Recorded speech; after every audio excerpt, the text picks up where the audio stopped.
Chapter 510. The Tangs lacked entertainment facilities, so the bridge was a great source of entertainment for the Tangs. The Lai-hot maidservants were all very happy after being taught by Li Wangyu. They would come here to rock the bridge whenever they had free time. They were all masters, and Zheng Boyi and his troops could not compare to them. Li Wangyu did not want to get on the bridge because he did not want to lose face. Although he had taught the maidservants how to rock the bridge, he was far inferior to these delicate maidservants in terms of technique. There was no beauty to speak of, so he naturally had to hide his skills. After Zheng Boyi was thrown off the bridge, the guests once again laughed mockingly. Even the guests from the aristocratic families who were on the same side burst into laughter. After Zheng Boyi fell into the water, the Zheng clan's troops who were in the water hurriedly helped him up. However, at this moment his heart was already dead. When he thought of how he had provoked Li Wangyu and said that the loser would have to jump into the lake naked, Zheng Boyi felt his vision darken. He was a direct descendant of the Zheng family of Xingyang, a scholar of the Hongwen school, and a sixth-rank official of the Tang dynasty. How could he jump into the lake naked in front of so many people? He would become an eternal joke among the aristocratic families and nobles in Chang'an. At this moment, the mocking laughter of the people around the pool made Zheng Boyi's face more and more ugly. He ignored his embarrassment and shouted at Li Wang, "County count who you tricked me! Haha, young Master Zheng, where did this come from? The maidservants who fought with you were all chosen by you. How could I trick you? What, young Master Zheng, are you not going to admit your loss?" The maidservants of the Lai-hot won so quickly and neatly, which was also beyond everyone's expectations. Chang Chumo laughed heartily and shouted at Zheng Boyi, who was in the pond, "Surname Zheng, you lost to a group of women and you still have the nerve to say that others are scheming against you. Have you lived for so many years in vain?" With the help of the Central Chu family, Zheng Boyi finally climbed out of the pool. His body was dripping with water and he looked very embarrassed. Fang Yai went over and teased, "Tut, Scholar Zheng, you really showed your face today. When do you plan to jump into the lake? My brothers and I are still waiting." "Yes, when do we jump?" "Haha, jumping into the lake naked, this is something new. Jump! Jump! Jump!" The group of silk pants surrounded him, stomping their feet and jeering, causing Zheng Boyi to feel even more ashamed and indignant. "You!" Zheng Boyi was so angry that his hands began to tremble. He glared at Li Wangyu. "Don't even think about making me jump into the lake. County magistrate, who you dare to trick me? My Xingyang Zheng clan is not done with you. Just you wait." After saying this, he did not even turn his head back. Just like that, he led his troops and turned around to leave. Very clearly, Zheng Boyi was planning to go back on his word. He had already lost all his face today. If he were to jump into the lake naked, he would be too ashamed to return to Chang'an City. Therefore, even if he acted shamelessly, he would definitely not honor the bet. Li Wangyu didn't care. He wasn't interested in a man taking off his clothes and jumping into the lake. He enthusiastically waved his hand at Zheng Boyi. "Young Master Zheng, take care. If you have time, come to my mansion to swing the bridge. My mansion's maidservants can play with you any time." Zheng Boyi, who had just mounted his horse with the help of his troops, almost fell off when he heard Li Wangyu's words. He gritted his teeth, but there was nothing he could do. He could only whip his horse and gallop away. After Zheng Boyi left in a sorry state, the silk pants roared with laughter again and continued to swing the bridge. This time, everyone asked to challenge the Lai-hot maidservants. They were having so much fun that even after falling into the water, they were still laughing. On the other hand, Pai Lupi shook his head and beckoned Kong Ingda over. He whispered to the old man, "The scholars, direct scholars, and professors of the 6 schools and 2 academies, besides knowledge, moral character is also very important. Master Kong should rectify this. A teacher should have moral character. Ziyus on teachers should be taught more in the 6 schools and 2 academies." As the chancellor of the Imperial College, how could Kong Ingda not understand the meaning behind Pai Lupi's words? He naturally nodded in agreement. If nothing unexpected happened, Zheng Boyi's position as a direct scholar of the Hongwen school should have come to an end. He would probably be thrown into some obscure corner of the government office to rot. Li Wangyu sneered in his heart. This kind of trash, how could he have the nerve to be his rival in love? He really didn't know what he was talking about. After Zheng Boyi left in a hurry, the atmosphere of the banquet became more and more lively. The Lai Hot's fine wine was served up one by one. In the end, even Pai Lupi was drunk. With Mi Tuo's help, he reluctantly got on his horse and returned to Chang'an City. The host and guests enjoyed themselves. When the sun set in the west, they left one after another. Only the silk pants stayed behind. Ziyu will be staying in your mansion for a few days. You don't have any objections, right? Chang Chumo laughed. How could Li Wangyu have any objections? They could stay as long as they wanted. Moreover, it would be more lively if the silk pants stayed in his mansion. Anyway, the mansion was very big now. There was no lack of guest rooms in the castle. He had no objections to Chang Chumo and the others staying for as long as they wanted. That night, Dingzhou village became lively again. Outside the newly built ancestral hall in the village, there was already a banquet full of wine. The Lai Hot's kitchen maids and servants continuously served good wine and food. Li Wangyu invited the villagers to enjoy themselves. Not only did Li Wangyu and his beautiful superior squeeze together with the villagers to drink, the silk pants also did not have any intention of looking down on the villagers. They squeezed into the crowd without any care for their image, eating and drinking to their heart's content. The beautiful superior saw Chang Chumo and the others' image and laughed. She moved closer to Li Wangyu and whispered in his ear, Chang Chumo and the others don't look like the top silk pants of the Tang dynasty at all. It's rare to see a noble who can be so close to the villagers. Li Wangyu raised his wine glass and took a sip. He smiled and said, Yes, that's why I like them. They are not pretentious, and they don't have the arrogance of a high duke. It's very rare. The beautiful superior's eyes flashed. I don't know much about history, but I remember that many of them did not end well. Wangyu, since you treat them as friends, you have to help them in the future. Of course. Li Wangyu looked at Fang Ai, who was red-faced and shouting at the top of his lungs to compete in drinking with Niu Wu. He secretly made up his mind. No matter what, he could not let this fool marry Princess Gao Yang in the future and become the cuckold king of the Tang dynasty. However, he was overthinking this matter. Pai Lupi's eldest princess Li Lizzie was only 7 or 8 years old. That Princess Gao Yang was probably only 4 or 5 years old now. When he thought of Fang Ai's future wife, who was now a little girl in kindergarten, Li Wangyu could not help but despise this guy. Zio, why are you in a daze? Come, let's drink. He slapped Li Wangyu's shoulder and came over laughing. Haha, it's nothing. Drink, drink. Whoever doesn't get drunk today is a bastard. Li Wangyu did not show any signs of weakness. He raised his wine glass and downed it. That night, Li Wangyu and his group of debauches didn't even know how they got back home. All of them were drunk like mud. The next day, Li Wangyu climbed out of bed with a splitting headache. When he swore again that he would not drink in the future, the old butler Li Heng came to report that his disciple Yan Liben had arrived. Chapter 511. Li Wangyu painfully rubbed his temples as he listlessly sipped his tea. Liben, you're here? Is something the matter? Yan Liben smiled and said, Teacher, this matter should have been reported to you yesterday, but I saw that yesterday was your big day, so I didn't want to disturb you. That's why I came early this morning to report to you. Teacher, can you guess what it is? Li Wangyu looked at him and suddenly stood up. Is the hydraulic forging machine finished? Haha, teacher really guessed right. The hydraulic forging machine was finished 3 days ago. I had the craftsman run it for 2 days. Everything was normal, so I came to report the good news to teacher. Yan Liben was very proud. To be able to lead the construction of such a magical machine to him, it was even better than winning the lottery. Let's go take a look. Li Wangyu also became spirited. Li Wangyu did not call the silk pants. After all, this matter needed to be kept secret without Pai Lupi's approval. Not far from the Huangyu Chui Wei Palace, beside a river called Qi River, a row of workshops had already been built. Qi River was not wide, but the current was fast.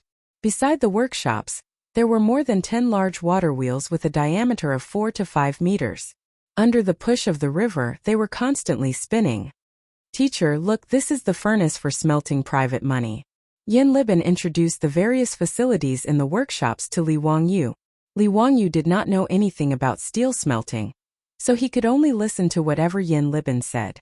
Li Wangyu also knew that during the Tang dynasty, Steel smelting and forging techniques were very advanced.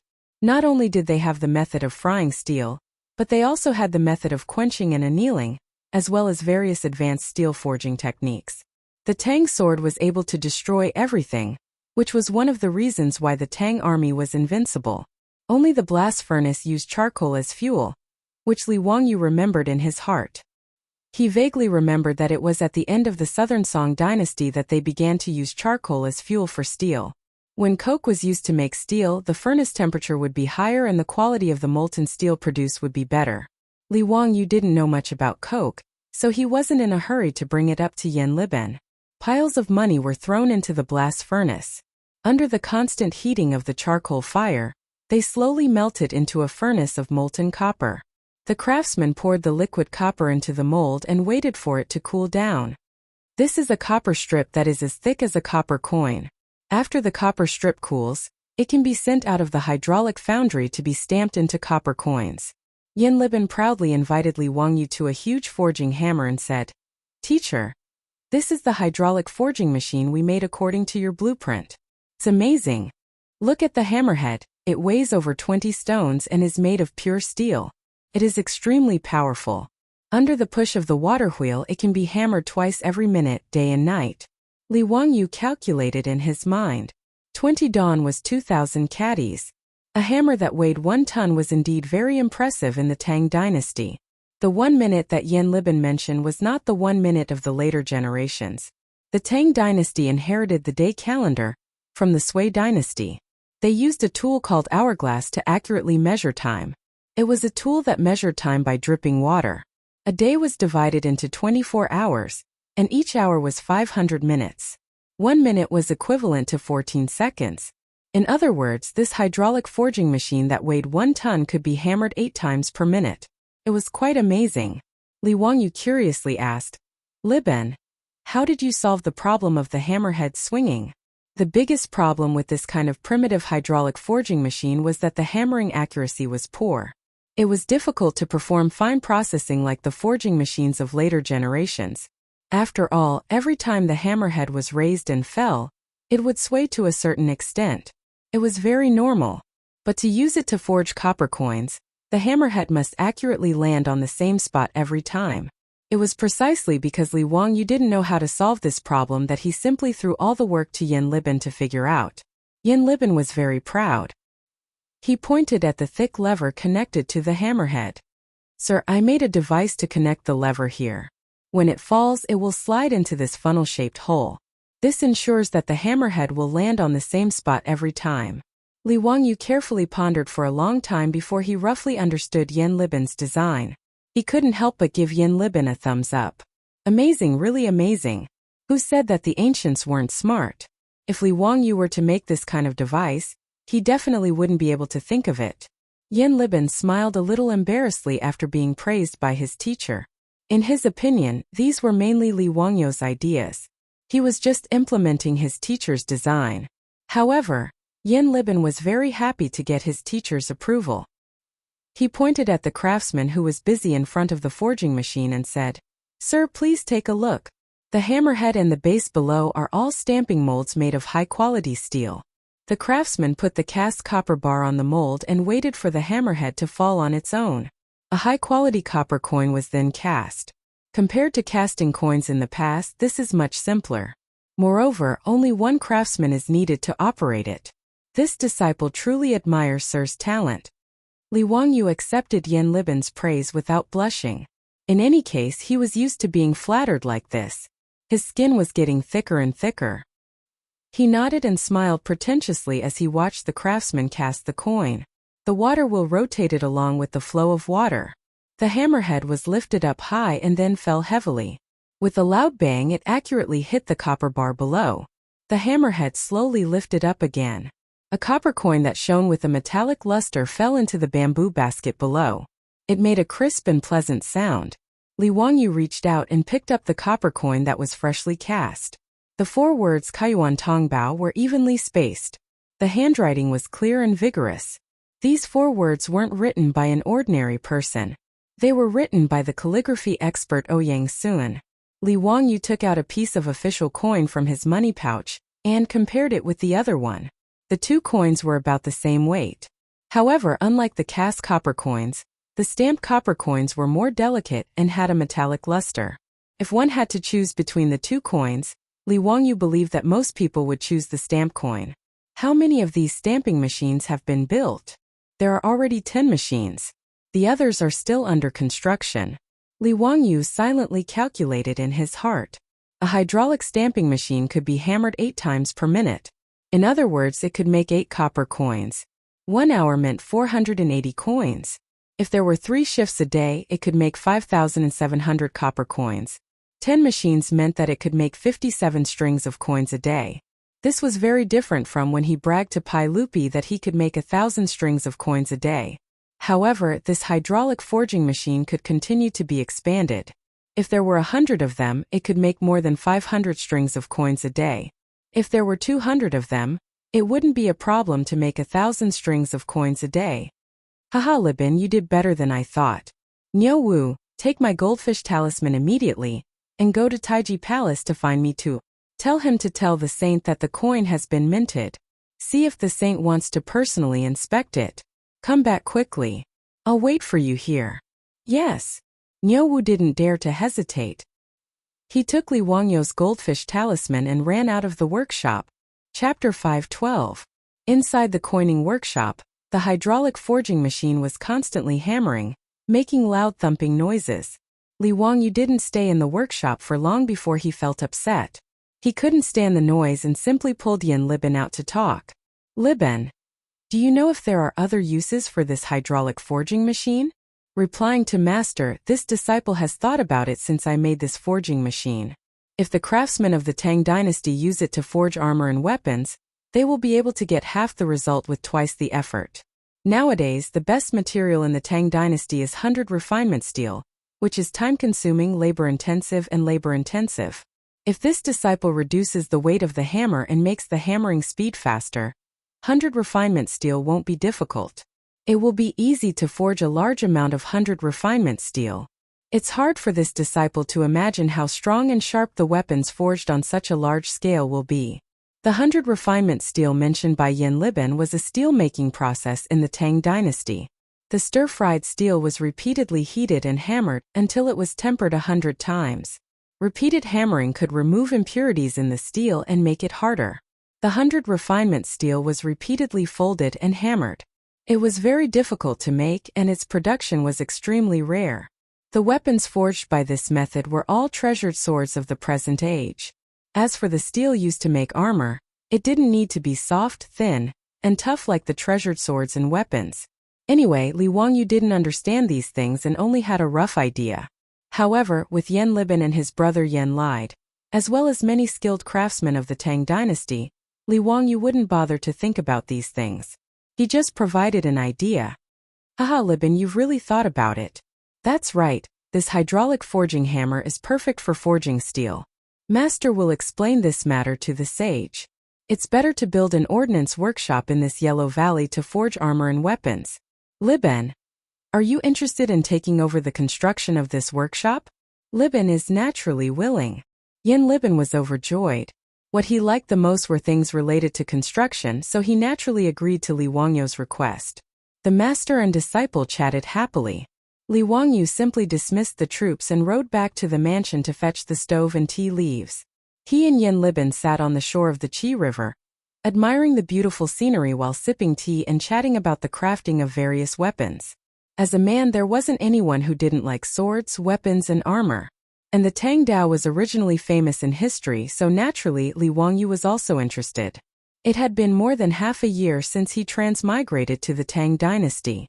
In fact, he had never seen a real blade that was tempered 100 times. Pai Lupi should be wearing a sword that had been tempered 100 times, but he couldn't ask Pai Lupi to let him play with his own sword. Yen Liben was the junior supervisor of the general supervisor, so he was very familiar with the weapons of the Tang dynasty.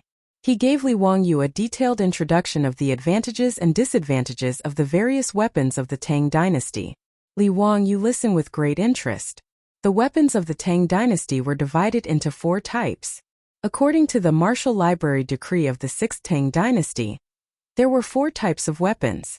The first was the ceremonial blade, the second was the wand blade, the third was the hungdao, and the fourth was the mo blade. The ceremonial blade was a ceremonial weapon. It was worn by the officials of the Tang dynasty and the palace guards. The one Li Wangyu was wearing belonged to the ceremonial blade. The wand blade was a short blade shaped like a dagger, and was used for self-defense. The hungdao and the mo blade were the real killing weapons. The mo blade was a huge long sword with two edges. When in formation it could enter like a wall. When waved it could crush men and horses. It could be called a great killing weapon. The mo blade was about 3 meters long. The blade and the handle were 1.5 meters long and it weighed about 50 pounds. The mo blade wielders of the Tang dynasty were all strictly selected fierce soldiers. Their arm strength, stamina, and courage were outstanding. Otherwise, they would not be able to wield the heavy and slender mo blade. A fully equipped mo blade wielder would cost at least 3,000 strings of copper coins. The cost was huge. Even in the Tang dynasty, it was difficult to equip them in large quantities. However, the mo blade wielders' deterrence and fighting power were extremely strong. They were the only infantry that could face the cavalry head-on. In the face of the cavalry's attack, the wall-like mo blade could cut the cavalry and their horses into two. Its power could be imagined. Li Wangyu could only think about such a great killing weapon like the mo blade. Even if it was given to him, he would not be able to wield it. However, the hungdao was the one that Li Wangyu was most interested in. He knew that the hungdao was the ancestor of the Japanese samurai sword in the later generations. However, the hungdao did not have an arc and the blade was straight. In history, the hungdao was once given as a gift to the members of the diplomatic mission to the Tang dynasty, and was brought back to Japan by them. Along with it, the forging technology of the hungdao was also introduced to Japan, which later evolved into the samurai sword. Seeing that Li Wangyu was very interested in the hungdao, Yen Libin immediately patted his chest and promised that when the military equipment workshop was completed, he would definitely forge a hungdao made of well-tempered steel for his teacher. Li Wangyu naturally nodded and accepted it. However, he asked someone to bring a pen and paper, and drew the design of the Song dynasty's Zamadeo on it. The Song dynasty's Zamadeo originated from the Tang dynasty's hungdao, but the straight blade became an arc. In this way, it could prevent the blade from being damaged while maximizing the power of the blade. This included the Arabian scimitar and the Japanese samurai sword. Libin, take a look at your teacher's blade. Is it possible to forge it like this? Yen Libin carefully looked at the Zamadeo drawn by Li Wangyu for a long time, but he was a little confused. Teacher, it is possible to forge it, but why does the blade have to be an arc? What are the benefits? Li Wangyu could not explain his question. Did he have to give Yen Libin a physics lesson? He had to understand it. Li Wangyu knew that the arc of the blade was good for slashing and could protect the blade. However, to explain 1, 2, 3, 4, how could he explain it? In response to Yen Libin's question, Li Wangyu only smiled faintly. Confucius said, "First speak, then follow. Libin, go and forge this Zamadeo. After testing it, you will definitely learn something." Yes, this disciple understands. Yen Libin did not know about Li Wangyu's cunning mind. He thought that his teacher was teaching him and quickly bowed. After fooling Yen Libin, Li Wangyu did not dare to continue talking about the hungdao. He was afraid that he would make a mistake, so he could only chat with him about romantic matters to pass the time. After waiting for almost 4 hours, the tea had been changed several times. Finally, there were galloping horses coming from the Yellow Valley. Li Wangyu knew that Niu Wu had returned. Along with Niu Wu was naturally Pai Lupi, as well as a large group of imperial guards behind him. Zio, I heard that your troops reported that the coins have been forged? Uncle, it is indeed so. Li Wangyu smiled and handed a freshly forged copper coin to Pai Lupi. Uncle, please take a look. This is the newly forged coin. Pai Lupi took the coin and looked at it carefully. And why are the words and patterns on this coin so clear? Is this the coin that you said was forged using water power? TSK, this coin is amazing. The workmanship is so fine. Compared to this, the official coins that were forged before the imperial court were more like private money.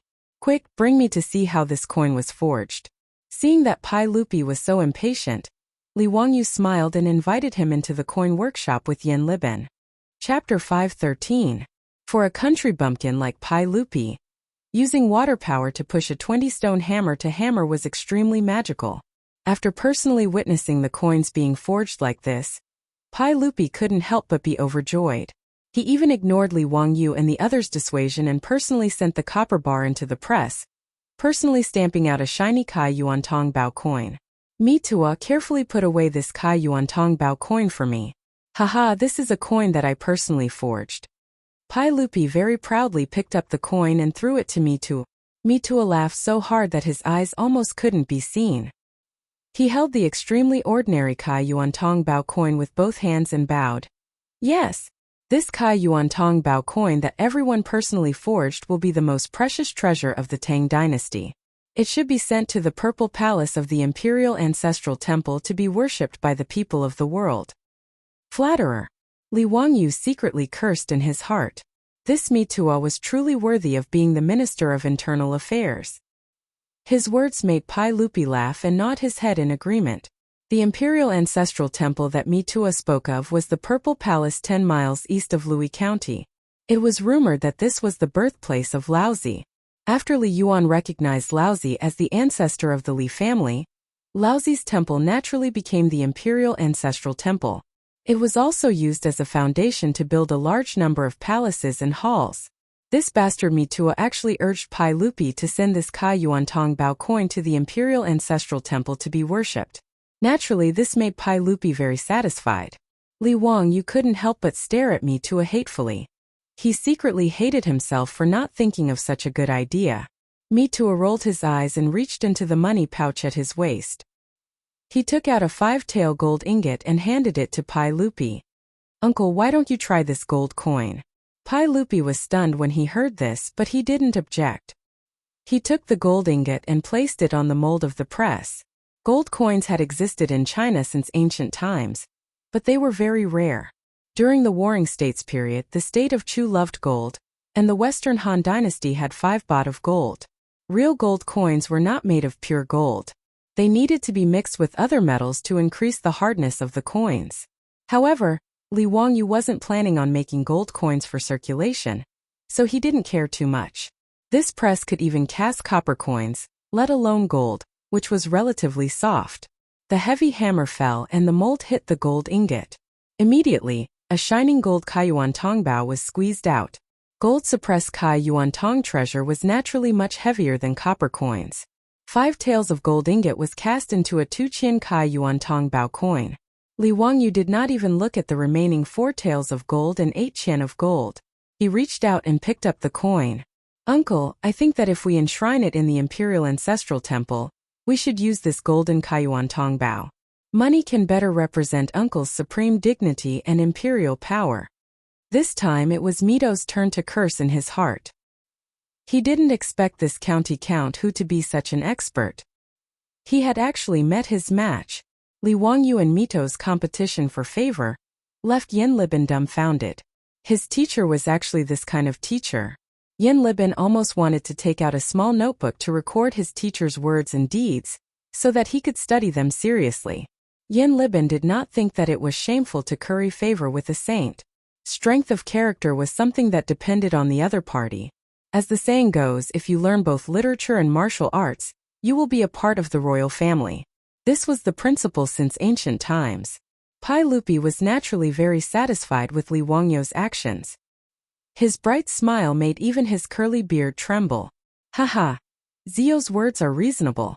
Mito, send these 2 Kai Yuan Tong Bao coins to the Imperial Ancestral Temple. Yes. Pai Lupi looked at the hydraulic forging machine and was extremely satisfied. Even the clanking sounds in the workshop were like syrup to him. Li Wangyu couldn't stand the attack of the noise, so he invited Pai Lupi to the riverside to serve tea. After Pai Lupi nodded in agreement, Li Wangyu picked up the remaining gold ingot and threw it to the craftsman who had previously operated the forging machine. Well done. This gold is your reward. The craftsman who had been kneeling with his head lowered hurriedly kowtowed to Li Wangyu. Thank you for your reward. These craftsmen were all servants of the government. Their status was extremely low. Craftsmen with official status were not allowed to be a part of the various colors. This meant that their occupation was hereditary and could not be changed. Moreover, their descendants would all be craftsmen. Pai Lupi had also once said, "The people of the various colors in the trade and commerce can only be given a lot of wealth, but they must not exceed the ranks of officials. They must stand shoulder to shoulder with the noblemen of the court and eat together."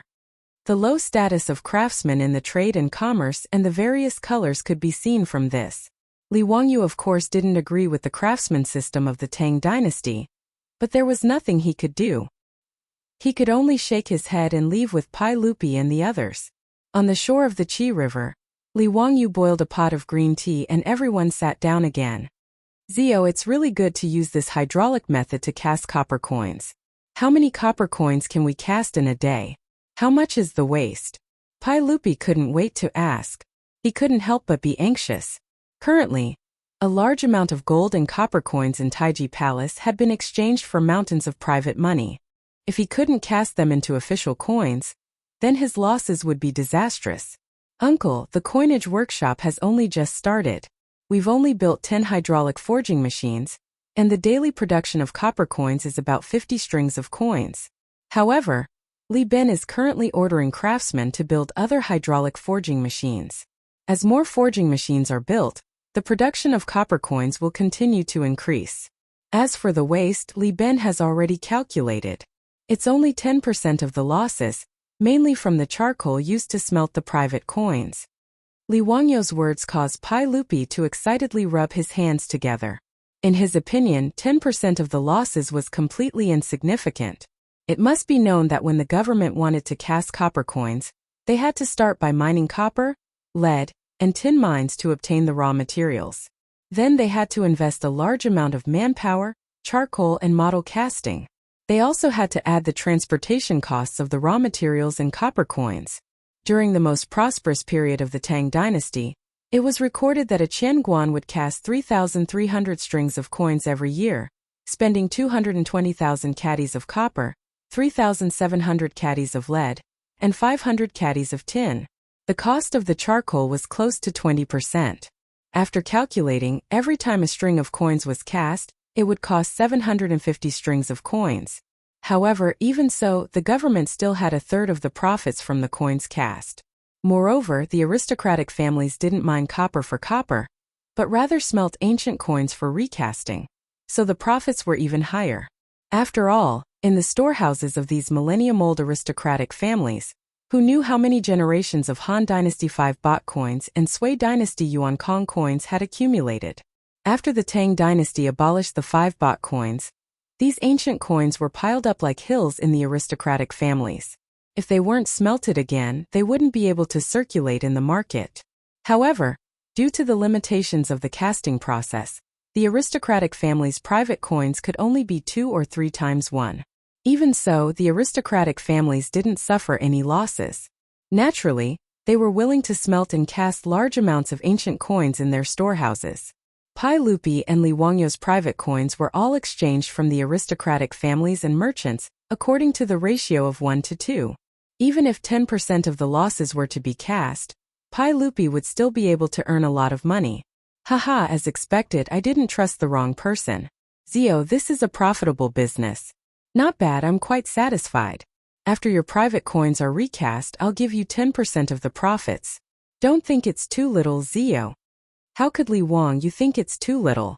He smiled and thanked Pai Lupi. Uncle, this nephew has another business. I don't know if uncle is interested.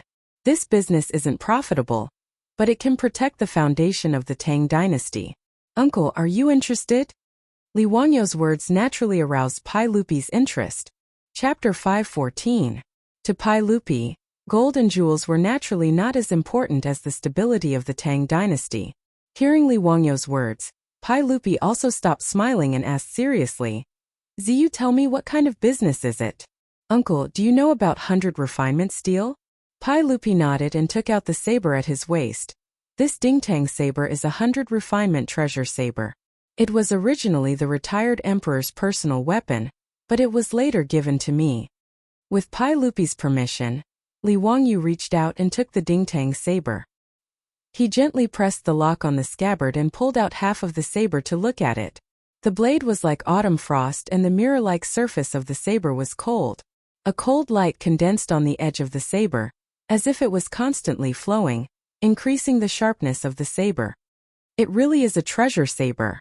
Li Wangyu pushed the saber back into the scabbard and returned the Dingtang saber to Pai Lupi with both hands. The Dingtang saber was famous in history. It was rumored that this saber had the aura of an emperor. Of course, Li Wangyu did not see any aura of an emperor, but he was sure that this was a good saber that could cut through hair and cut through iron like mud. Uncle, does the imperial army of the Tang dynasty have such a treasure saber? Li Wangyu deliberately played dumb and asked Pai Lupi. Pai Lupi naturally laughed. Haha. Ziyu, do you think this 100 refinement treasure saber is a vegetable in the field? This kind of 100 refinement steel is not easy to make.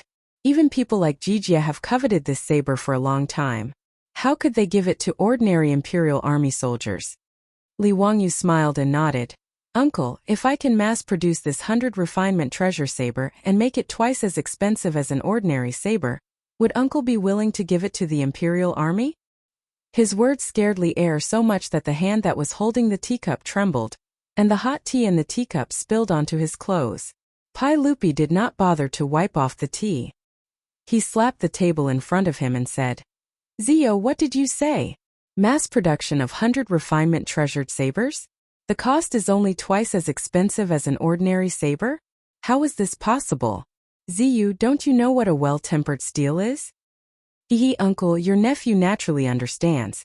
If you don't believe me, you can ask Liben. Did I lie? Li Wangyu smiled as he pointed at Yin Liben. Yin Liben, of course, nodded his head like a chick pecking at rice. The cost that Li Wangyu mentioned was also estimated by him when he was chatting with Li Wangyu just now. Pai Lupi was naturally surprised for a reason. There was a world of difference between the price of the 100 refinement blade and the price of an ordinary blade. In water margin, Yang Ji sold his blade for 3,000 strings of cash. This was already considered a cheap price. After all, Yang Ji's ancestral blade could cut through a strand of hair and easily cut copper coins. It was undoubtedly a well-tempered blade. The blade used by the imperial army of the Tang dynasty was priced at 2,000 copper coins, which was 2 strings of copper coins. As for the ordinary blade used by the common people, it was less than 100 copper coins. In comparison, a blade was already very expensive. However, according to Li Wangyu, a blade made of well-tempered steel could be bought with 4 strings of copper coins. How could Pai Lupi not be surprised? It was just like how people in the future said that a handmade Rolls-Royce was only sold for the price of an electric car. No one would believe it. Ziyu, stop messing around. How is this possible? Although Yin Liben, the future junior supervisor, had endorsed him, Pai Lupi still shook his head. He did not believe what the two of them said. Li Wangyu laughed even more happily. To be able to provoke Pai Lupi like this was a kind of fun. Uncle, think about it. The reason why well-tempered steel is so rare is because it requires a blacksmith to hammer it thousands of times and expend countless amounts of manpower to repeatedly forge the steel. Is that so? Yes, that's right. This Tang blade of mine took 3 years to forge. Pai Lupi nodded. Uncle, there is a limit to how much manpower can be used to hammer steel. Especially for well-tempered steel, it naturally requires a blacksmith to expend countless amounts of energy. However, Uncle, have you ever thought of using water power to hammer steel? Just like coins, you only need to change the hammerhead and it can be hammered day and night. There is no need to consume the blacksmith's energy. Li Wangyu's explanation caused Pai Lupi to suddenly wake up. This is really possible. Ziyu, what you said makes sense. Using water power to drive the hammerhead to hammer steel is naturally feasible. Wonderful, truly wonderful. Ziyu, you are truly the Qilin son of my Li clan. Haha, if the imperial army of the Tang dynasty were all equipped with well-tempered steel swords and Modeo swords, would the Tujua not be able to survive? Pai Lupi was not a fool. He only needed to look at the process of using water power to understand Li Wangyu and Yin Liben's intentions. Using water power to drive the hammer to hammer steel was indeed much faster than using manpower to hammer steel. What was even more wonderful was that there was no need for skilled blacksmiths. As long as they were trained, any blacksmith would be able to do the same. A large number of these new hammers would be able to produce an endless supply of well-tempered steel. From there, they would be able to create a large number of swords and Modeo swords to equip the imperial army. Pai Lupi understood this point. He suddenly stood up and excitedly paced back and forth. Ziyu, if this matter succeeds, I will not be stingy with the title of Duke. Not to mention Duke, I can even bestow upon you the title of Duke. In the Tang dynasty, there was a custom of not being bestowed with the title of Duke without military merit. At the level of County Marquis, it was no longer something that could be bestowed with ordinary merit. As for the title of Duke, it was usually bestowed to the imperial family. Li Wangyu was now Pai Lupi's nephew. It was possible for him to be bestowed with the title of Duke. Li Wangyu quickly stood up and saluted. Uncle, I am not doing this for the title of Duke. I just want to make some contributions to the soldiers of the Tang dynasty. I am now 16 years old, but Uncle has already bestowed me with the title of County Marquis several times. I am already in fear and trepidation, afraid that I will disgrace Uncle's great favor. How can I dare to accept Uncle's bestowment? Uncle, please don't mention this matter again. Otherwise, if others hear it, I am afraid they will think that I am really a lucky or sycophantic minister who has bewitched Uncle. Pai Lupi coldly snorted. Humph, Ziyu, you have made great contributions to the country. Why can't you be bestowed with the title of Duke? Why would I care about what those pedantic people say? He looked at Li Wangyu's young face and sighed. However, Ziyu, you are not yet 20 years old. It is really inappropriate to give you more titles. I have not considered this matter carefully. Ziyu, don't worry. I am aware of your merits. When you are 20 years old, I will reward you as well. I will definitely not disappoint you. I do not dare. Thank you for your kindness, Uncle. Seeing Pai Lupi withdraw his order, Li Wangyu let out a long sigh of relief. Damn, if he still wanted to give him more titles, he would really have to elope with his beautiful boss and wander the world. Now that he even had a King love rival, he really had to plan his marriage with his beautiful boss. However, no matter how anxious Li Wangyu was, he could not avoid mourning for his father for 2 years. If he wanted to marry his beautiful boss, he would have to wait at least until the 4th year of Xingguan. At that time, Li Wangyu's body would be 18 years old, and his beautiful boss would be 26 years old. In the Tang dynasty, if he wanted to get the approval of Pai Lupi and Empress Zhongsun to marry his beautiful boss, he would have to go through 81 trials and tribulations just like Tang Sung. When he thought of this, Li Wangyu felt a deep pain in his balls. After Pai Lupi calmed down, he asked in detail about how to build the ordnance workshop and how much it would cost. Li Wangyu pushed all of this to Yan Libin and solemnly suggested to Pai Lupi that Yan Libin be responsible for the construction of the workshop. In this regard, Pai Lupi naturally nodded in agreement. In the Tang dynasty, there was no one who understood the hydraulic forging machine better than Yan Libin. If he did not build it, who would he entrust it to? Pai Lupi happily gave Yan Libin 50,000 strings of copper coins to expand the coinage workshop and build the ordnance workshop. As for Huang Yu, it was completely sealed off by the imperial guard sent by Pai Lupi. Except for Li Wangyu and Yan Libin, no one else was allowed to enter or leave. Not even a fly was allowed to enter. Li Wangyu naturally had no objections. He just looked at the black smoke coming out of the blast furnace of the coinage workshop and laughed in his heart. Pai Lupi's Tuwei Palace was probably going to be destroyed. Chapter 5:15. In Li Wangyu's view, Li Heir and Empress Zhongsun probably wouldn't come to the famous Jade Star Palace in the Yellow Valley, the holy land of summer. Even if the Tang people did not care about the environment, Pai Lupi was not a fool. In this Huang Valley, once a large number of workshops were built, there would be black smoke coming from the blast furnaces everywhere, and there would be the sound of hammering day and night. Even if Li Heir were to stay here for a few days, he would not be willing to do so, let alone avoid the summer heat. Li Wangyu used the thick smoke to taint Pai Lupi's palace, and he was secretly laughing because of it. In reality, it was not that Li Wangyu was purposely messing with Pai Lupi, but that Huang Valley was too suitable for building workshops. Huang Valley was shaped like a gourd, with a narrow entrance and a wide interior. It was also surrounded by steep mountains, making it convenient for the imperial army to seal off and keep the secret of the minting and armory workshops. This was also very normal. For the sake of safety, the imperial palace could not be built in a place that was easy to attack and difficult to defend. Huang Valley also had the Qi River flowing through it, providing an abundant water source. There were also large amounts of trees in the mountains that could be cut down and burned into charcoal to be used as fuel for smelting steel. With such a convenient location, Li Wangyu naturally did not want to look for another place. Li Wangyu planned to suggest to Pai Lupi that the Cui Palace should be changed into an office and a warehouse for the two workshops. It could be considered a waste.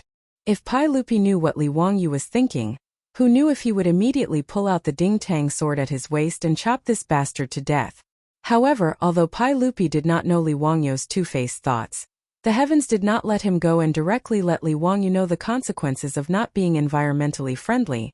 After Li Wangyu threw the matters of the two workshops to Yan Liben, he naturally became a hands-off boss again. He didn't even ask much about the matter of switching to rice in Hu County. He left it all to Yang Quan to manage. In any case, in Li Wangyu's opinion, even if he worked hard, he might not be able to help much.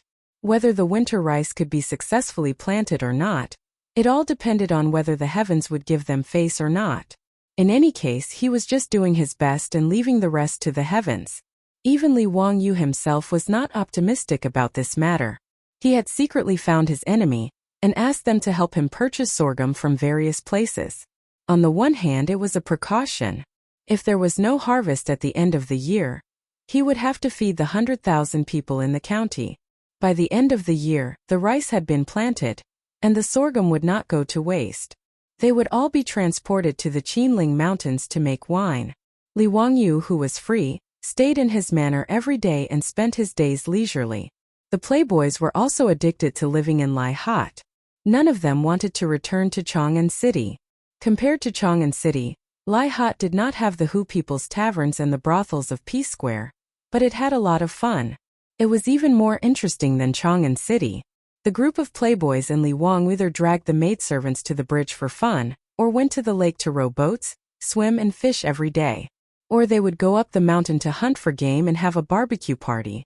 Or they would gather a few tables of mahjong and play until the sky turned dark. Li Wangyu even made poker cards and taught the group of playboys how to fight the landlord. It was so fun. In addition, Lai Hot's food was now famous throughout Chang'an City. Naturally, the playboys were so happy that they forgot their home and did not want to return to Chang'an City. The group of men spent their days eating and waiting for death in the manor. On the other hand, their beautiful boss would still ride a four-wheeled carriage to work in Chang'an City every day. Li Wangyu originally wanted to persuade her not to work so hard when he saw that she was working hard. But when he thought about it, his beautiful boss was not doing it for money, but for fun. He let her be. However, when they entered the manor for the banquet, Zheng Boyi said that he would send his beautiful boss to the manor. This reminded Li Wangyu. Dingzhou village was 100 miles away from Chang'an City. Although it would only take half an hour in the future, now it would take 2 hours to get there, whether by horse or carriage.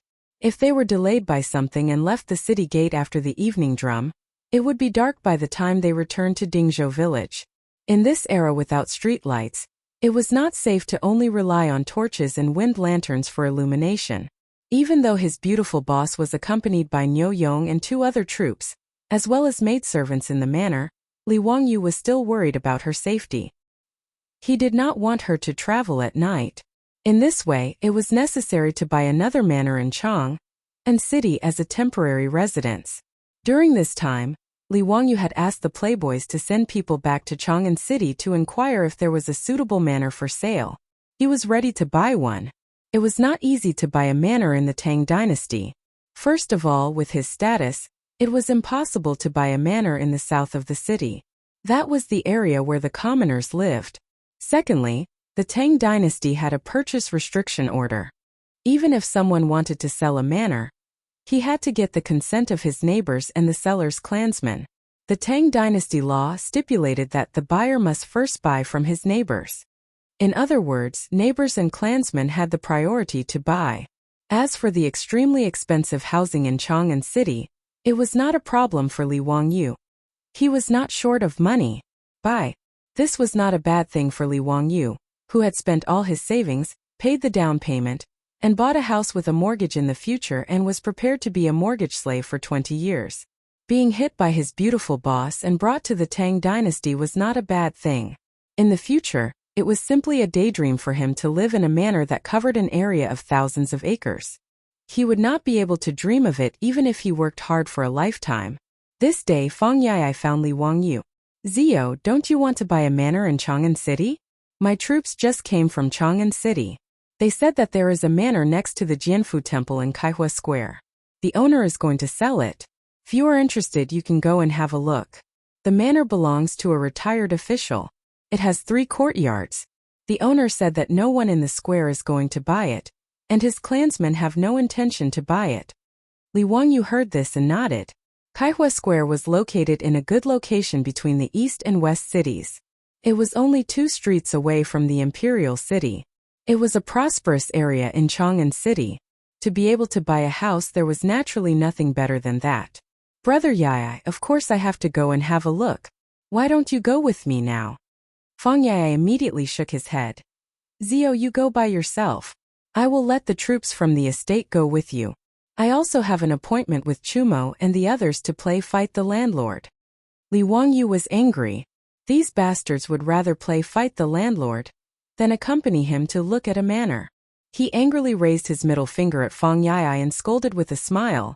Brother Yai, this younger brother wishes you to draw 2,346 cards and never catch a ghost and 2 aha. After Li Wangyu finished speaking, he turned around and ran. He was afraid that Fang Yai would catch him and ravage him. Fang Yai was so angry that he raised 2 middle fingers at him to show his respect. Li Wangyu called Niu Wu and 2 other troops from the estate. Under the lead of the troops from the Fang estate, the group rode towards Chang'an City. When they were still a few miles away from Chang'an City and could even see the towering city walls of Chang'an City, the sky suddenly darkened. Then a few thunderclaps sounded, and bean-sized raindrops began to fall. This sudden rainstorm instantly drenched everyone like a drowned rat. However, there was no place to hide from the rain at this time. They could only continue to ride in the pouring rain towards Chang'an City. Chapter 5:16. The rain came quickly and heavily. As their vision was obstructed, even though it was only a few li away, the group was still drenched for almost an hour before they finally entered the illustrious Virtue Gate. Li Wangyu took out his goldfish talisman and asked the guards at the gate to borrow a few raincoats. The rain was not as heavy as before. The rainstorm turned into moderate rain. Since they were already drenched, Li Wangyu urged his horse forward and headed for the Kaihua Square. However, not long after, Li Wangyu regretted it. The current Chang'an City of the Tang dynasty was not the same as the current Chang'an City of the Han dynasty. When Chang'an City of the Han dynasty was at its peak, it had a population of hundreds of thousands. All kinds of sewage and garbage were difficult to deal with, so they were casually buried or discharged through abandoned wells. Even the rich and powerful would dig deep wells for sewage. Over time, sewage seeped into the ground and seriously polluted the water quality of Chang'an City. During the Sui dynasty, the old Chang'an City was no longer suitable for living. According to the Sui dynasty book, this city of the Han dynasty is about to be 800 years old. The water is salty and not very pleasant. With so many people in the capital, coupled with the fact that the water has accumulated over the years, the water will be salty and salty. Therefore, Emperor Wen of Sui appointed the Minister of Works, Yuan Kai, to redesign Chang'an City. Yuan Kai was a design genius. He designed the new Chang'an City into 108 squares, with a total of 25 main streets spanning from north to south. Among them, Vermilion Bird Avenue was the main street, located between the central axis. This was the current capital of the Tang dynasty, Chang'an City. In order to learn from Chang'an City, Yuan Kai designed drainage ditches that were more than 2 meters wide on both sides of the 25 main streets. The drainage ditches on both sides of Vermilion Bird Avenue were even 3 meters wide. These drainage ditches would discharge the sewage out of the city. However, the terrain of Chang'an City was higher in the south and lower in the north. The north of the city was where the imperial city and the palace were located. If they followed the normal drainage route, all the sewage in the city would flow to the north of the city. Naturally, this would not work. Therefore, during the design, they chose to make the road high in the middle and low on both sides to discharge the sewage out of the city from the east and west. However, things did not go as planned. Because of Chang'an's topography, other than being higher in the south and lower in the north, there were also high topography all around and low topography in the middle. As a result, although Chang'an had perfect drainage facilities, there was still the danger of waterlogging every time there was a rainstorm. Li Wangyu and his group encountered a waterlogging in the heavy rain. The heavy rain caused the sewage in the gutters on both sides of the street to be unable to be discharged in time. After the gutters were filled with water, it overflowed and turned the street into a swamp. Although the waterlogging was not serious, the water that overflowed was not even up to the knees of pedestrians, and Li Wangyu and the others were riding on horseback, so they were not affected much. It would have been fine if it was just a waterlogging, but the yellow and white things floating on the surface of the water disgusted Li Wangyu. Especially when Li Wangyu noticed that the snow-white hooves of his beloved shining night white were stained with the filth, he felt like dying. Li Wangyu was not obsessed with cleanliness in his later life. He was just an ordinary person. However, since transmigrating to the Tang dynasty, Li Wangyu felt that he had become obsessed with cleanliness. He really could not stand the sloppiness of the Tangs. It was fine if they did not bathe because they could not afford it. However, throwing garbage everywhere and even defecating everywhere really made Li Wangyu speechless. In fact, the Tang dynasty had learned a lesson from the previous dynasty, and the laws in this area were quite strict. In the Tang dynasty law, there was a special regulation. Those who pass through the wall and leave the filth will be flogged 60 times. Those who come out of the water will not be punished. The head of the department will be punished as well. It meant that those who casually dumped sewage or garbage would be punished by 60 flogs if they were discovered by Wu Ho or other bad people. However, even with such strict laws, there were still people who secretly dumped sewage and defecated everywhere in Chang. In fact, the Tangs could not be blamed for this. After all, there were no public toilets in the Tang dynasty, and Chang'an was huge. They could not expect everyone to go home, could they? People had 3 needs. When they needed it, they could not find the place where the 5 grains were reincarnated. So they could only relieve themselves on the street. Therefore, after a rainstorm, the water at the foot of the Jinshan mountain was flooded, and the surface of the water became brilliant and varied. In fact, Li Wangyu also knew that compared to Europe in the 17th century, China was already very hygienic. After all, there was not even a toilet in Paris in the 17th century. At that time, the residents of Paris directly emptied the toilet bowl on the road when they woke up every morning. One could imagine the smell. In the romantic capital of Paris, it was not the smell of perfume that floated in the air at that time. When the American ambassador Franklin went to Paris for the first time, he directly fainted from the smell. Even the French Palace of Versailles did not have a toilet until the 18th century. This topic could be said to be extremely heavy. In comparison, until Li Wangyu transmigrated to India, the toilet problem had not been solved. People still defecated in the open. In comparison, Li Wangyu really could not blame the Tangs for not being hygienic. Pinching his nose and suppressing the grievances in his heart, Li Wangyu could only continue to urge the horse forward in the dirty water. Fortunately, there was no water in Kaihua Square, which made him feel a little relieved. This was also because most of the people living in the square in the north of the city were high officials and nobles. The square in the square and the Wu Ho in the square were used to this kind of waterlogging after a rainstorm. In order not to affect the nobles, sandbags would be used to block the door every time there was a rainstorm to prevent the dirty water from flowing into the square. The owner of the house in Kaihua Square had already returned to his hometown. Only a housekeeper and a few servants were left to guard the house. Under the guidance of the butler, Li Wangyu looked around the house inside and out and was quite satisfied with it. The 3-section courtyard was slightly smaller than the house of the Li family in Huxian, but it was quite good for temporary residents. Although the courtyard was a little old, it was not a big problem to renovate and decorate it. The location of the house was good, and the owner asked for 4,000 strings of coins, which was a reasonable price. Li Wangyu directly made the decision. He immediately had the housekeeper of the house go with him to Wanyan County's Yamen in Shenyang Square to handle the documents for the sale of the house. Because the other party needed to carry the money on the road, Li Wangyu was very considerate and had Niu Wu go to the Cho family. He asked the Cho family for an advance of 600 taels of gold, and gave it to the housekeeper to make it easier for them to carry. Since then the money was settled, and the house in Kaihua Square belonged to Li Wangyu. After spending 2 hours, Li Wangyu bought a house. He was very generous with his money. At this time the rain had stopped. After the rainstorm the sky was blue. It made people feel relaxed and happy, but they could not lower their heads. The dirty water on the street was also slowly receding, but it left all kinds of filth on the street, making people unable to look at it directly. Li Wangyu sighed and turned his head away from those disgusting things. He had the troops behind him go to the clothing store to buy some clothes to change into. He also had Niu Wu go to the Eastern market to inform his beautiful superior, who was still in the carriage business, that he had bought a house in Chang'an. Chapter 517.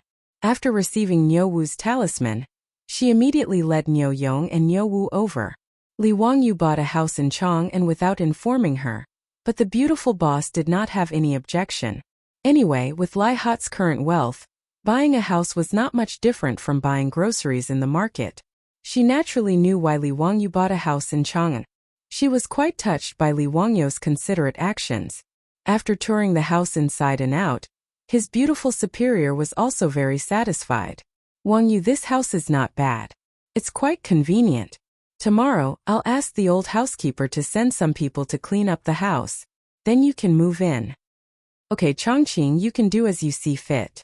Li Wangyu replied absent-mindedly while watching Niu Wu and the others wash the horse and clean the dirt on Zhao Yebai. She also frowned. Why is Zhao Yebai so dirty? Is it too disgusting? Wangyu, where did you go? Hearing her say that, Li Wangyu felt wronged. It has nothing to do with me. Did you know that there was a rainstorm earlier? The streets of Chang'an were flooded with these filthy things. Niu Wu and the others happened to enter the city at that time. We couldn't avoid it, but I was so disgusted. She had been staying in the East Market, so it was naturally not flooded.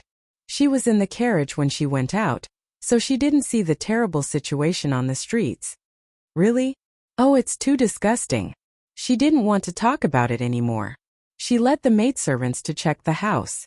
Li Wangyu was also speechless. This was the worst thing he had encountered since he transmigrated to the Tang dynasty. He was in a daze for a long time. Then he stomped his foot and shouted at Niu Wu. Niu Wu, get me another horse. I'm going to Taiji Palace. He didn't want to ride Zhao Yebai again. He had to change to another horse. Lang Jun, let me go with you. There's no need. You guys help Chongqing clean up this residence. I'll go by myself.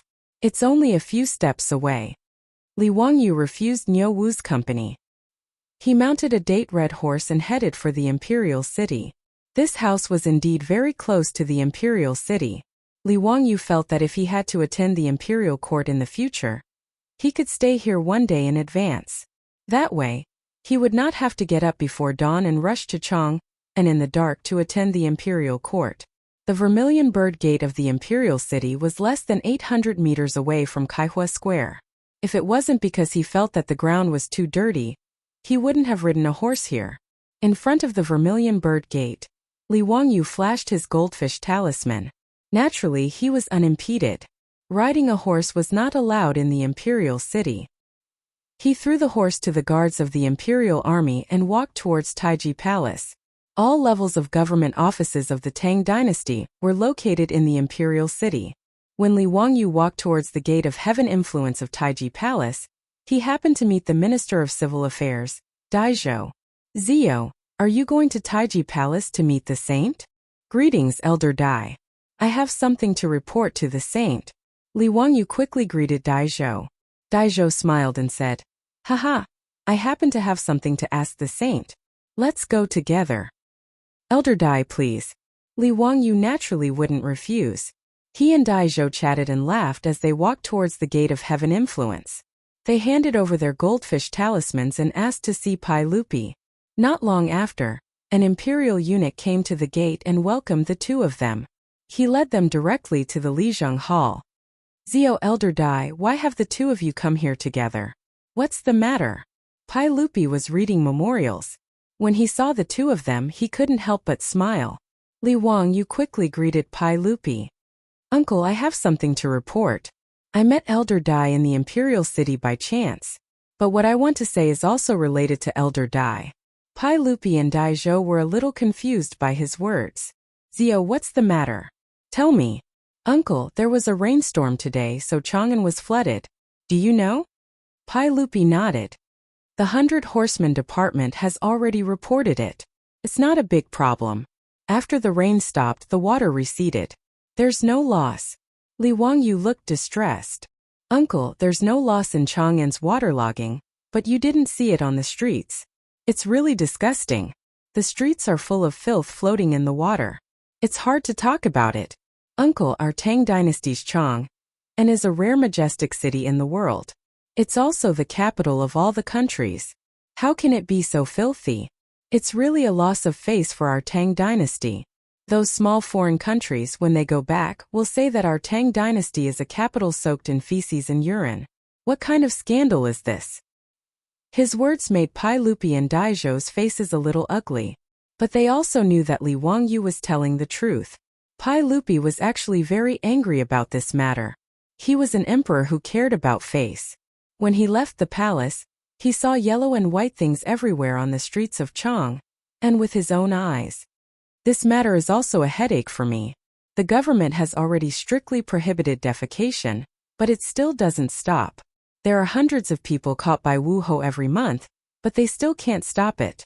Hey Zio, do you have a good plan? Li Wangyu nodded. Yes, build a public toilet. Won't all the problems be solved? Public toilet? What's that? I've never heard of it. Please tell me in detail. Daizhou looked puzzled. It's a latrine. But it's not a private latrine. It's a latrine built in the square and on the street for passers-by to use. Li Wangyu explained. Daizhou suddenly understood. Oh, a public toilet. Although it was recorded in the rites of Zhou that there were public toilets built on the side of the road 3,000 years ago in Huaxia.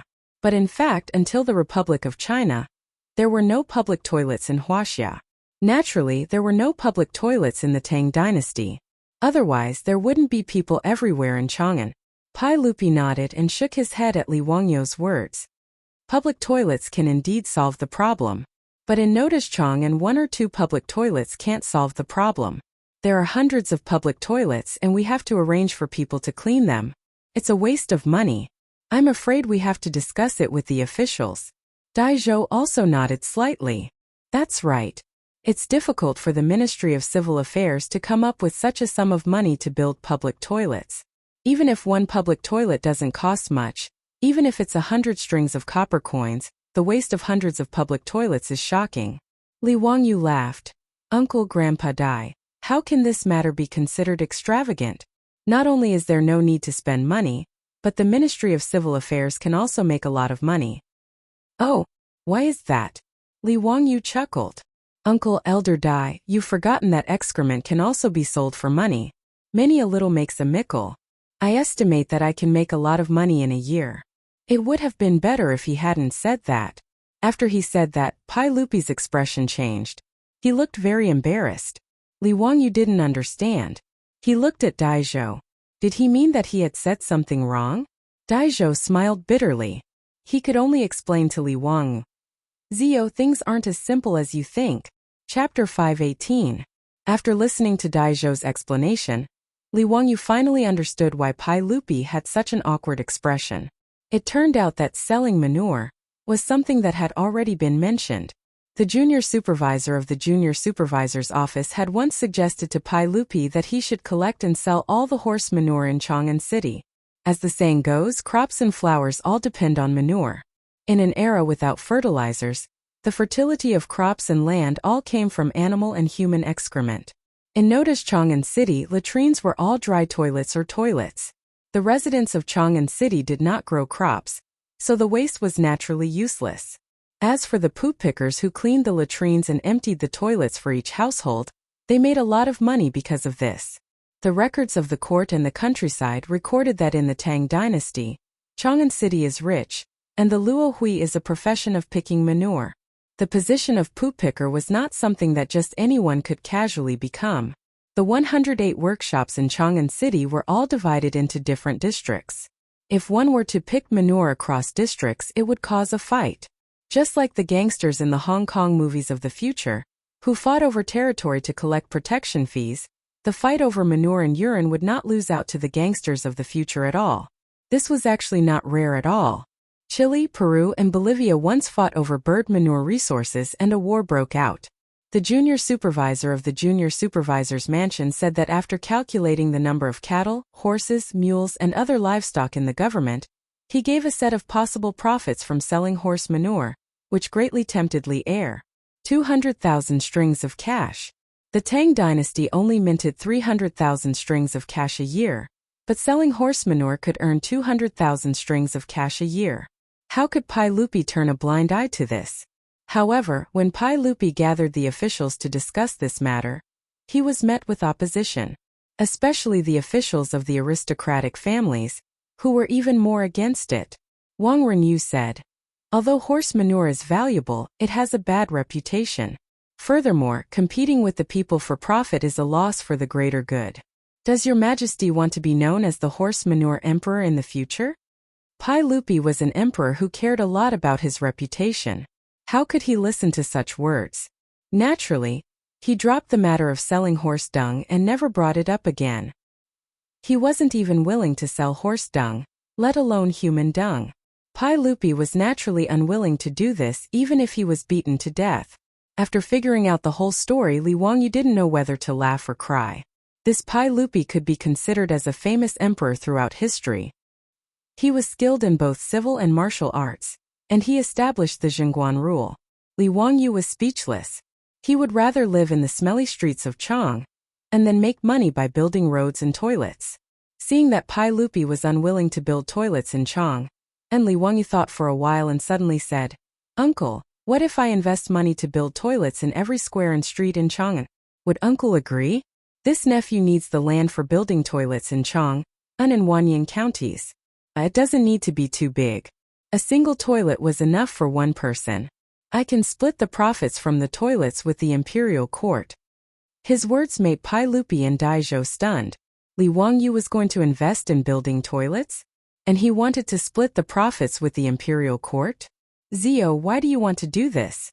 I will order the marquis and bad people to strengthen the patrols in Chang, and prohibit people from urinating anywhere. Running toilets is not a good reputation." Pai Lupi shook his head. Naturally, he didn't want to agree. "Uncle, this is treating the symptoms but not the root cause. Chang'an is so big. Everyone has 3 urgent needs. When they need it, how will the passers-by live?" Daizhou tried to persuade him again. "Zio, this toilet may not be very profitable, but the investment is not small. Even if the money is easy to earn, the smell is not good. I think your family is lacking in business now. Why do you want to get into trouble?" The reason why Li Wangyu proposed to spend his own money to build toilets in Chang, and was not to make money. He really didn't want to see yellow and white things everywhere in Chang'an. Today's matter had disgusted him enough. Anyway, he didn't lack money. Why not take out the money to do something good for the people of Chang'an? A public toilet may not cost 100 strings of copper coins. Building 300 toilets in Chang, and cost less than 30,000 strings of copper coins. It was not a big deal. Moreover, this matter was not without profit. Since selling horse dung could make 200,000 strings of copper coins a year, these 300 toilets would not be bad, right? Li Wangyu suddenly remembered a joke in the Laughing Lin Guangji. In the future, it said that a family saved up a pit of dung and was looking for people to sell it. The price was the same as copper coins. The person who bought the dung was unwilling and bargained for 500 strings of copper coins. The person who sold the dung was anxious. How can there be such cheap dung? Could it be dog dung? The farmer comforted. "It hasn't eaten yours. Why are you so anxious?" Although it was a joke, it showed that this matter could be done in ancient times. Moreover, Li Wangyu had other ideas. If this matter was handled well, it might not be a bad reputation. It might even be a good reputation. "Uncle Elder Dai, I have already thought about this matter. My Tang dynasty should not be like those barbarian lands and drown in feces everywhere. More importantly, I cannot let those barbarian merchants and foreign emissaries laugh at my grand Tang dynasty. It is unbearably stinky. I have some small fortune now and am willing to take it out to share uncle's worries. I am duty-bound to do this. I hope uncle can help me." His words were righteous, making it difficult for Pai Lupi to persuade him. After hesitating for a while, Pai Lupi could only gently nod his head. "All right, since you have made up your mind, I will not persuade you. I can give Chang'an and Wanyan counties an edict to let them cooperate with you to build toilets. The land will all be provided by Chang'an and Wanyan counties, and the imperial court will not take any of the profits. It will all belong to you. Pai Lupi could not persuade Li Wangyu, but he did not plan on taking the money from selling the dung. He did not want to be known as the Prince of Excrement Selling, because of this small amount of money. Thank you, uncle. Li Wangyu hurriedly bowed to express his thanks.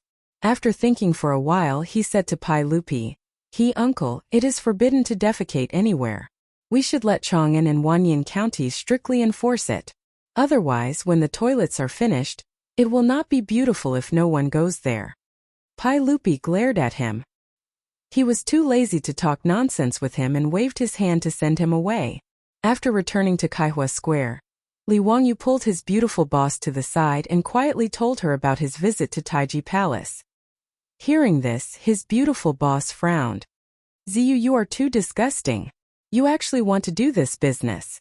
In the future, stay away from me. Don't smoke me. The beautiful boss said in a half-joking, half-serious manner. Li Wangyu was speechless. He rolled his eyes and told her about his plan. This made the beautiful boss nod her head. That is possible. 30,000 strings of cash is not much. If this is successful, it will be greatly beneficial to our Li family. The beautiful boss's affirmation made Li Wangyu very happy. What was even more surprising was that the beautiful boss said, our Li family. This was something she had never said before. Li Wangyu excitedly moved to the beautiful boss's cheek and gave her a big peck.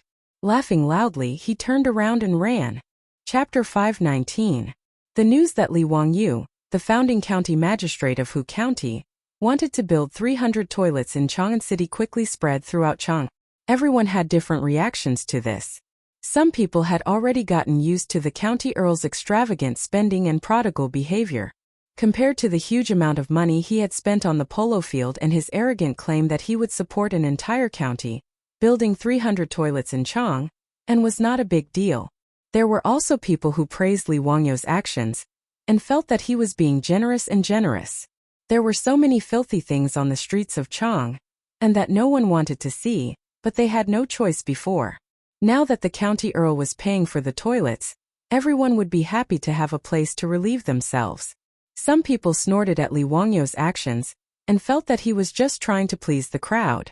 Some of the aristocratic families even started to mock Li Wangyu in private as the county earl of the toilets. Li Er's imperial edict quickly reached Wanyan and Hu County. Li Wangyu ran over to the county yamen and discussed it with Cui Zhua and Lu Deheng, the two county magistrates. On the map, they outlined 300 locations for the construction of toilets. Cui Zhua and Lu Deheng, the two county magistrates of Chang'an and Wanyan, naturally welcomed Li Wangyu's actions. After all, they didn't have to pay for the toilets, and it could solve the problem of the two counties. Why not? The ordinary people of Chang'an were fine, but these two were fifth-rank officials of the imperial court and came from aristocratic families. How could they be used to the filthy things on the streets of Chang'an? Especially in the middle of summer, the mosquito flies and smelly things in the corners of the streets in the south of the city gave the two of them a headache. However, other than strictly ordering the yamen runners to patrol the streets, there was no better way. This made Cui Zhua and Lu Deheng very angry. Although the toilets were seen in ancient books, it was a new thing for the Tang dynasty. Cui Zhua and Lu Deheng invited Li Wangyu and prepared to inspect it. He could also ask Li Wangyu face-to-face about the toilets, how he was going to build them, and how he needed the cooperation of Chang'an and Wanyan counties. There were 300 toilets. Excluding the second toilet that had been converted into a polo field, there were still 106 toilets left. Li Wangyu planned to build a toilet in each square. Due to the large flow of people in the east and west cities, 4 toilets were built in each. These were more than 100 toilets. The rest of the toilets were all built on the 25 main streets of Chang'an. County Count Hu, how do you plan to build the toilets? I'm not sure, so please enlighten me. Cui Zhua bowed and inquired. Now, he and Lu Deheng were truly convinced by this young man in front of them. Thinking back to the time when he went to Dingzhou village and met Li Wangyu, he was just a commoner. Compared to his status as a fifth-rank court official, the difference was like the difference between heaven and earth. However, in just half a year this young man had risen like a rocket. He had been promoted 3 times and was now a county earl of the founding county. Shuizhuo could only secretly rejoice that he hadn't completely offended this young man. He had also lowered his head quickly. Otherwise he really wouldn't know what to do. He sighed in his heart, but how could it not be that Lu Deheng, the Wanyan County magistrate, was sighing in his heart? Li Wangyu called over Niu Wu and took a stack of paper from his hands. Chui Minghouse, Lu Minghouse, please take a look. This is a sketch of the toilets that I drew. The construction of the toilets is very simple. You only need to dig out the latrine pit and solidify it with mirage mud to prevent the sewage from seeping into the ground. The toilets on the ground will be piled up with black bricks. It's square and very simple. He spoke very lightly, but in Shuizhuo and Lu Deheng's ears, they were inwardly speechless. Using something as precious as mirage mud to build toilets? This county count who was indeed a rumored prodigal. County count who mirage mud is a good thing, but it's not cheap. Moreover, the production rate is low. Isn't it a bit wasteful to use it to build toilets? Li Wangyu smiled and said, "It's fine. I've already informed the saints about this matter. This mirage mud was originally the formula that I offered. Now that I've transferred some, it's not a big deal. As for being wasteful, it's not a problem. It's just a matter of tens of thousands of strings of cash." Shuizhuo and Lu Deheng were speechless. Fine, you can be willful when you're rich. Lu Deheng pointed at the drawing in confusion and asked, "County count who, may I ask why the toilets are divided into left and right toilets? What's the purpose?" His question made Li Wangyu feel very strange. He answered matter-of-factly, "Naturally, it's divided into men's and women's toilets." Li Wangyu's words were said casually, but Shuizhuo, who was twirling his beard, trembled. He almost pulled out a few strands of his beard. "County count who, don't joke around. How did you build the women's toilets? What kind of scandal is this? What? Why can't the women's toilets be built?" Li Wangyu was a bit confused. He looked at Shuizhuo and Lu Deheng, hoping to get an explanation. Shuizhuo sighed and said, "There's a difference between men and women. How can a woman use the toilets outdoors? It's really indecent. Even though I've looked through ancient books, there are toilets but women can't use them. County count who, the women's toilets must not be built." Lu Deheng also had the same attitude. He echoed, "County count who, how can a woman use the toilets outside? What kind of scandal is this? This can't be done." Their words made Li Wangyu burn on the outside and tender on the inside. He didn't expect that it would be so difficult to build a women's toilet in the Tang dynasty, which was famous for its openness in history. In fact, Li Wangyu didn't know that there were no women's toilets in China since ancient times. Even in the Republic of China, many women's schools couldn't find toilets in their dormitories. When they needed to use the toilet, they had to take the toilet out from under the bed. In 1935, in order to build the women's toilets, the Guangzhou Health Bureau published a special report, saying that they would build 2 women's toilets somewhere, which were only for women. They reminded men not to break in, and if they deliberately violated, they would be arrested. They looked to the people and others to take note of this. At that time, the Guangzhou Health Bureau published such a serious matter in the newspaper because before that, all the public toilets were men's toilets. After the women's toilets were built in many cities, there were often cases where men were used to it and didn't know that there were women's toilets. Caused a lot of embarrassment. This was the case in the Republic of China, not to mention the Tang dynasty 1,400 years ago. Li Wangyu wanted to build a women's toilet. In the eyes of the Tang people, it was completely incomprehensible. It was even a betrayal of the orthodoxy. After understanding all this, Li Wangyu was also shocked, speechless. He really didn't know what to say. He suddenly understood why his beautiful boss didn't want to ride a horse now, and wanted to take a 4-wheeled carriage. It seemed that this was also the reason. There was no toilet in Chang'an City, but a toilet could be carried in the horse carriage. Shuizhuo's and Lu Deheng's words made Li Wangyu very depressed. According to the customs of the Tang people, he didn't care about only building a men's toilet. But he was afraid that if his beautiful boss knew about this, would she beat him to death? Even he couldn't understand this kind of thing, let alone his beautiful boss. Li Wangyu thought for a while and finally gritted his teeth and said, "Let's build it like this first. We'll talk about it after it's built. In this regard, Cui Zhua and Lu Deheng shook their heads. When this matter spread out, it would cause another wave in Chang'an City. Chapter 520. The toilets that Li Wangyu wanted to build were still on the drawing board, but because he wanted to build a women's toilet, it caused quite a stir. The ordinary people of Chang'an did not care about this. As for the matter of etiquette, no one paid much attention to it. After all, it was not the Ming and Qing dynasties that had so many restrictions and prejudices against women. In the Tang dynasty, even if women went out to work, it was not a new thing. The people were already used to showing their faces in public. Therefore, to the people, the idea of building toilets and separating the toilets into men's and women's toilets was just a joke. But when this reached the ears of the scholars and aristocratic families in Chang'an, it was a big deal. The aristocratic families, led by the 5 surnames and 7 hopes, did not like Li Wangyu. The Wang clan of Taiyuan and the Zheng clan of Xinjiang were even more at odds with him. Now that they heard that this person was going to do such a heinous thing, they immediately exploded. The next day, Li Wangyu was impeached in the morning court as expected.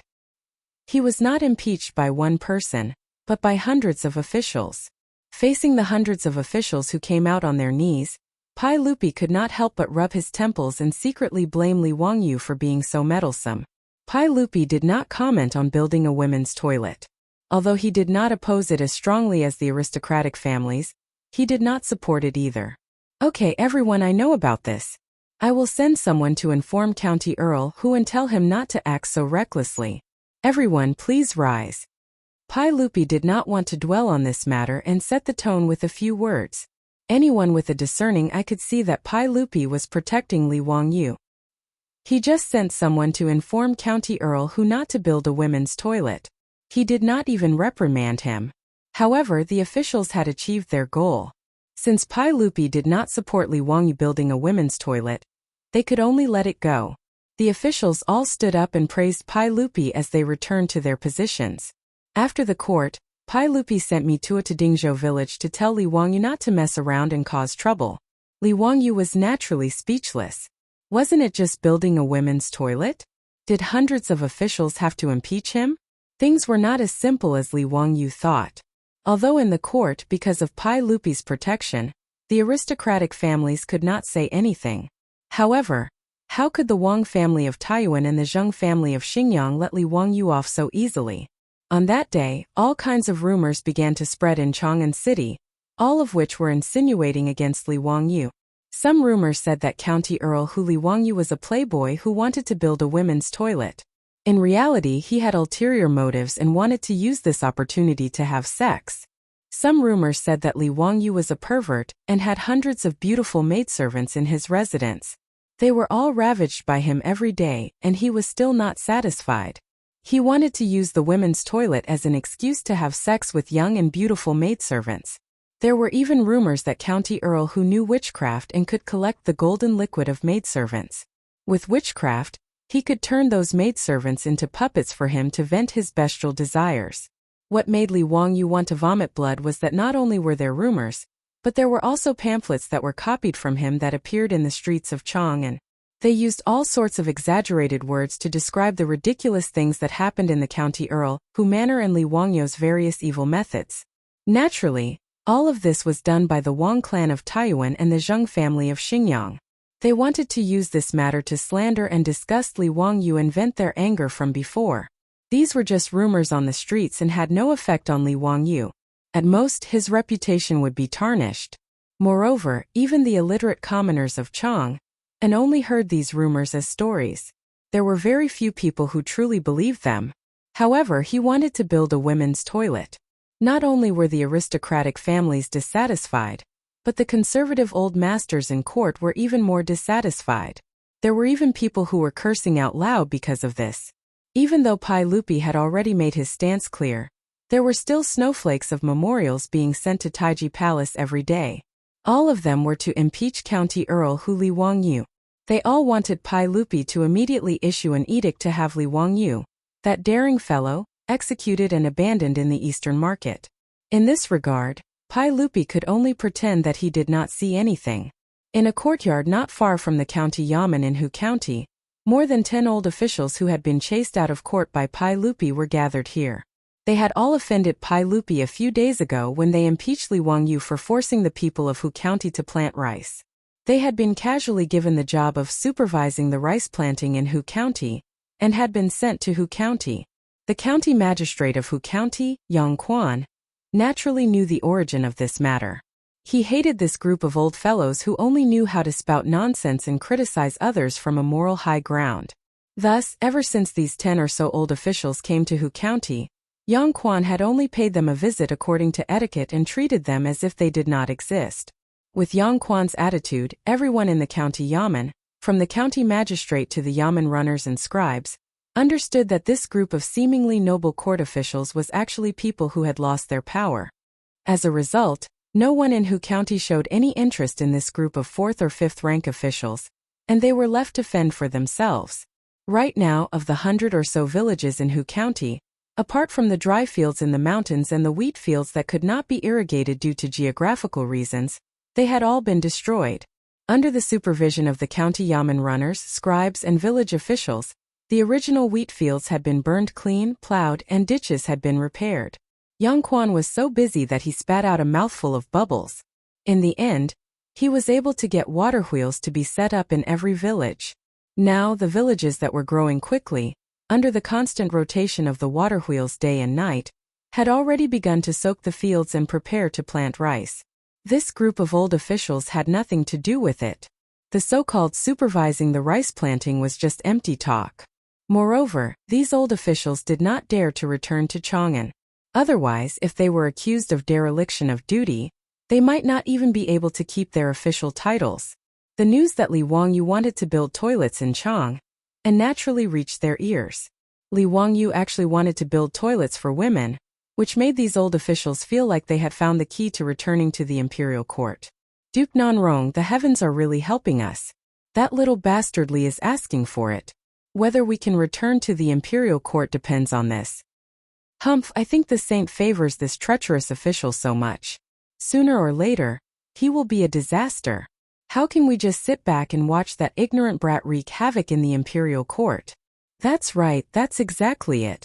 I can't wait to grind this treacherous villain into ashes and return the peace to the Tang dynasty.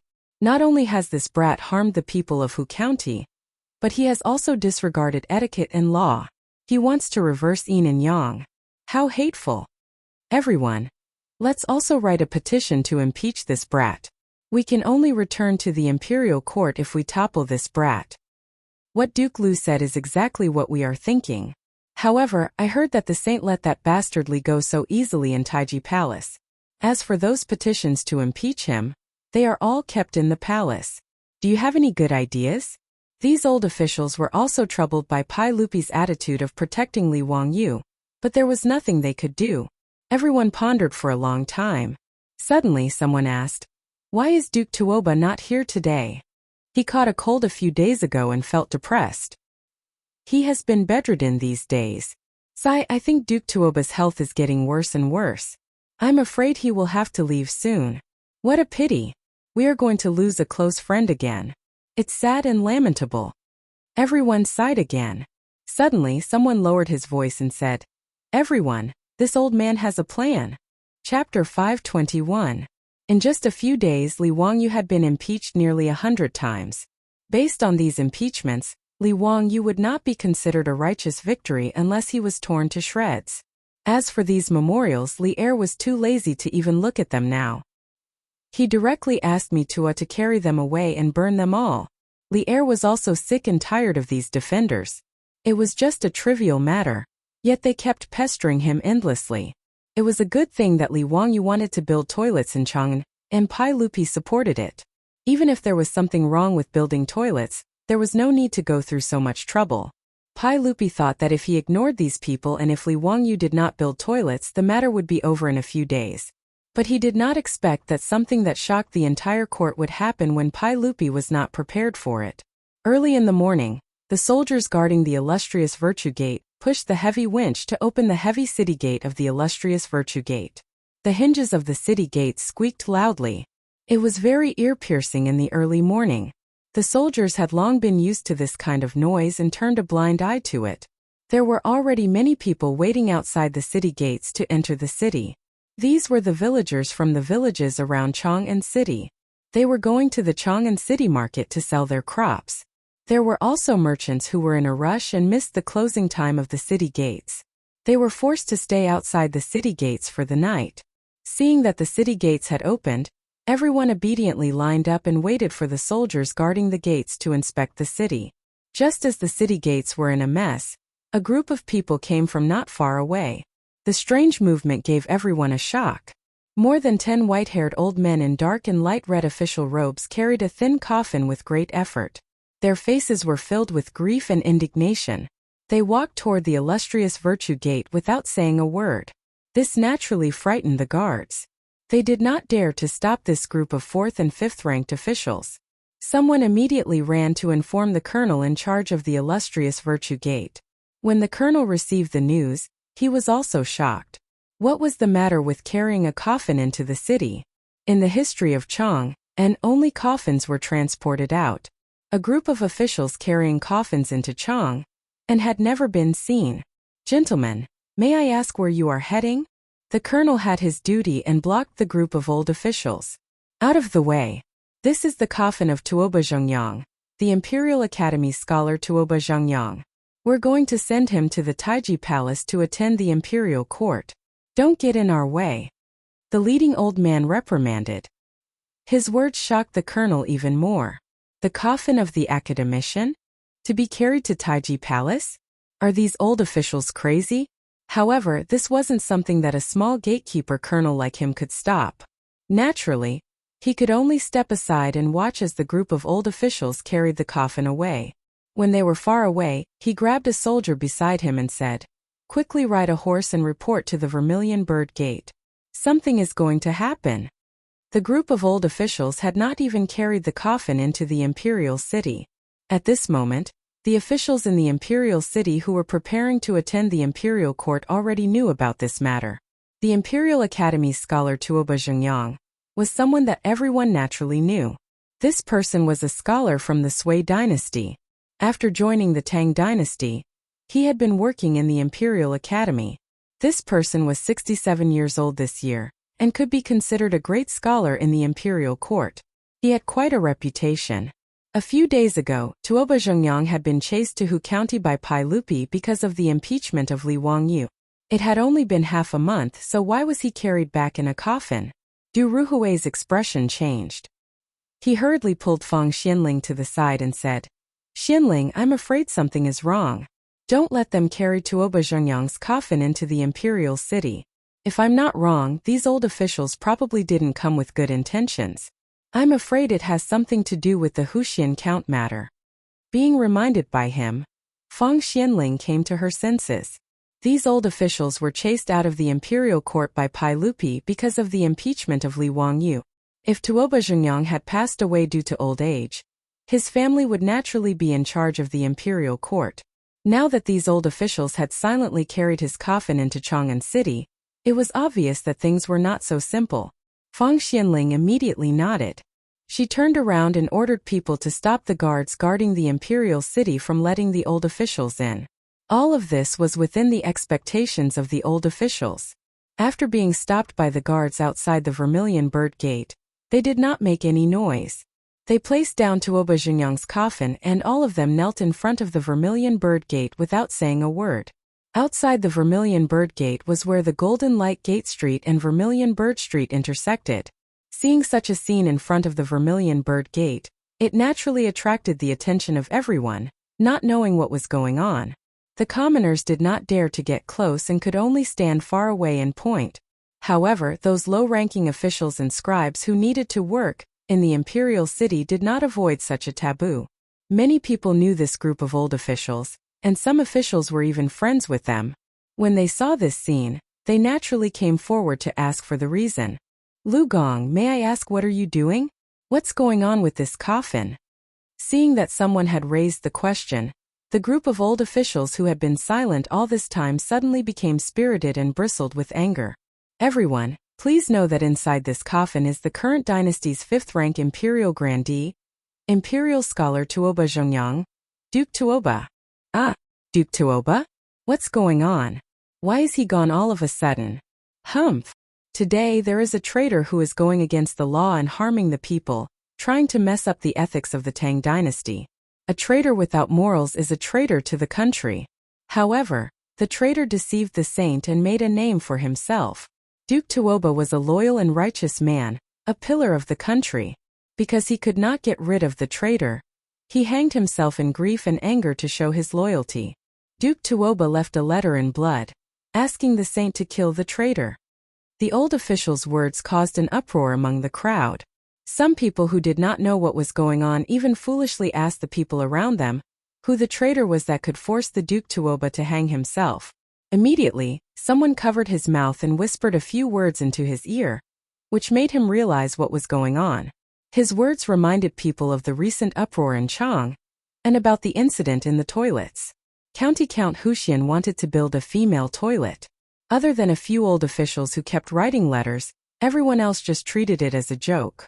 However, they did not expect this to happen today, which shocked everyone. Leaving a letter in blood and hanging himself. How much hatred did he have with County Count Huxian?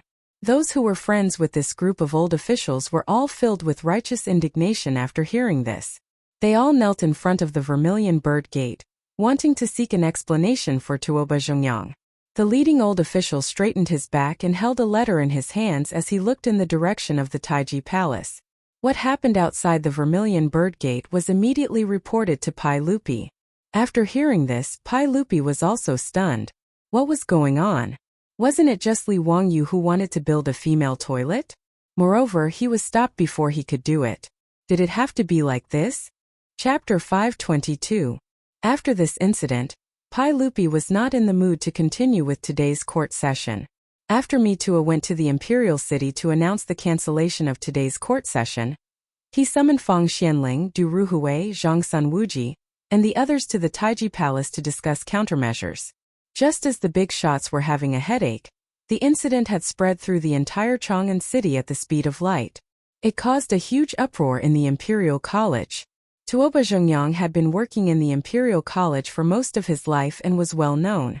When they heard that this Imperial College professor had used his death to prove his loyalty to Pai Lupi because Li Wangyu wanted to repair the female toilet, the entire Imperial College was in an uproar. Tuoba Zhongyang will not rest in peace if he does not get rid of the national traitor.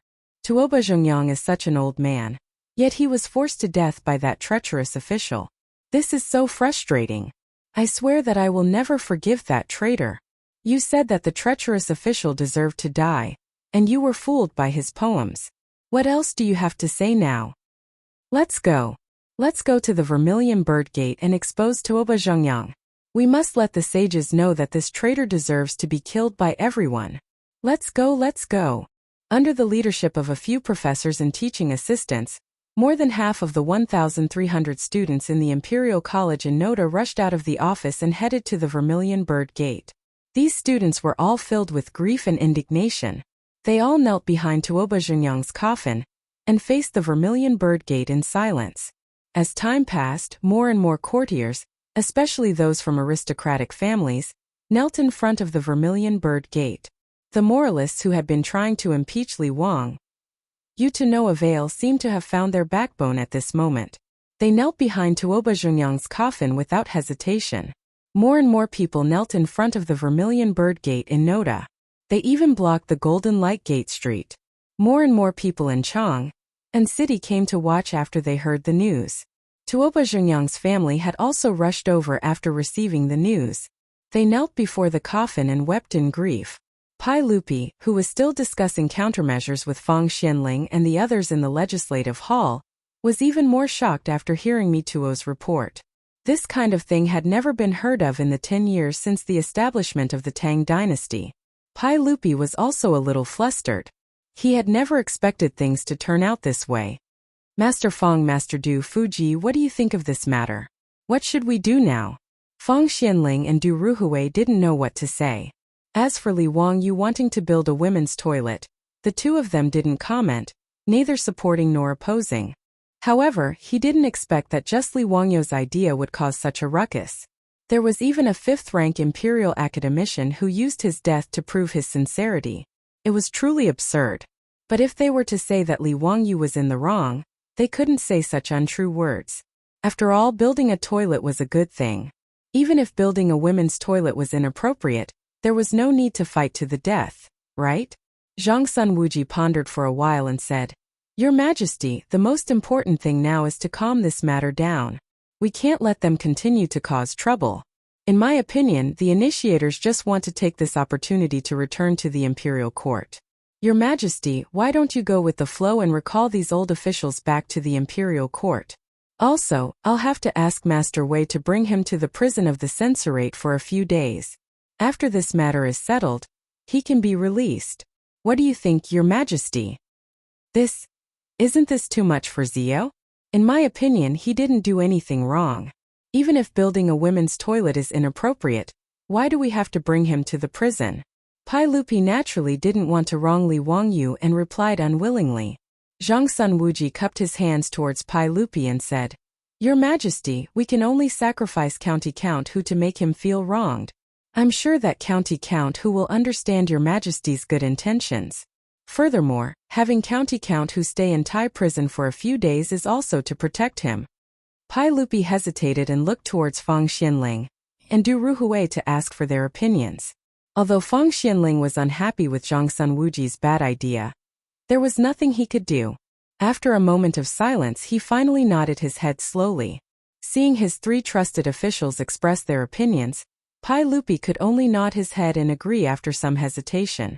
Not long later, Mito walked out of the Taiji Palace with a yellow imperial edict in his hand and went straight to the Vermilion Bird Gate. There is a system. Following Mito's words, the originally noisy Vermilion Bird Gate immediately quieted down. Disciples. Palace Grandee Imperial Scholar, Tuoba Zhengyang, a loyal person, posthumously conferred the title of County Count of Han, bestowed 100,000 gold. Tuoba Zhengyang was posthumously conferred the title of County Baron, so his family naturally kowtowed to express their gratitude. However, the others kneeling on the ground weren't satisfied with this result. Just as they were about to make a ruckus, Mito took out another imperial edict. This imperial edict finally satisfied this group of old officials. Not only did Pai Lupi give in, he also called them all back to the imperial court.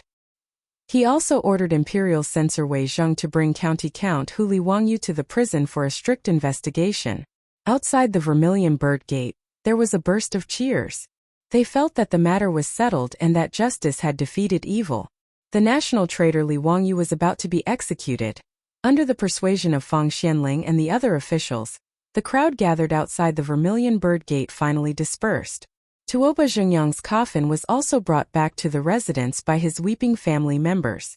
They were going to set up a mourning hall for his relatives and friends. Wei Zheng shook his head, but there was nothing he could do. He had to personally lead people to Dingzhou village. Li Wangyu naturally knew nothing about this.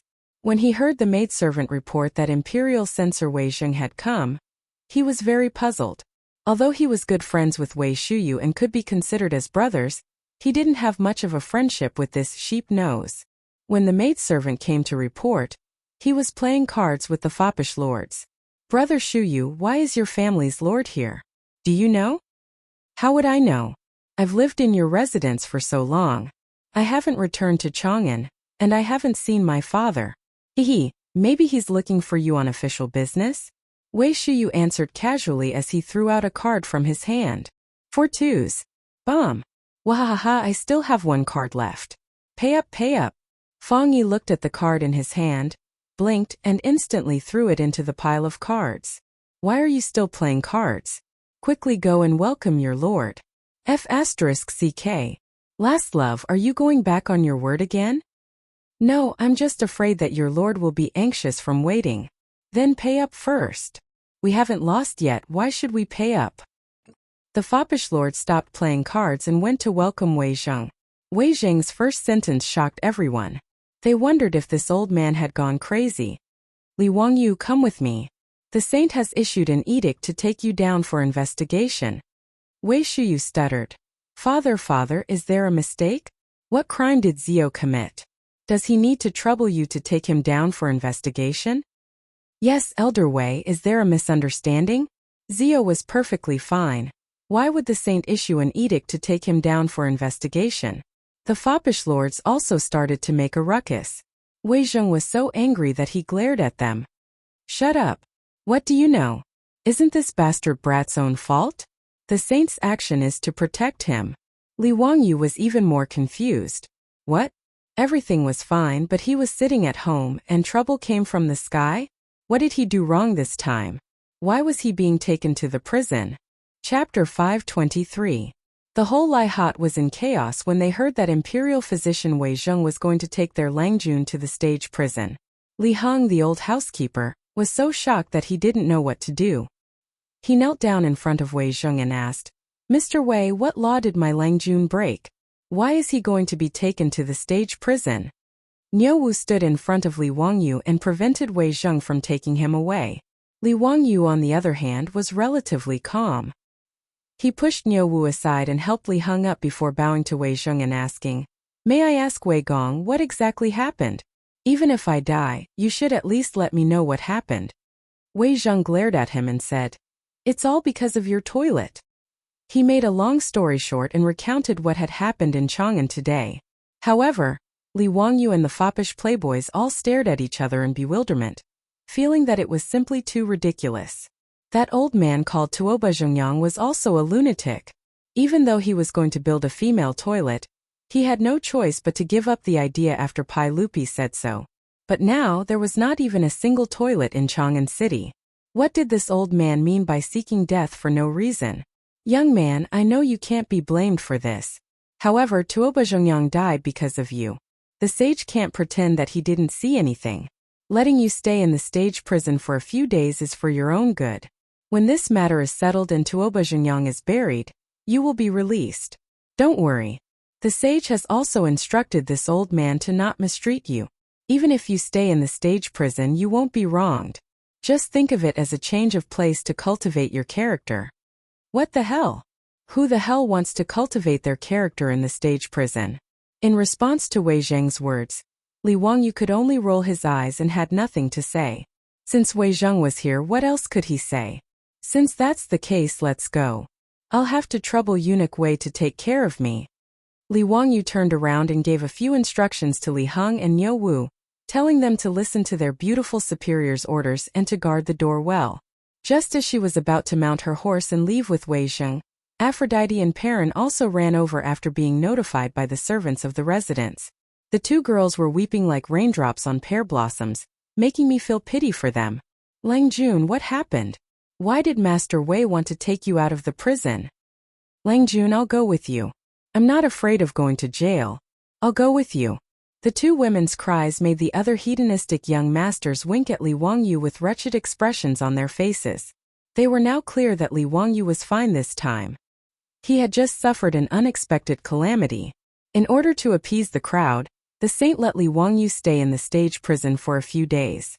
Since he couldn't bear the punishment and was fine, they all began to tease Li Wangyu.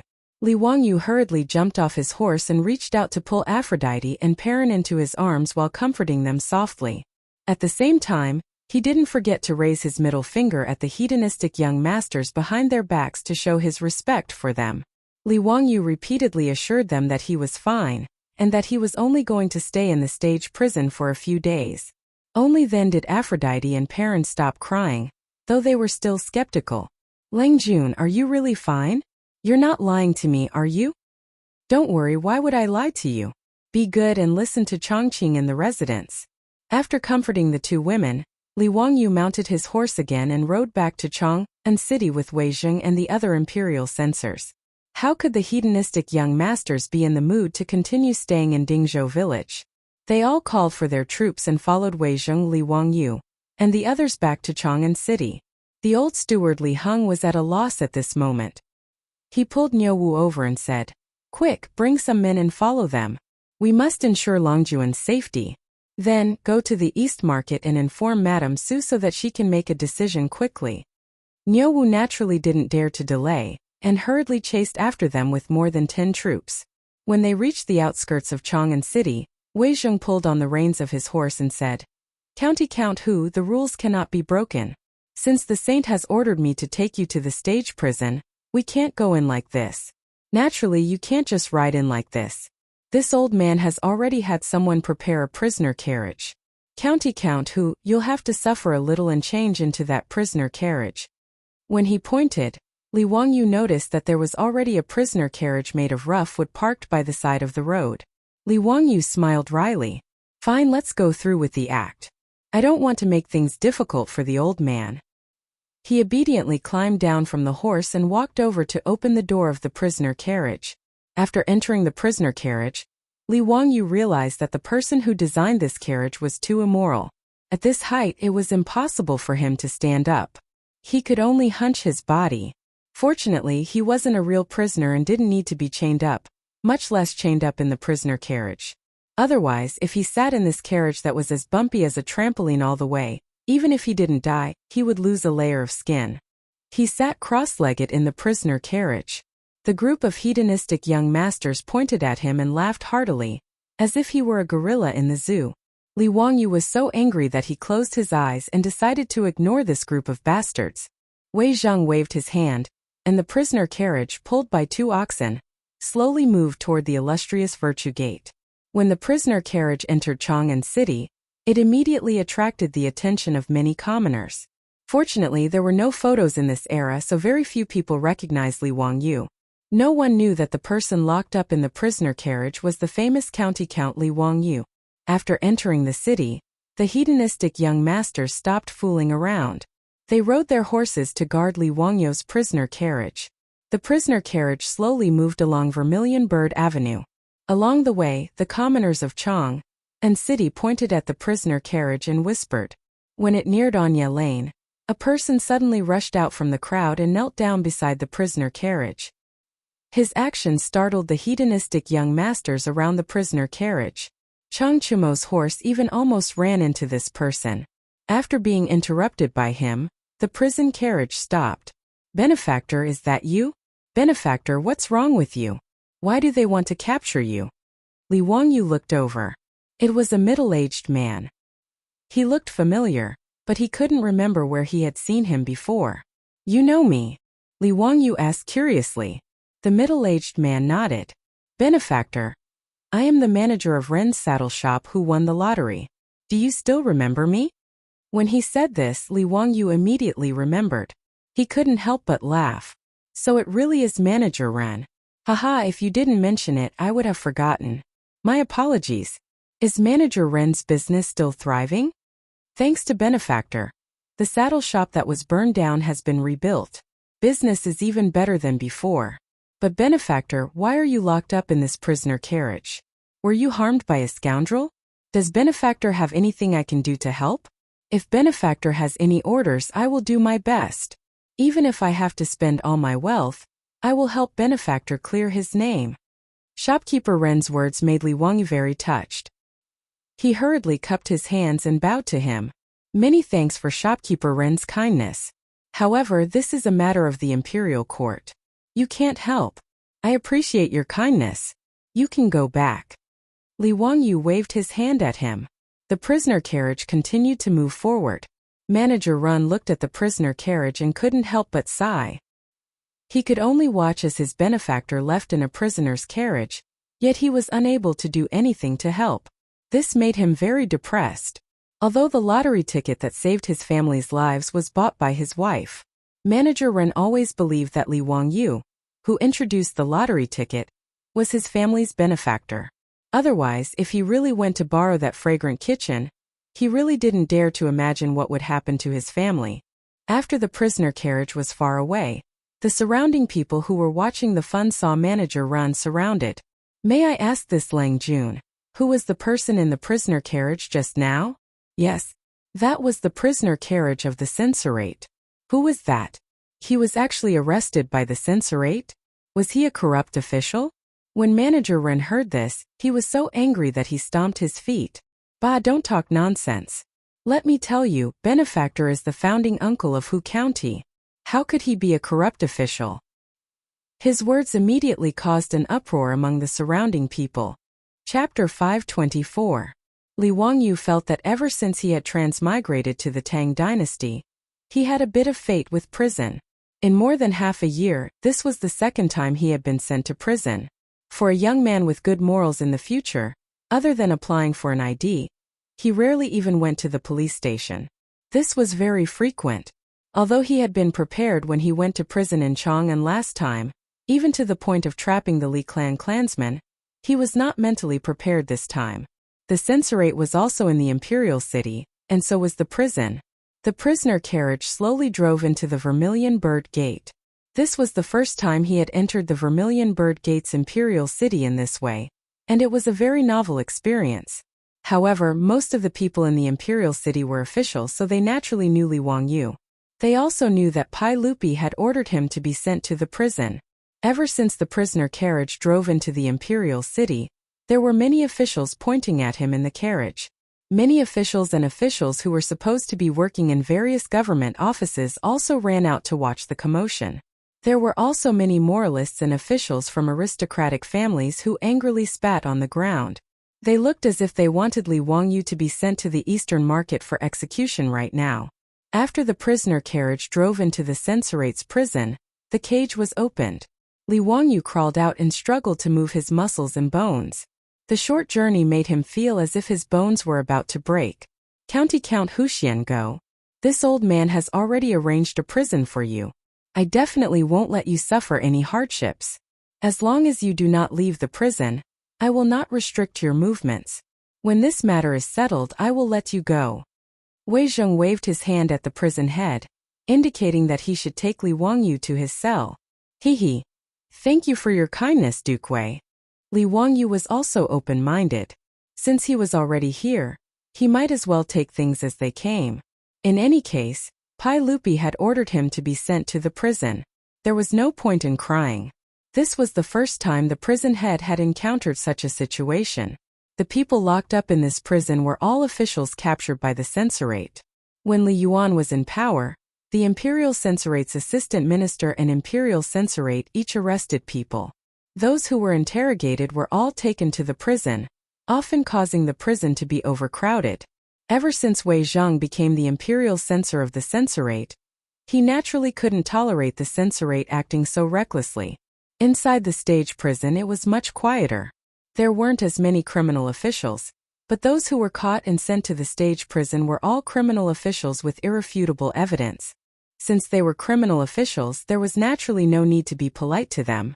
Even the ordinary prison guards of the stage prison would often insult and reprimand these high and mighty officials. They would even use some private punishment. That was a common occurrence. But today, the head of the prison had received a notice from the imperial censor, asking him to find a dry and well-ventilated prison cell, and clean it up for a noble to stay in. The jailer almost thought that he had misheard. A noble was staying? This was the prison, not the hostel of Chongren Square. What did he mean by checking in? Shouldn't he be in prison? The head of the prison was baffled. He could only lead a group of prison guards to find a cell in the stage prison and clean it up. Hearing that a criminal had arrived, he hurried out to pick him up.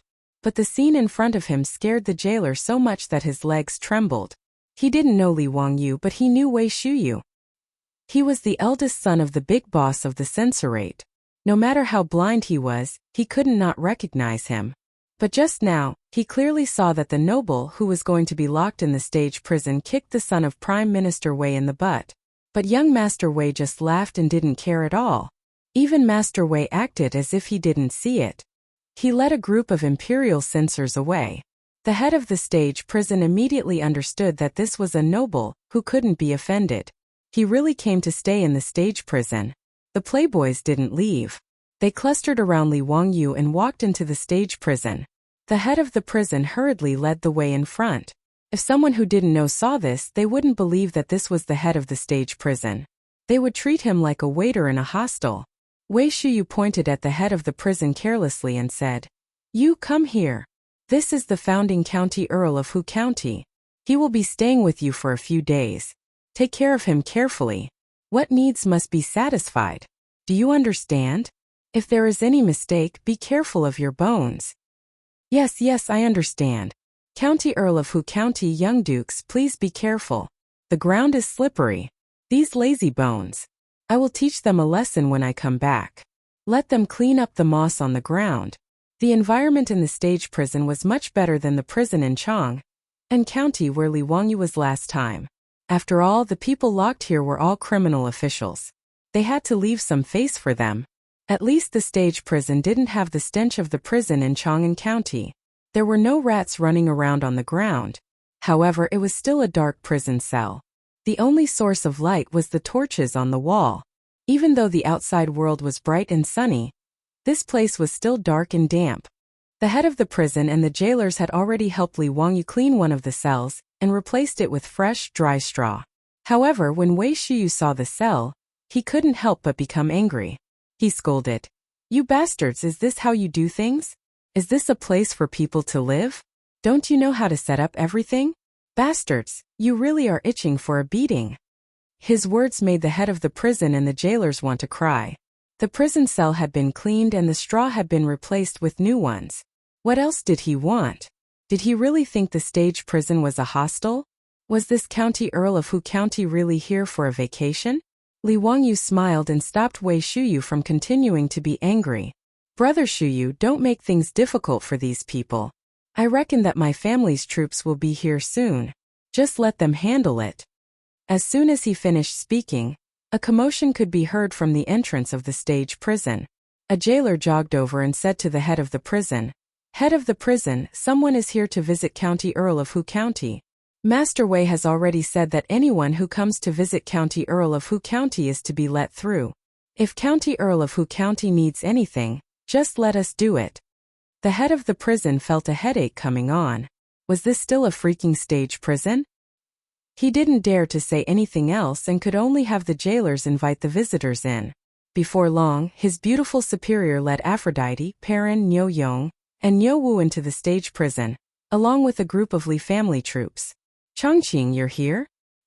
Aphrodite, Perrin, didn't I tell you to stay in the residence? Why did you come to Chang'an?" Li Wangyu asked curiously when he saw the two girls. Aphrodite and Perrin looked aggrieved. If it weren't for the fact that there were so many people around, they probably would have burst into tears. "Lang Jun, after you left, the old steward was worried that no one would take care of you, so he had us lead a few maidservants and troops to Chang'an on horseback."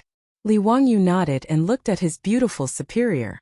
"Chongqing, please take care of the family during this time." His beautiful superior was very calm, but there was a hint of anger on her pretty face. "Wangyu, I heard from Niu Wu that you were sent to the stage prison because of the toilet incident?"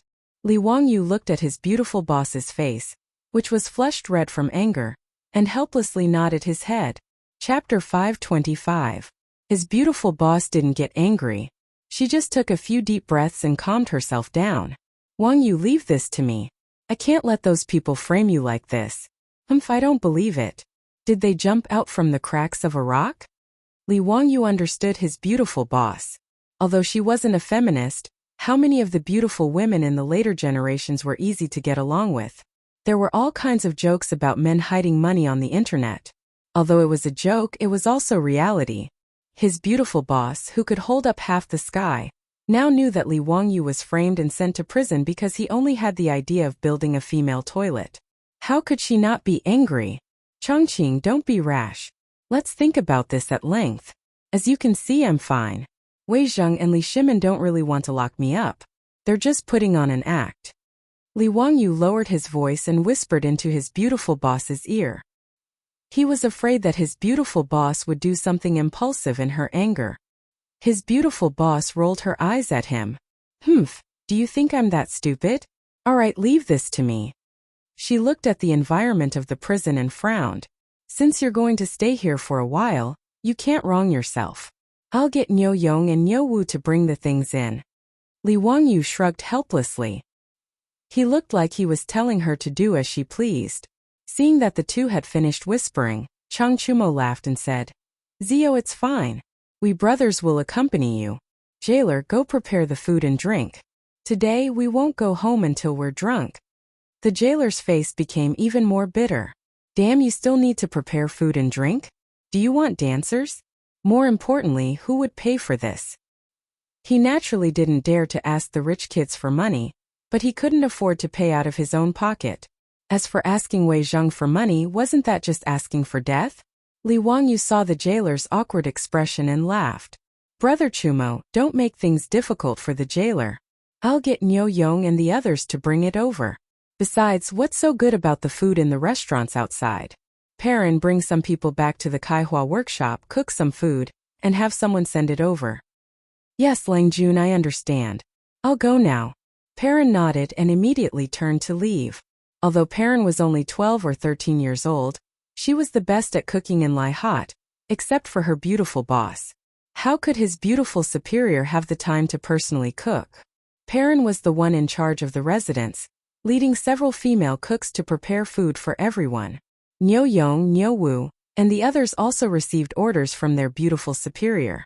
They led their troops back to the Kaihua workshop and prepared to transport the items to the stage prison. Not long after, the prison head and the jailers looked as if they had seen a ghost. Several four-wheeled carriages drove into the censorate and stopped in front of the prison gate. Inside the carriage, there were all kinds of exquisite furniture and decorations. Several Lai Hot's maidservants had already thrown out all the straw in the prison cell. Then they took down several thick carpets from the carriage and spread them on the floor of the prison cell.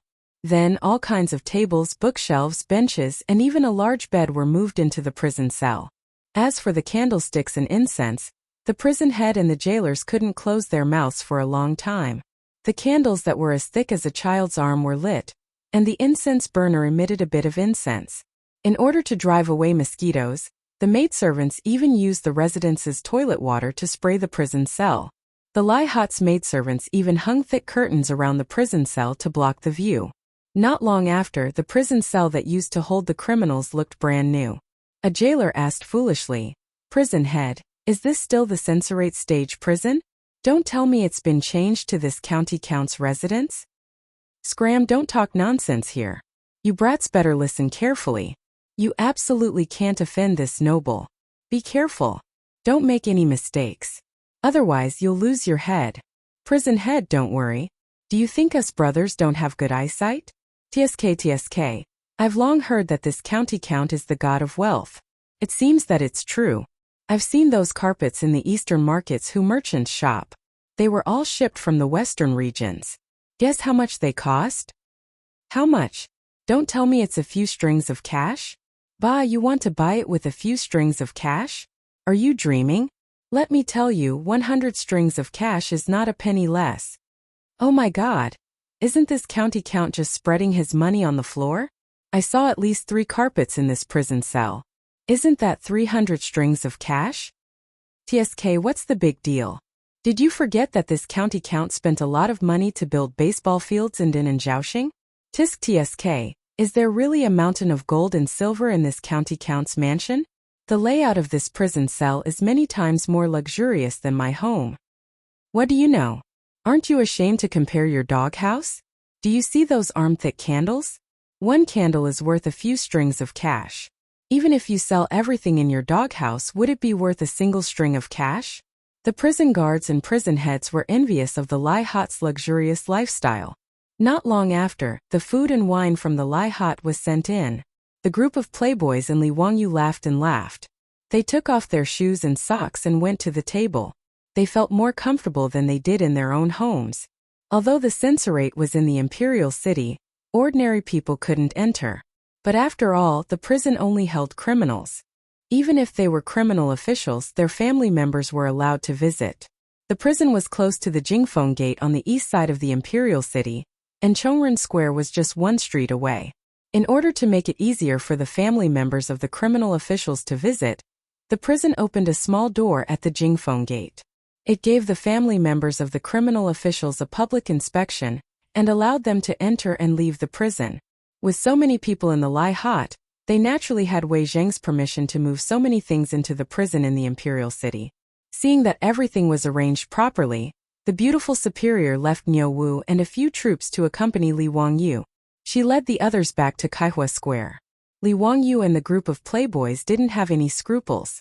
They ate, drank, played finger-guessing games, and drank in the prison of the censorate. It was very lively. When everyone was drunk, they saw a group of people rushing in from the prison gate. They were cursing and swearing. Behind them, The prison heads and prison guards were smiling apologetically. Li Wangyou's luxurious prison cell naturally attracted the attention of this group of people. Immediately, someone pointed at Li Wangyou's cell and started quarreling with the prison heads and prison guards. One of the jailers seemed to be explaining to them with a smile, but the leader suddenly slapped the jailer in the face, causing a loud smack, which attracted the attention of all the foppish sons and Li Wangyou. Li Wangyou looked at the group of people with drunken eyes. He couldn't help but fly into a rage. The wine cup in his hand directly smashed on the ground. Damn it, why are these Japanese so arrogant?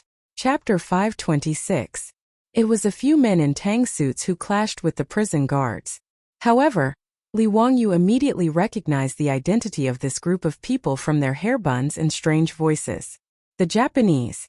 In the future, Li Wangyou was a little pink, and the people he hated the most were naturally the Japanese. Now that he saw a group of Japanese appearing in the prison and acting so arrogantly, he couldn't help but fly into a rage. Mother*****.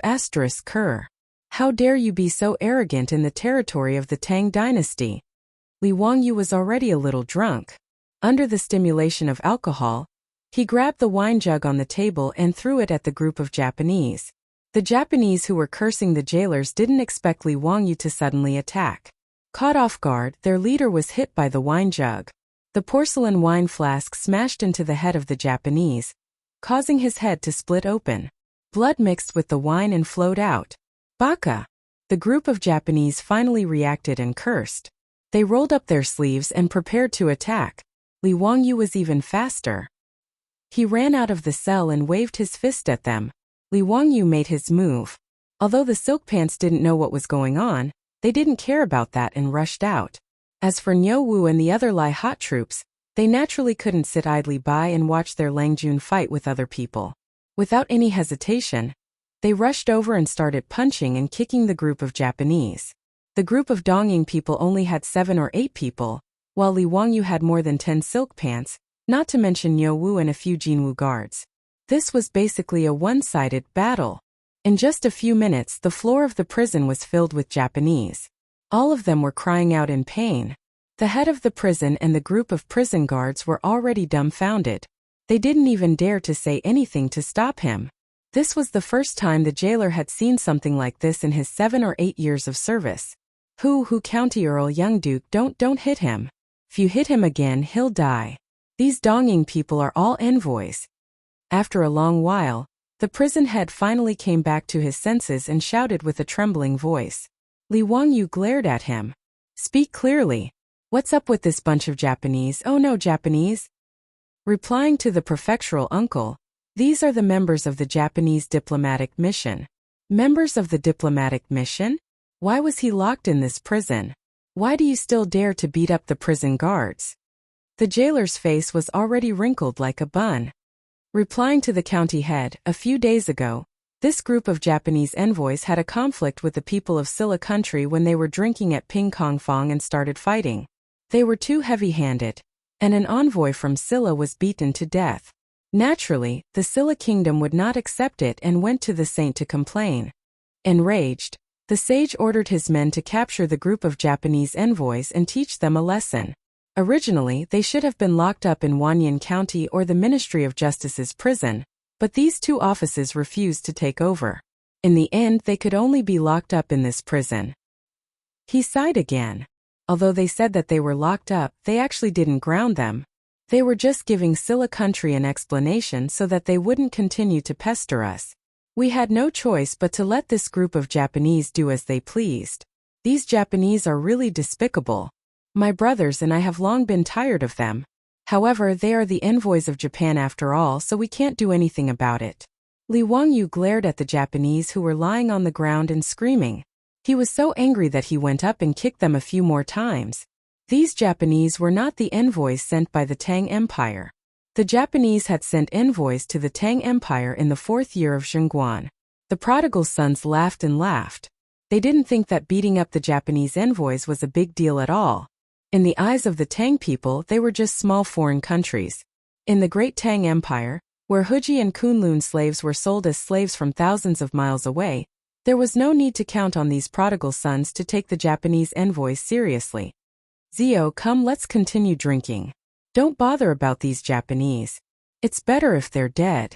Chang Chumo and the others only thought that these Japanese had insulted and beaten up the jailers and angered Li Wangyu. They also didn't understand why Li Wangyu called them Japanese. The spoiled brats naturally couldn't imagine what kind of calamity would befall China in the future. They also couldn't imagine that the Japanese, who had been lying on the ground like mud, would charge into China like wolves and tigers 1,000 years later. They would burn, kill, pillage, and commit all kinds of crimes. There was naturally a reason why Li Wangyu hated the Japanese so much. Back then, the 3 million Sichuan soldiers resolutely went out of Sichuan to fight against the Japanese. They suffered more than 640,000 casualties, and the number of casualties was the highest in the country. Li Wangyu's grandfather was a member of the team that went out of Sichuan to fight against the Japanese. After a fierce battle in Tar village, although he was lucky enough to survive, he had a few more bullet holes on his body. He would feel incomparably painful whenever it rained. Regarding this, his grandfather felt very fortunate. Compared to his brothers who had died on the battlefield, he was already very satisfied. The enmity between the country and his family made Li Wangyu's eyes turn red when he saw the Japanese. After dealing with the Japanese envoys, Li Wangyu couldn't be bothered with them anymore. He ran back to his cell with the other prodigal sons and continued to drink.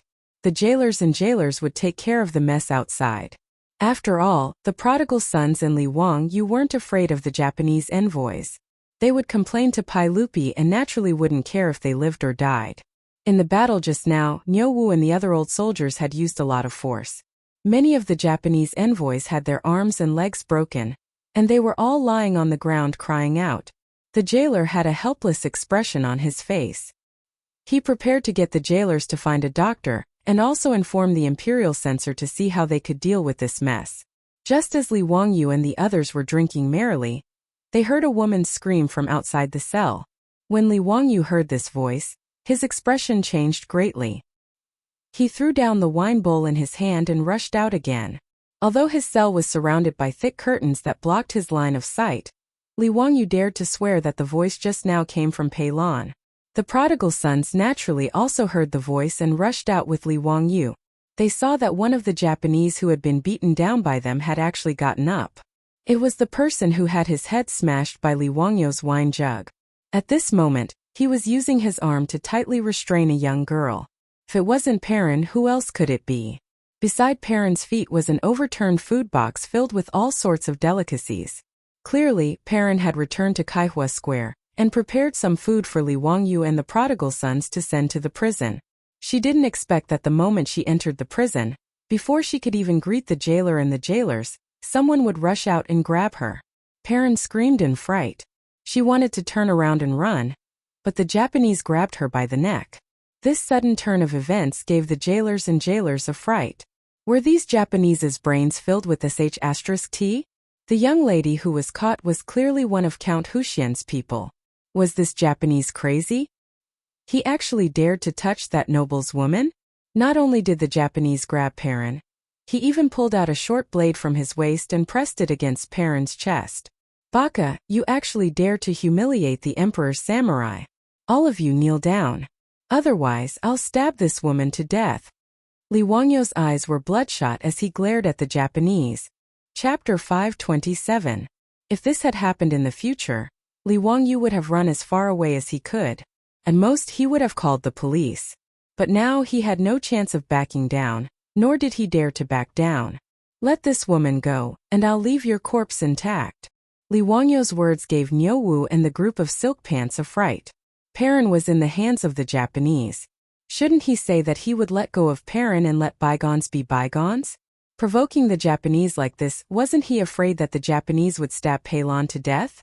Li Wangyu's heart was even more nervous. This tough attitude was purely an act. If the other party was a Tang, he wouldn't say such words to provoke them. But this was a Japanese. Li Wangyu had read the famous book Chrysanthemum and Sword in the future, so he knew a little about this weird race. Bushido was a part of the Japanese's moral system, and it had a deep meaning to the Japanese's thinking.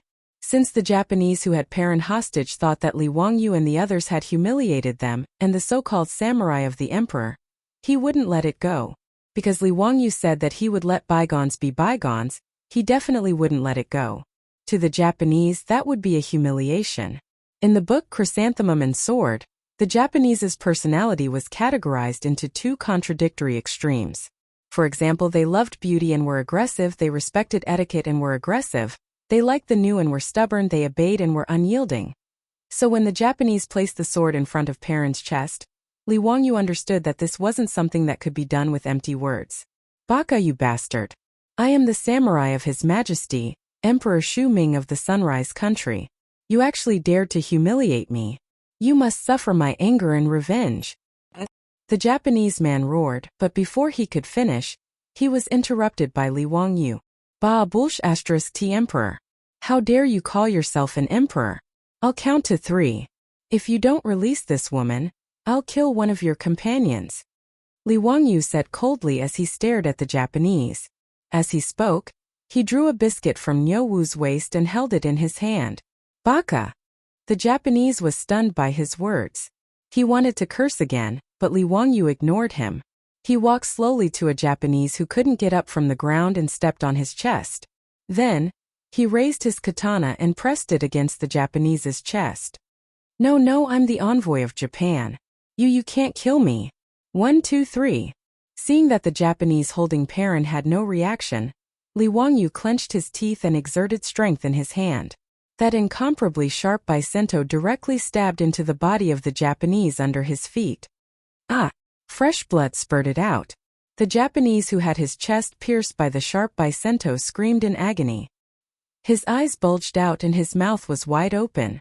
He was like a fish that was out of oxygen, desperately trying to breathe.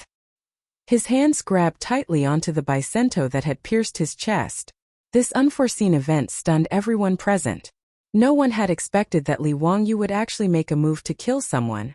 Even though he had pressed the bicento against the Japanese's chest, the rich kids didn't think that Li Wangyu would really stab someone. They only thought that he was threatening the Japanese.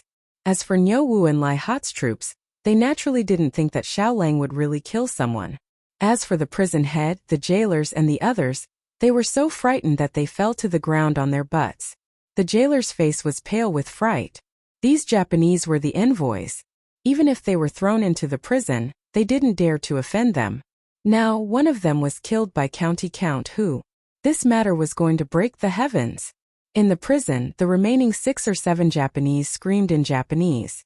As for the Japanese holding Perrin hostage, his eyes were about to fall out of their sockets. Baka, you, how dare you kill someone? Galactic whale, you killed the galactic whale. In his panic, he almost stabbed the bicento into Perrin's chest. Li Wangyu wiped the blood off his face and grinned. I said that if you don't let go of that woman, I'll kill all your companions. Now let's start again. I'll count to 3. If you don't let her go, I'll kill the next one. 1. Zio this. After confirming that Li Wangyu was really going to kill someone, the rich kids came back to their senses. Chung Chumo wanted to stop him. Although these Japanese deserved to die, they were the envoys after all. The rich kids could beat them up or even break their arms and legs, but killing them would cause trouble. However, the moment Chung Chumo spoke, Li Wangyu turned his head and glared at him, forcing him to swallow his words. At this moment, Li Wangyu's appearance was terrifying. Not only were his eyes bloodshot, his face was ferocious, and there were spots of blood all over his body. He was like a ferocious beast that chose people to devour. Actually, no one could see that Li Wangyu's body was trembling under his loose robe. He was just pretending to be calm. He had killed fish and chickens before, but this was the first time he had killed someone. When would a good youth of the later generations ever think about personally plunging a sharp knife into someone else's body, and being drenched in blood by the blood that spurted out? A strong feeling of nausea kept provoking Li Wangyu. He didn't even dare to lower his head to look at the dying Japanese, fearing that he would vomit the next moment. Li Wangyu didn't dare to vomit, nor did he dare to show any signs of weakness. Otherwise, Perrin would be in danger. He could only bet that he could intimidate the Japanese and make him surrender and let go of Perrin. Ever since he transmigrated to the Tang dynasty, the first person Li Wangyu saw when he opened his eyes was the little girl Perrin. After half a year of interacting with her, he had long regarded this girl as his own little sister. If something bad happened to her because of him, Li Wangyu was afraid that he would really go crazy. Right now, he only hated that he wasn't ruthless enough and didn't break all the Japanese's arms and legs. 3. Seeing that the Japanese was still unmoved, Li Wangyu slowly walked to the other Japanese whose legs were broken and couldn't get up. When the Japanese saw Li Wangyu stab his companion in the chest, he was scared out of his wits. Ignoring the heart-wrenching pain in his injured leg, he tried to crawl out of the prison. Li Wangyu leisurely walked to his side and stepped on his back. Then, without any hesitation, the bicinto in his hand stabbed into the Japanese's back again. Another scream rang out in the sealed prison. This scream, coupled with the thick smell of blood, caused the group of rich kids to turn pale. Although Cheng Chumo, Yuchi Baolin, and the others were born in a military family, they had never been on a battlefield and had never seen someone kill someone at such a close distance.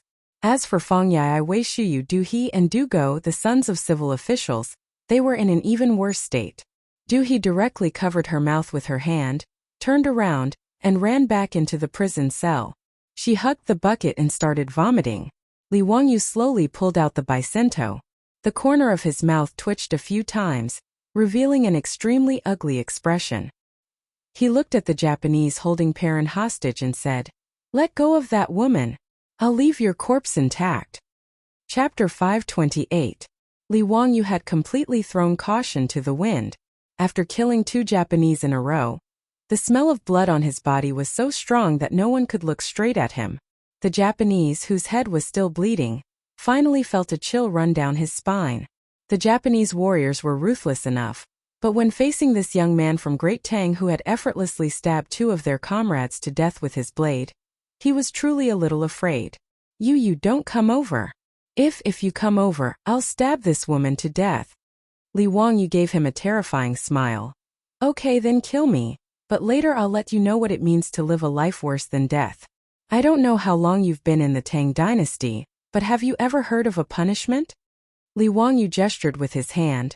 "I'll bury you in the ground, only exposing your head. Then I'll use a knife to cut a wound on your scalp, and slowly pour mercury into the wound. You'll start to feel extremely itchy, more and more uncomfortable, struggle with all your strength. Bang!" Li Wangyu suddenly made an exaggerated gesture, scaring the Japanese so much that he almost dropped the knife in his hand. "Guess what the result will be? You'll jump out of the ground naked. But there'll be no skin on your body, only bright red flesh. Have you ever seen a sheep being skinned? It's like that, but you won't die immediately, you'll still be alive and kicking, and you'll be able to enjoy the sight of your own skin being skinned."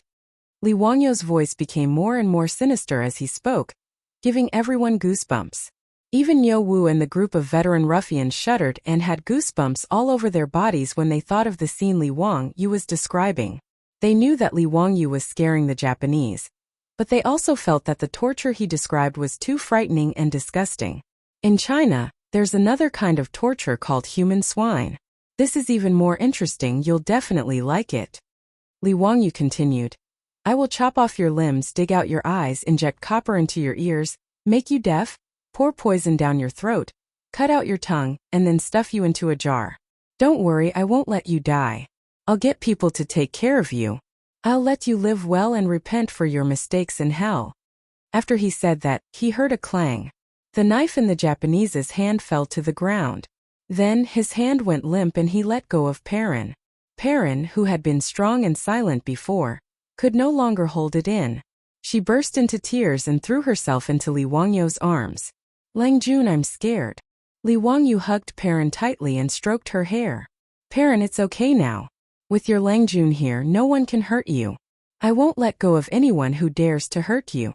After he said that, he patted Perrin's back gently and asked Nyo Wu to take good care of Perrin. Then, he walked slowly to the Japanese with the blood-dripping katana.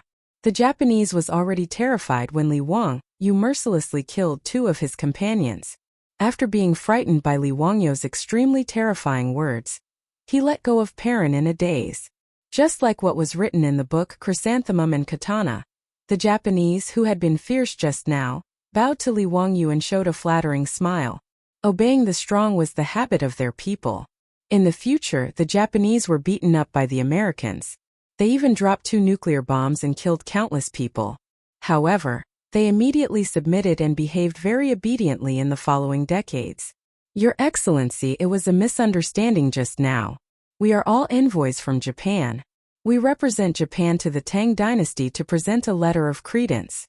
Please forgive my rude behavior just now. Seeing that the Japanese lowered his head and admitted his mistake, everyone present heaved a sigh of relief.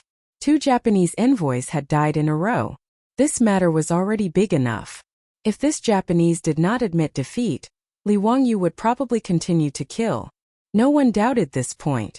At this moment, Wei Zheng, who had received the report from the jailer, led a group of officials from the censorate to the prison. Seeing the blood on the ground and the bodies of the 2 Japanese envoys lying on the ground, even Wei Zheng was shocked. No one had expected things to turn out like this. Just as Wei Zheng was about to speak, Li Wangyu suddenly raised the katana in his hand and directly stabbed it into the back of the Japanese who was still bowing. This stab was quite ruthless. It directly pierced his heart from the back. Blood spurted out again. The Japanese did not expect Li Wangyu to attack him at this time. With a miserable cry, he died and his body fell heavily to the ground. Count who? What are you doing? You're crazy. Seeing that Li Wangyu dared to kill people in front of him, Wei Zheng was so angry that he almost fainted. Li Wangyu finally regained his composure. He forced an ugly smile at Wei Zheng and said, "Eunuch Wei, this person kidnapped my family's Xiaonyang. I said that I would leave him with an intact corpse. One cannot go back on one's word." "You!" Wei Zheng was so angry that his beard blew and his eyes widened. He roared at the jailer and the jailer, "Lock him up. Without my orders, don't let him out." Count who, you have to take responsibility for this. Wait for the saint's anger." Li Wangyu did not resist. He obediently walked back to his cell and allowed the jailer to lock the cell door with iron chains. "Excuse me, can you bring me some water later? This blood is sticky and really uncomfortable," Li Wangyu whispered to the jailer. The jailer squeezed out a smile that was uglier than crying and nodded silently. Perrin was so frightened that she was crying loudly. She threw herself against the cell door and refused to let go. "Niu Wu, you guys send Perrin back. There's no need for you guys here," Li Wangyu ordered. Niu Wu nodded silently. Right now, it was indeed not suitable for them to continue staying in this prison. Not only Niu Wu and the others, but even the group of wastrels were all chased out by the furious Wei Zheng. He also ordered the imperial censorate to treat the Japanese and remove the 3 corpses to wash the bloodstains. Right now, this matter was no longer something that Wei Zheng could handle. He could only report the truth to Pai Lupi and ask him to make a decision. After hearing Wei Zheng's report, Pai Lupi couldn't help but be stunned. "Duke Wei, are you joking? That brat Zio suddenly killed 3 Japanese envoys in the prison? How could he have such guts?" "Yes, Your Majesty. There was a reason for this matter. Previously, when the Japanese envoys humiliated the prison guards, Count who was indignant. Together with my son Chang Chumo, Fong Jun and the others, he beat up the Japanese envoys. Originally, the matter was over, but who would have thought that one of the Japanese envoys would use a knife to hold the Lai Hot hostage? This caused Count who to fly into a rage and kill the envoys. Although Wei Zheng was angry, he still explained the facts clearly, causing Pai Lupi to frown. This group of Japanese truly deserved to die. They even dared to hold a woman hostage in the prison. I feel that Zio did well. This group of barbarians who don't know etiquette should all die. Duke Wei, have you heard of Zio's ode to chivalry? Killing one in 10 steps. This brat really wasn't just talking about it. Between the Japanese and Li Wangyu, Pai Lupi chose to side with him without hesitation. Moreover, this matter was clearly instigated by the Japanese. From Pai Lupi's point of view, Li Wangyu's actions weren't wrong at all. Wei Zheng's expression was bitter. "Your Majesty, I'm afraid this matter isn't that simple." Chapter 529. In the prison of the censorate, Li Wangyu washed off the bloodstains on his body after the jailer brought him clean water. He then lay on the bed with his hands behind his head and stared at the ceiling of the prison with his eyes wide open. Even now Li Wangyu still hadn't calmed down. His fingers were still trembling and his eyes were bloodshot. He really didn't expect that he would kill people today, and 3 people at that. Even though they were only Japanese, Li Wangyu still didn't feel good. He closed his eyes and wanted to sleep, but the scene of blood splattering everywhere kept replaying in his mind, making it impossible for him to fall asleep. After an unknown amount of time, Li Wangyu heard footsteps in the silent prison and stopped at the door of his cell. Li Wangyu opened his eyes and looked up. He saw Pai Lupi glaring at him angrily. He quickly got off the bed and bowed to Pai Lupi. "Nephew greets uncle. Humph Zio, I underestimated you. I didn't expect that you would actually dare to raise your knife and kill people." Li Wangyu smiled bitterly. "Uncle, it's not that nephew is arrogant, it's just that the situation forced me to do so. If I didn't do it, that Japanese probably would have already stabbed the knife into my parents' body. I won't hide it from uncle, but nephew's hands are still trembling. This is also nephew's first time killing someone." Hearing him say that, Pai Lupi's expression eased up quite a bit. He signaled the jailer, who didn't even dare to breathe loudly, to open the cell door and walked in. "You really know how to enjoy life. This cell is even more comfortable than my bedroom." Pai Lupi glared at Li Wangyu in annoyance. Li Wangyu could only smile awkwardly and didn't explain further. What could he say? He shouldn't have been sent to this prison in the first place. He was sent to prison because he was wrongly accused. This was clearly Pai Lupi's responsibility. What's wrong with living comfortably? He's not a real criminal. Pai Lupi didn't stand on ceremony. He sat down at the table and gestured to Li Wangyu to pour him some wine. Li Wangyu hurriedly changed the wine glass and poured Pai Lupi some good wine.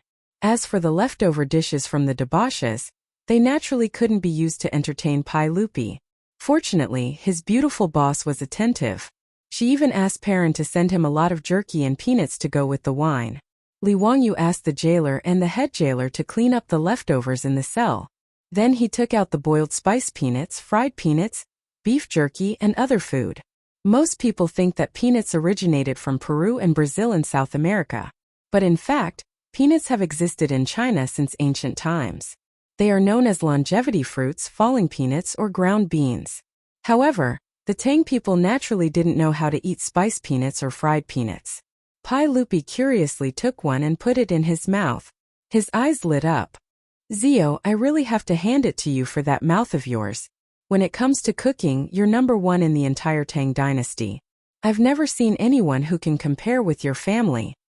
If uncle likes it, eat more. This is perfect to go with wine." Pai Lupi ate a few peanuts and drank a mouthful of good wine. He was in a much better mood.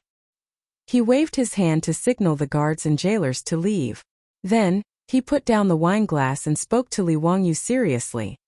"Zio, you almost messed up my big plan this time. I killed the Japanese. I can't refute that. I'll naturally be at uncle's disposal." "Humph, it's just a few Japanese. What's wrong with killing them? Moreover, those Japanese also deserve to die. They actually kidnapped your wife. Death isn't worth regretting. But you shouldn't have killed them now." Pai Lupi glared at Li Wangyu with dissatisfaction. Li Wangyu didn't understand. "Uncle, what do you mean? These Japanese are here to submit a letter of credence to me. They hope that I will allow them to send envoys to pay tribute and learn the culture of the Tang dynasty. They're called envoys. This matter concerns the dignity of the Tang dynasty. Since the Japanese are willing to submit, I will naturally allow them to come to the Tang dynasty to learn. However, many people in the imperial court are criticizing this. Zio, aren't you making things difficult for me by killing 3 Japanese envoys? Humph, I'm afraid that Wang Renyu, Zheng Yuanshou, Cui Exan, and the others are overjoyed." Pai Lupi was very happy to be able to make the Japanese submit to him. As for the Japanese wanting to send a large number of envoys to learn from the Tang dynasty, he naturally wouldn't object. One must know that during the Sui dynasty, the Japanese sent envoys to meet Emperor Yang of Sui. In the letter of credence it was written, "The Son of Heaven is everywhere. The Son of Heaven is everywhere." The Emperor of Heaven called himself the Son of Heaven, and called Emperor Yang of Sui, "The Son of Heaven is everywhere." This naturally made Emperor Yang of Sui furious. And now, under Pai Lupi's wise and mighty leadership of the Tang dynasty, those barbarians from before had all bowed their heads and submitted to him. How could Pai Lupi not be happy? In fact, there were many officials in the imperial court who supported the Japanese sending envoys to the Tang dynasty. Whether it was Feng Xianling, Du Ruhui, Zhang Sunwuji, or even Wei Zheng, they all supported it. After all, from their point of view, to be able to attract a large number of students from the surrounding vassal states showed the prosperity of the Tang dynasty. It also showed that the Tang dynasties might shook the world. Actually, it wasn't just the Tang dynasty that was like this. Even in the future, in order to attract students, didn't a certain Chinese university come up with a student companion system that countless netizens ridiculed? And now, in the imperial court, the ones who opposed the matter of sending envoys were Li Wangyou's enemies, the aristocratic families. This was actually very easy to understand. The aristocratic families didn't want Pai Lupi to be in the limelight. They also didn't want Pai Lupi to show off his political and military skills and continue to consolidate Pai Lupi's imperial power. The aristocratic families found all sorts of excuses to go against Pai Lupi in the imperial court. They wanted to stop this matter. Now that Li Wangyou was angry and killed 3 Japanese envoys for a woman, this matter would probably be spread by the aristocratic families. For example, the Japanese were rude and unreasonable and couldn't be taught. They said that those who weren't of their race must have a different heart. They used this to stop the matter of sending envoys. It was precisely because of this that Wei Zheng was so worried. After understanding the whole story, Li Wangyou couldn't help but be speechless. What the F***ck was this? In Li Wangyou's heart, he couldn't wait for the matter of sending envoys to come to an end. Li Er and the rest didn't know, but Li Wangyou knew very well that the Japanese, who were looking at each other across the sea, had wild ambitions. During the Tang dynasty, the Japanese sent a total of 17 envoys to the Tang dynasty. There were at least 100 people and at most 500 to 600 people. Other than the officials, the Japanese also included doctors, painters, musicians, shipbuilders, carpenters, blacksmiths, jade workers, and other craftsmen. It could be said that the envoys sent by the Japanese were from all walks of life. They studied the Tang dynasty in all aspects. After the Tang envoys returned, they also brought back the art, technology, culture, medicine, and other knowledge of the Tang dynasty to Japan. More importantly, the envy of Huaxia's culture also ignited the ambition of the Japanese to expand their territory. After the Japanese absorbed the essence of the Tang dynasty's culture, even though the Song dynasty became more prosperous, there were no more envoys. During the Ming and Qing dynasties, the Japanese were fully fledged. They even started to think about invading Huaxia. Therefore, Li Wangyou didn't think that sending envoys was a good idea. He also didn't think that there was any glory in it. Of course, what made his balls hurt even more was that the people who stood on the same side as him were his previous enemies, the aristocratic families. Chapter 530. Li Wangyou felt really embarrassed. If he made a mistake, he might end up like Zhu Beiji looking at himself in the mirror. Li Wangyou was really unwilling to go against his conscience and support Pai Lupi, allowing a large number of Dongying envoys to come to the Tang dynasty and unscrupulously learn the precious knowledge accumulated by their ancestors. If he stood together with the aristocratic families and openly opposed the Tang envoys, Pai Lupi might really throw him into jail in a fit of rage. Li Wangyou pondered for a while before slowly saying, "Uncle, forgive me for speaking bluntly, but I'm afraid the Neon envoys have some ulterior motives. I have some understanding of the Neon people. These dwarfs are all alone overseas. I'm worried that they will become a big problem in the future after learning all the good things of the Tang dynasty." Pai Lupi naturally didn't believe his words. He just thought that the Neon people had kidnapped his wife today. After the conflict, he naturally wouldn't say anything good about them. Right now, the main enemy of the Tang dynasty was the Turks in the north. As for the Neon people, even the aristocratic families who opposed the Tang envoys the most didn't feel that they were a threat to the Tang dynasty. Li Wangyou thought for a long time but couldn't find any excuse to persuade Pai Lupi. This made him very distressed. "Uncle, in short, it's better to be careful. We can't cultivate another problem for the Tang dynasty. I think that the Tang envoys sent to the Tang dynasty can learn the classics of the ancient sages and the doctrines of Taoism and Buddhism. They can even enter the court to observe politics. However, the craftsmen of the Tang dynasty can't be taught to them. It should be strictly kept secret." Pai Lupi didn't comment. "Oh, why is that?" Li Wangyou's eyes spun for a long time before he came up with a reason that wasn't really a reason. Uncle, Neon Beach and Silla face each other across the sea. It's not far from Goguryeo.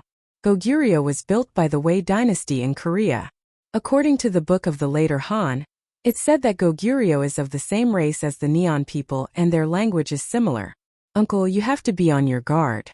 If the Wan nation learned how to build warships, sabers, and even military systems from our Tang dynasty and secretly imparted them to Goguryeo, wouldn't they be aiding the enemy?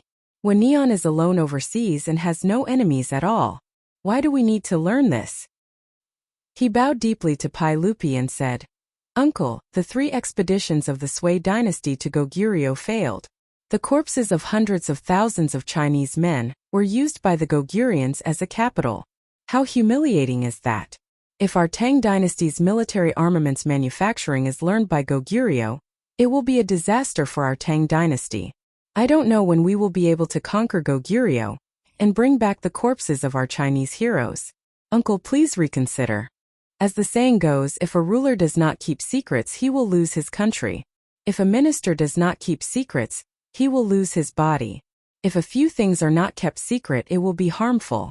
How can the craftsmen of our Tang dynasty be taught to these barbarian countries? Li Wangyo's words did not make any sense. He was just changing the concept and forcefully pulling Wan Neon and Goguryeo into a relationship. However, Goguryeo was also a thorn in Pai Lupi's heart. This was especially so for the capital built with the corpses of the former Sui dynasty soldiers. After the Tang dynasty was established, it worked hard to repair its relationship with Goguryeo, Baekje, and Silla. In the 5th year of Wuda, the 2 sides exchanged prisoners of war. In the 7th year of Wuda, Goguryeo's Prince Rongleo accepted the title of Tang dynasty. Li Yuan gave Prince Rongleo the titles of Prince Liaodong and Prince Goguryeo. Prince Wu of Baekje was given the title of Prince Jiafang, and Prince Zhengping of Silla was given the title of Prince Lelong. But regardless of whether it was Li Yuan or Li Er, when they asked Goguryeo to retrieve the remains of the fallen officers and soldiers of the Sui dynasty, they were both rejected. In order to guard against the Tang dynasty, Goguryeo even started to build the Great Wall of Goguryeo along the borders of the Tang dynasty. This naturally infuriated Pai Lupi, but he had no choice but to endure it. After all, the Tang dynasty needed to rest and recuperate, and its greatest enemy was the Turks in the north. However, Goguryeo was still a thorn in Pai Lupi's side. Li Wangyo's use of Goguryeo to persuade Pai Lupi made Pai Lupi hesitate. I will consider this matter. Pai Lupi stood up and said, You killed 3 Japanese envoys.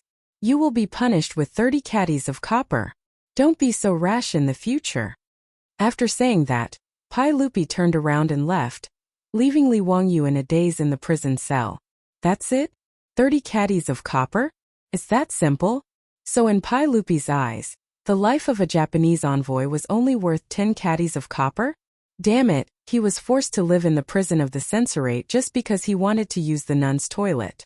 But he was only punished with 30 caddies of copper for killing 3 Japanese envoys. That's it? Li Wangyu stared at the ceiling speechlessly for a long time. In the end, he simply lay back on the bed and fell asleep. The psychological pressure from killing someone was completely washed away by Pai Lupi's sentence of 30 caddies of copper. Sure enough, the next day, Wei Zheng's order of confinement was lifted. Not only was Li Wangyo's prison cell not locked, but he could also stroll into the prison's courtyard to bask in the sun at any time. The rich playboys and people from the Lai Hot could also enter the prison to visit him at any time. Zio, you don't know, but the news of you killing 3 Japanese envoys yesterday has spread throughout Chang. Fang Yai grabbed a steamed bun from Perrin and ate it while telling Li Wangyu about the gossip. Lai Hot steamed buns were the rich playboys' favorite, especially the steamed bun with fresh meat and chicken sauce. They could never get tired of eating it. Li Wangyu looked at the guy who ate without washing his hands in disgust and quietly avoided the steamed bun that he had just touched. I'm afraid the news was spread by those aristocratic families, right? Most likely it was them. I'm dying of laughter. A few days ago, those aristocratic families were desperately promoting how absurd and unruly you were, and that building a nun's toilet was an attempt to reverse ethics. But in just one night everything changed.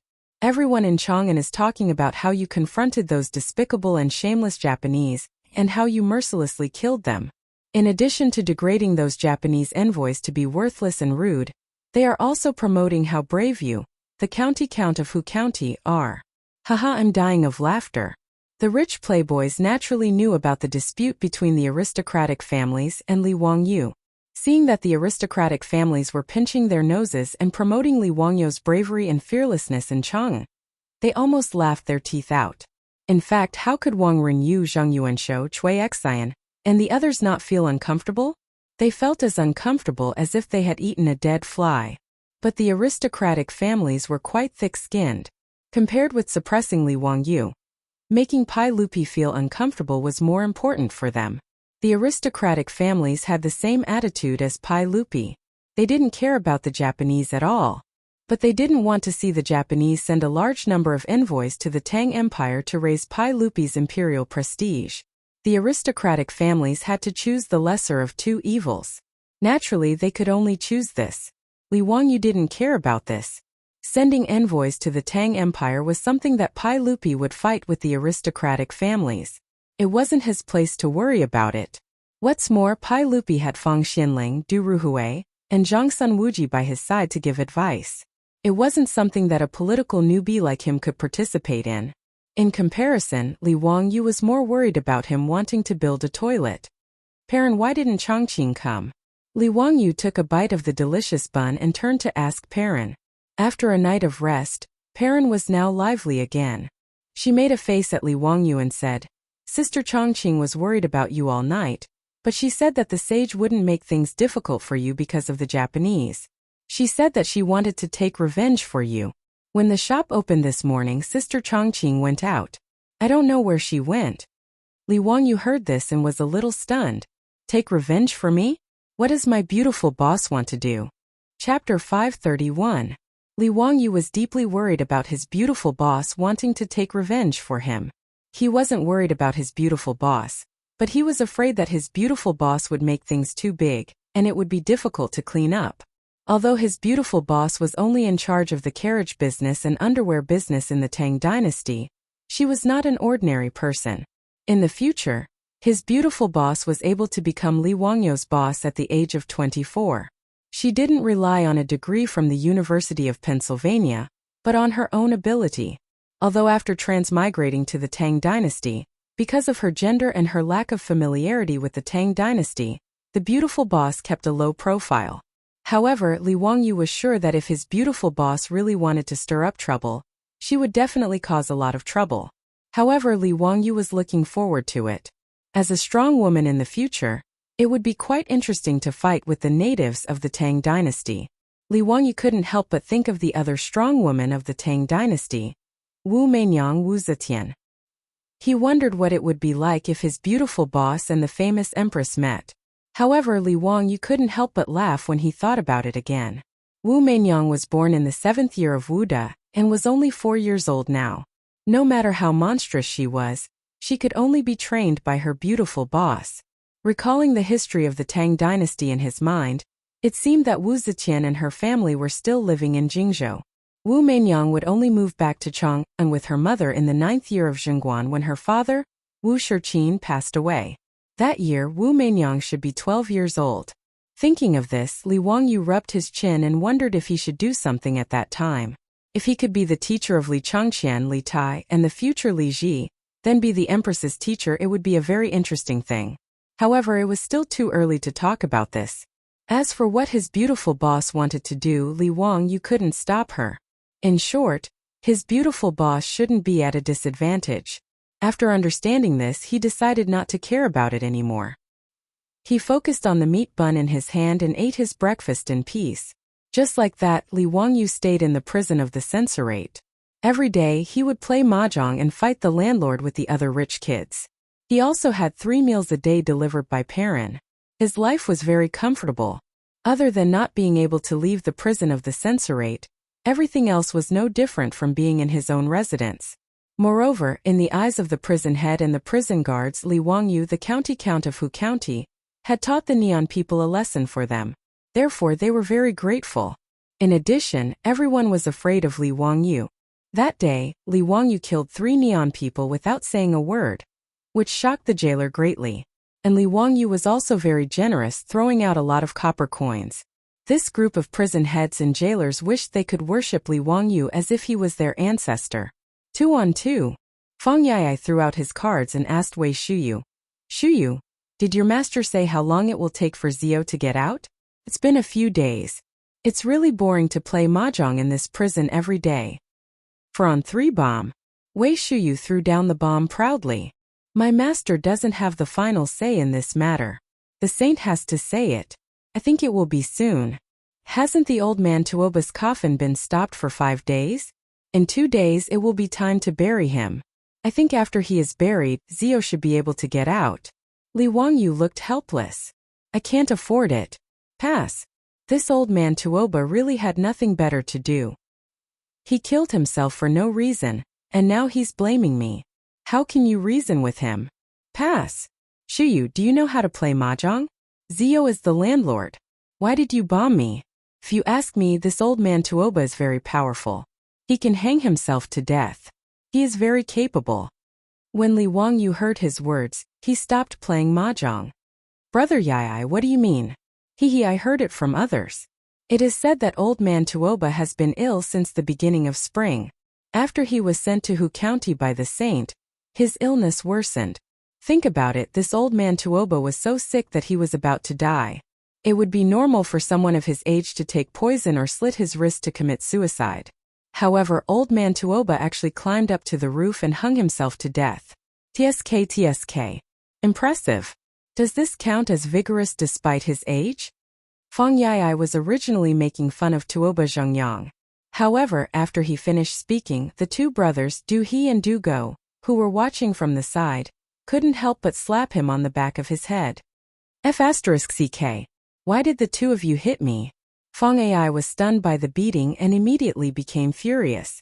Du He and Du Go were so angry that they used their hands to hit Fang Yai's head. Are you stupid? Why didn't you say something so important earlier? Do you have a pig's brain? You didn't ask. Why should I tell you? Fang Yai didn't react. Li Wangyu was speechless. Was this pig's brain really only filled with muscles? He even suspected that Fang Xianling was cuckolded when she gave birth to his son. Or did the midwife drop his head on the ground when she gave birth? No wonder Fang Yai in history would follow that woman Gao Yang to rebel. He was really stupid. Brother Yai, since you have already guessed that old man Tuoba was seriously ill, how could he have the ability to commit suicide by hanging himself from the roof? Have you never doubted it?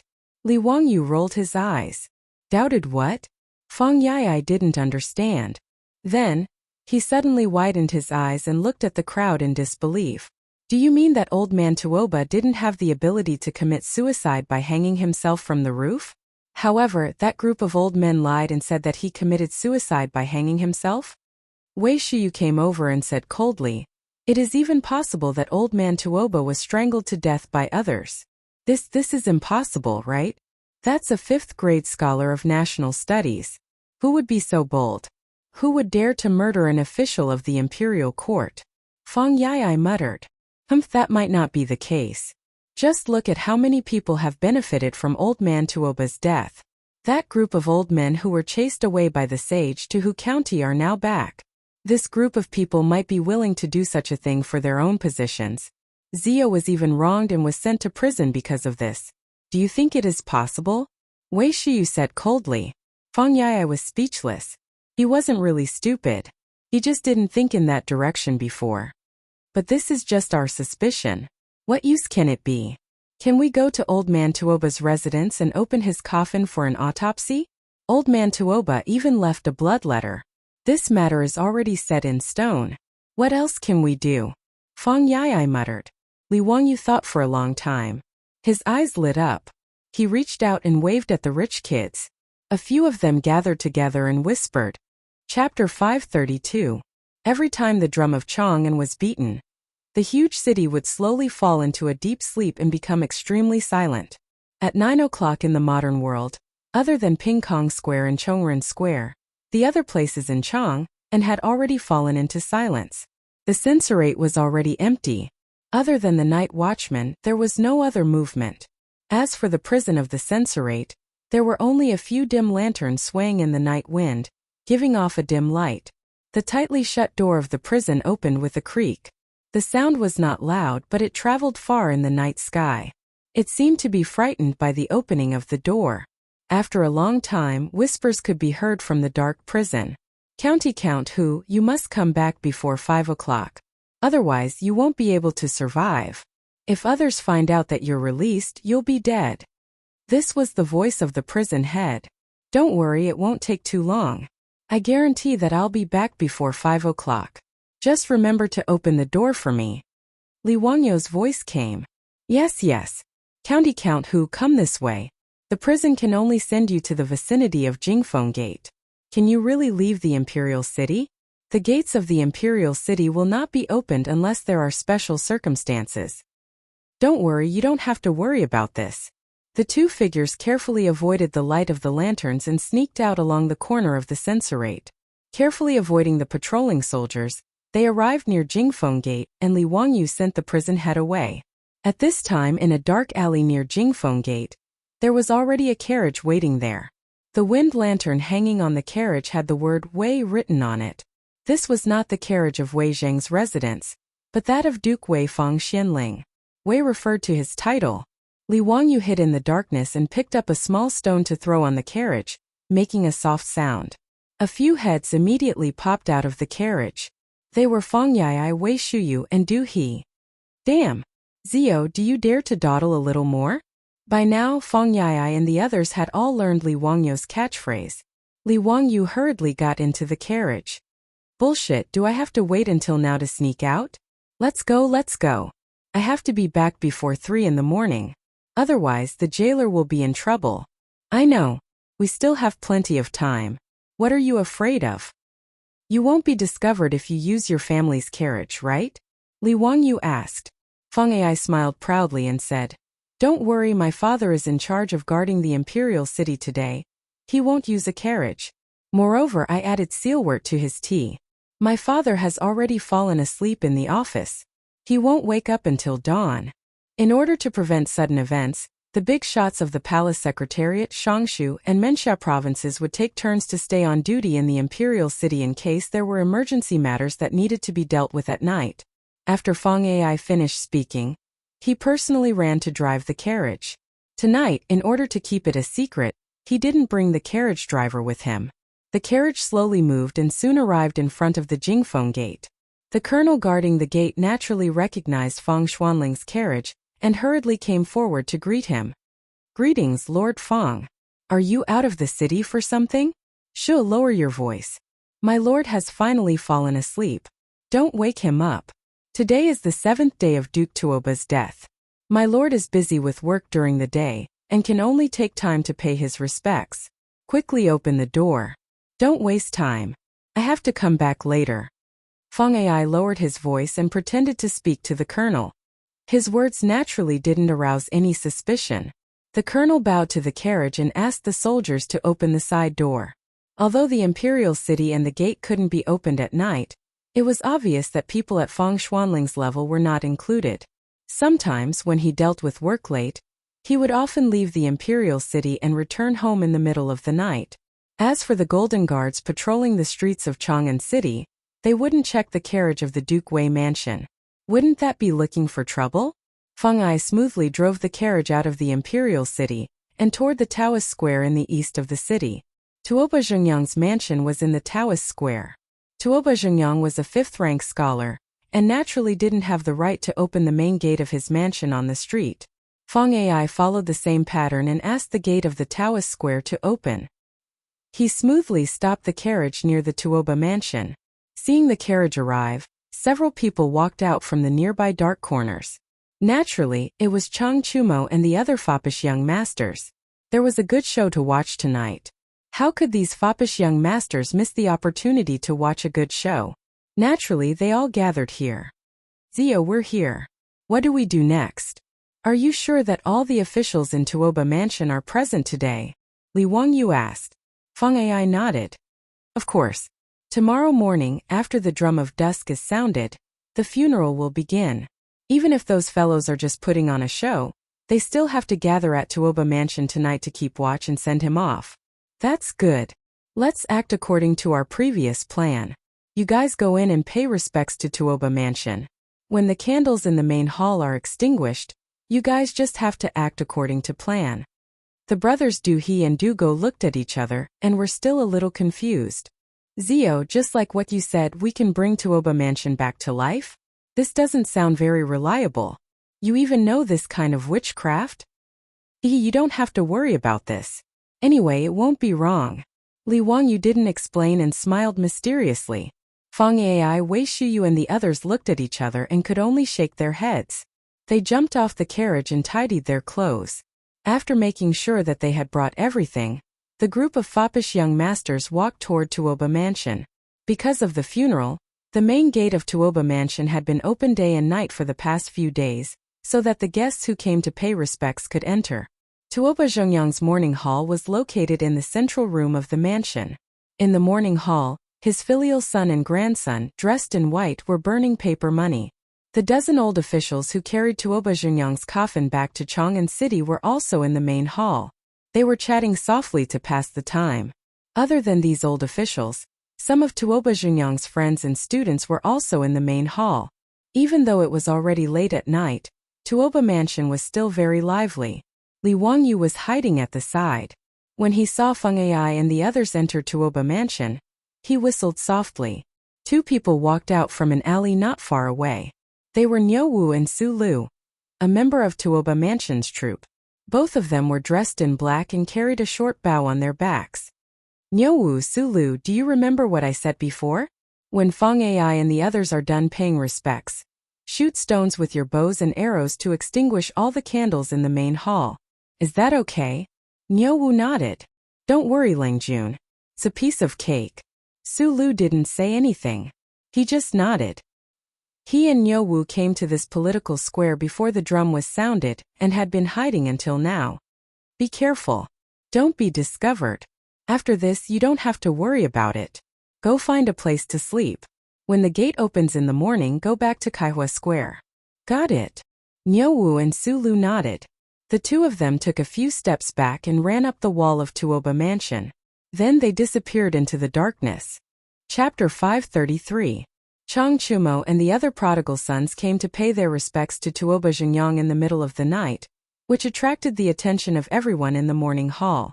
Although Tuoba Zhengyang's family did not know why these prodigal sons came, they were guests from afar. Moreover, they were the sons of the first wife of the High Duke's public house, so they had no choice but to think too much about it. After greeting the family members of Tuoba Zhengyang, the foppish lords lit incense for the old man one after another. After the ceremony was over, they stepped aside and comforted the family members of Tuoba Zhengyang perfunctorily.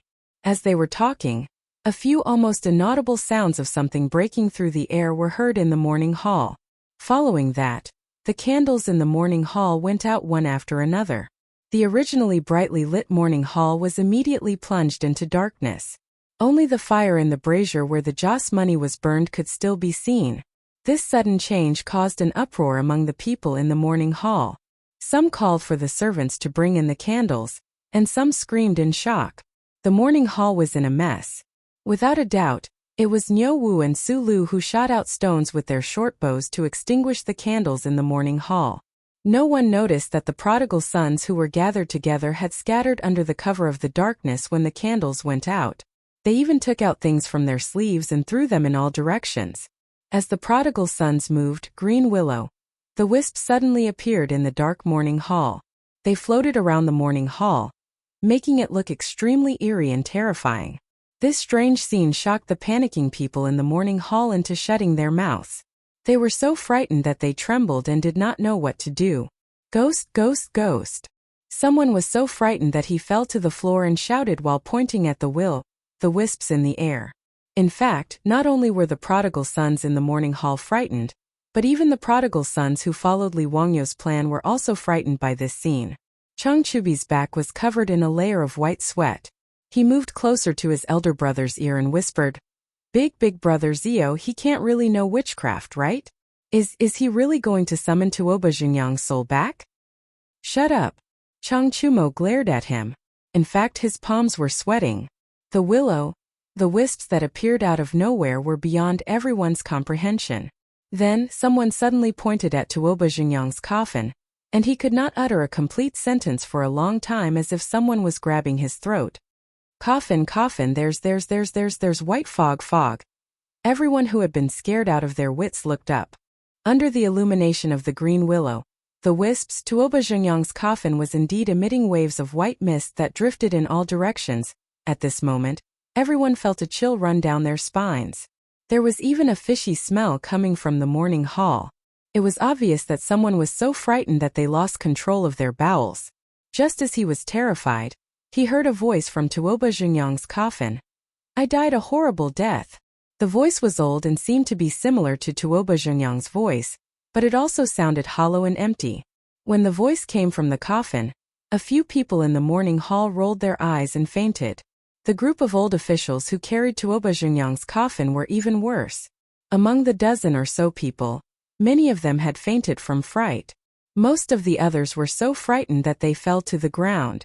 Tuoba Zhengyang's family members, on the other hand, were relatively calm. After all, he was their family. Even if he had turned into a ghost, they were not particularly afraid. Tuoba Zhengyang's son fell to his knees in front of the coffin and sobbed uncontrollably. Father, father, are you back? I'm so unfilial. Father, do you have any unfulfilled wishes? Please tell me. Since the northern and southern dynasties, Huaxia had believed that the souls of the deceased would return home on the 7th day of their death. Although no one had seen it with their own eyes, it was the custom. Thus, Tuoba Zhengyang's family naturally thought that Tuoba Zhengyang's soul had returned to his home. The ethereal voice sounded again. Dalang, my son, I've died a terrible death. Someone killed me in Hu County. My son wants to avenge his father. Tuoba Zhengyang's son heard it clearly this time. The voice had indeed come from his father's coffin. Although the voice did not sound like his father's, he and his family members assumed that it was the voice of a person who had died. The words that came from the coffin made the group of old officials even more terrified. Lord Tuoba, a person's death is like an extinguished lamp. Let bygones be bygones. Lord Tuoba, don't spout nonsense. You hung yourself. It has nothing to do with us. The old officials were in a mess. Everyone in the morning hall was suspicious. Tuoba Zhengyang's son turned to look at them. He asked the coffin, Father, who killed you? I won't let him go. Dalong, the person who killed me is in this morning hall. The faintly discernible voice continued to be heard. When these words were spoken, the group of old officials became even more flustered. This has nothing to do with me. Lord Tuoba, every injustice has its perpetrator and every debt has its debtor. Don't get the wrong person. Lord Tuoba, it wasn't me who killed you. Lord Lu, this was all Lord Lu's idea. Nonsense, Lord Tuoba. I didn't grab your leg and stuff you into the white silk. Don't get the wrong person.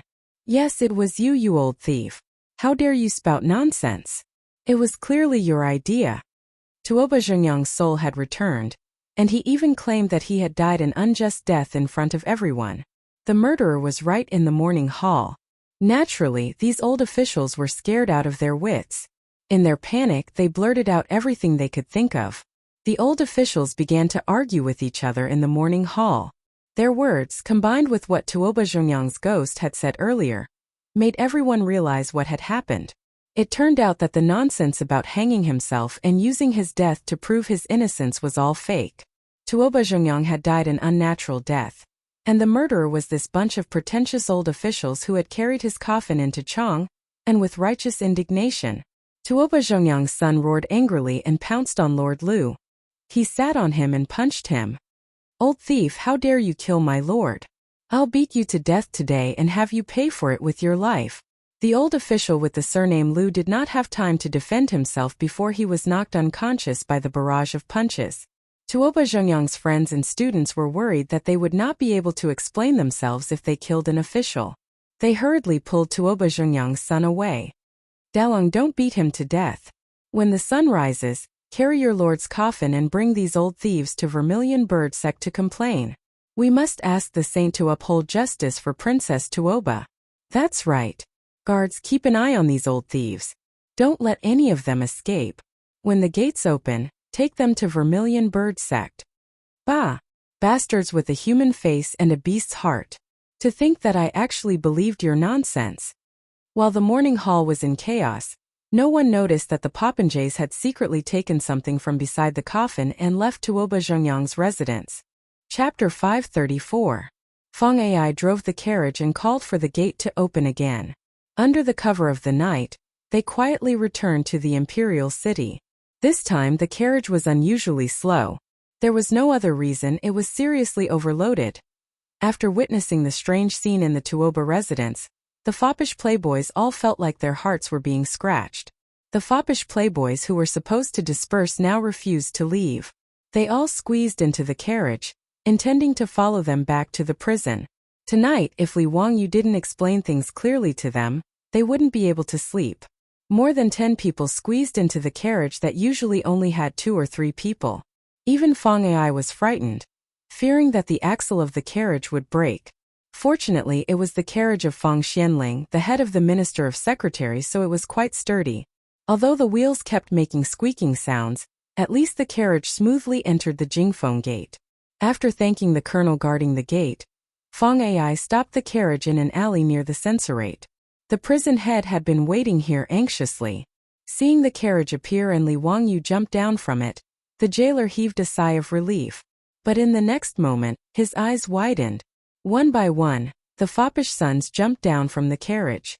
From the seemingly small carriage, more than 10 foppish playboys jumped off one after another. The prison head was completely dumbfounded. He carefully looked at the carriage and felt that this carriage must be a divine object. It must be a divine object that the immortals used in the legends to create a mustard seed. Otherwise, how could it fit so many people? If Li Wangyu knew the prison head's thoughts, he would definitely snort. What was this? In the future, there were even more amazing things. There was once a traffic police officer who caught a van that was seriously overloaded. In a van that was supposed to carry 6 people, 35 people were stuffed into the Guinness Book of Records. That was magical. The crowd followed the prison head and quietly slipped into the prison like thieves. After the prison door was locked again, the crowd burst into unbridled laughter. Chang Chumo threw a gold ingot to the prison head. You did well today. This is your reward. Keep your mouth shut. Don't go out and talk nonsense. If I hear some rumors, be careful of your bones. Yes, yes. Young Duke, don't worry. I won't know anything after I leave. The jailer took the gold and smiled so widely that his eyes couldn't be seen. Everybody returned to Li Wangyu's luxurious prison cell. They lit the candles, brought wine and food, and drank to their heart's content. After 3 rounds of wine, Feng Ai finally couldn't take it anymore. He put down his wine glass and asked, Zio, explain to your brothers what happened tonight. These words were naturally what all the silk pants wanted to know. They all looked at Li Wangyu, hoping for an explanation. In this regard, Li Wangyu chuckled. Actually, it's nothing much. I just wanted to trick them. I didn't expect that group of old thieves to have such poor mental fortitude and confess without being pressed. After hearing Feng Ai's words 2 days ago, Li Wangyu took it to heart. He had Niu Wu go to Hu County and find Yang Quan, asking him to help investigate Tuoba Zhengyang. Yang Quan naturally knew that Tuoba Zhengyang had hanged himself. When the news spread that day, he was the one who led the Yamen runners to Tuoba Zhengyang's room and untied the old man from the white silk hanging from the ceiling. After hearing Niu Wu's words, Yang Quan couldn't help but have some doubts. He found the county magistrate, Feng Chun, and went to investigate again. When the group of old officials arrived in Hu County, they just happened to live in the Lai Hot. After Li Wangyu paid off the debt to the county Yamen, he didn't sell it and left it empty. After the group of old officials arrived in Hu County, Yang Quan arranged for them to live in the residence. He also arranged for a few servants to serve them and didn't bother with them anymore. Yang Quan and Feng Chun summoned the servants who served the old officials in the residence to the county Yamen's main hall and asked them about what happened that day. However, the servants didn't know anything. They only said that on the night Tuoba Zhengyang hanged himself, the old officials chased all of them to the front yard. As such, no one knew what happened. However, they confirmed that Tuoba Zhengyang was seriously ill a few days ago. The servants even invited the county's doctor to take a look at him. Yang Quan naturally ordered the Yamen runners to summon the doctor for questioning. He learned that Tuoba Zhengyang was old and weak and had caught a cold. He also asked the doctor if Tuoba Zhengyang could get out of bed and if he had the ability to climb to higher places. In response, the doctor shook his head and said that Tuoba Zhengyang was bedridden and didn't have much time left. It was difficult for him to even walk on the ground, let alone climb to higher places. Yang Quan couldn't help but feel angry when he heard some of the servants' and doctors' testimonies. However, these testimonies weren't enough to refute the old official's claims. After all, they could say that Tuoba Zhengyang had a momentary recovery of consciousness before his death. It wasn't impossible for him to hang himself because he was indignant. After Niu Wu reported the results of Yang Quan's investigation to Li Wangyu, he naturally guessed the cause of the incident. He sighed in his heart. This group of old thieves was really ruthless. They didn't hesitate to kill their own colleagues for their own positions and even used it to smear their reputation. They were really shameless. However, Li Wangyu didn't have any evidence to accuse this group of old thieves. Therefore, he came up with the idea of pretending to be mysterious. He made use of the rumor that the souls of the dead returned on the 7th day of Tuoba Zhengyang's death to accuse him of being the murderer. However, he didn't expect the effect to be so good. After a series of operations, the group of old thieves was scared witless and revealed many flaws. Zio, tell me clearly. What was in those small porcelain bottles that you asked us to scatter in the morning hall? Did you create those terrifying will-o'-the-wisps? Cheng Chumo asked. Li Wangyu laughed. That's right, brothers. Those porcelain bottles contain phosphorus powder. When this powder was scattered, it would emit a green light in the dark. This is the so-called will-o'-the-wisps. Those who had some scientific knowledge in the later generations knew that the so-called will-o'-the-wisps were the spontaneous combustion of phosphine produced when human bodies or animal remains decomposed. In fact, the wisps were spontaneous combustion of phosphine. This had been known in Huaxia since ancient times. In the Jin dynasty's natural history it was written, where a battle dies, its blood accumulates over the years and turns into phosphorus. When the phosphorus touches the ground and the plants are dew-like, it is slightly invisible. When pedestrians or people touch it, the human body will emit light. However, very few people knew about this. Most people still firmly believed that it was will-o'-the-wisps. As for the method Li Wangyu used to collect the phosphorus powder, it wasn't enough to mention. It was a really smelly process. In fact, it was very simple. It was to distill human urine. The white powder obtained in the end was sodium phosphate. In order to create this thing, Niu Wu, Niu Yong, and the others complained for a long time. It was really disgusting. Li Wangyu asked Niu Wu and the others to distill a few small bottles of phosphorus powder. He put them in small porcelain bottles and gave them to the debauches. After the candles in the morning hall were extinguished, they were to scatter the contents of the porcelain bottles. Naturally, the will-o'-the-wisps were formed. To put it bluntly, it was not even worth mentioning. The debauches finally understood that what they scattered was actually extracted from human urine. Each and every one of them was extremely disgusting. F***CK.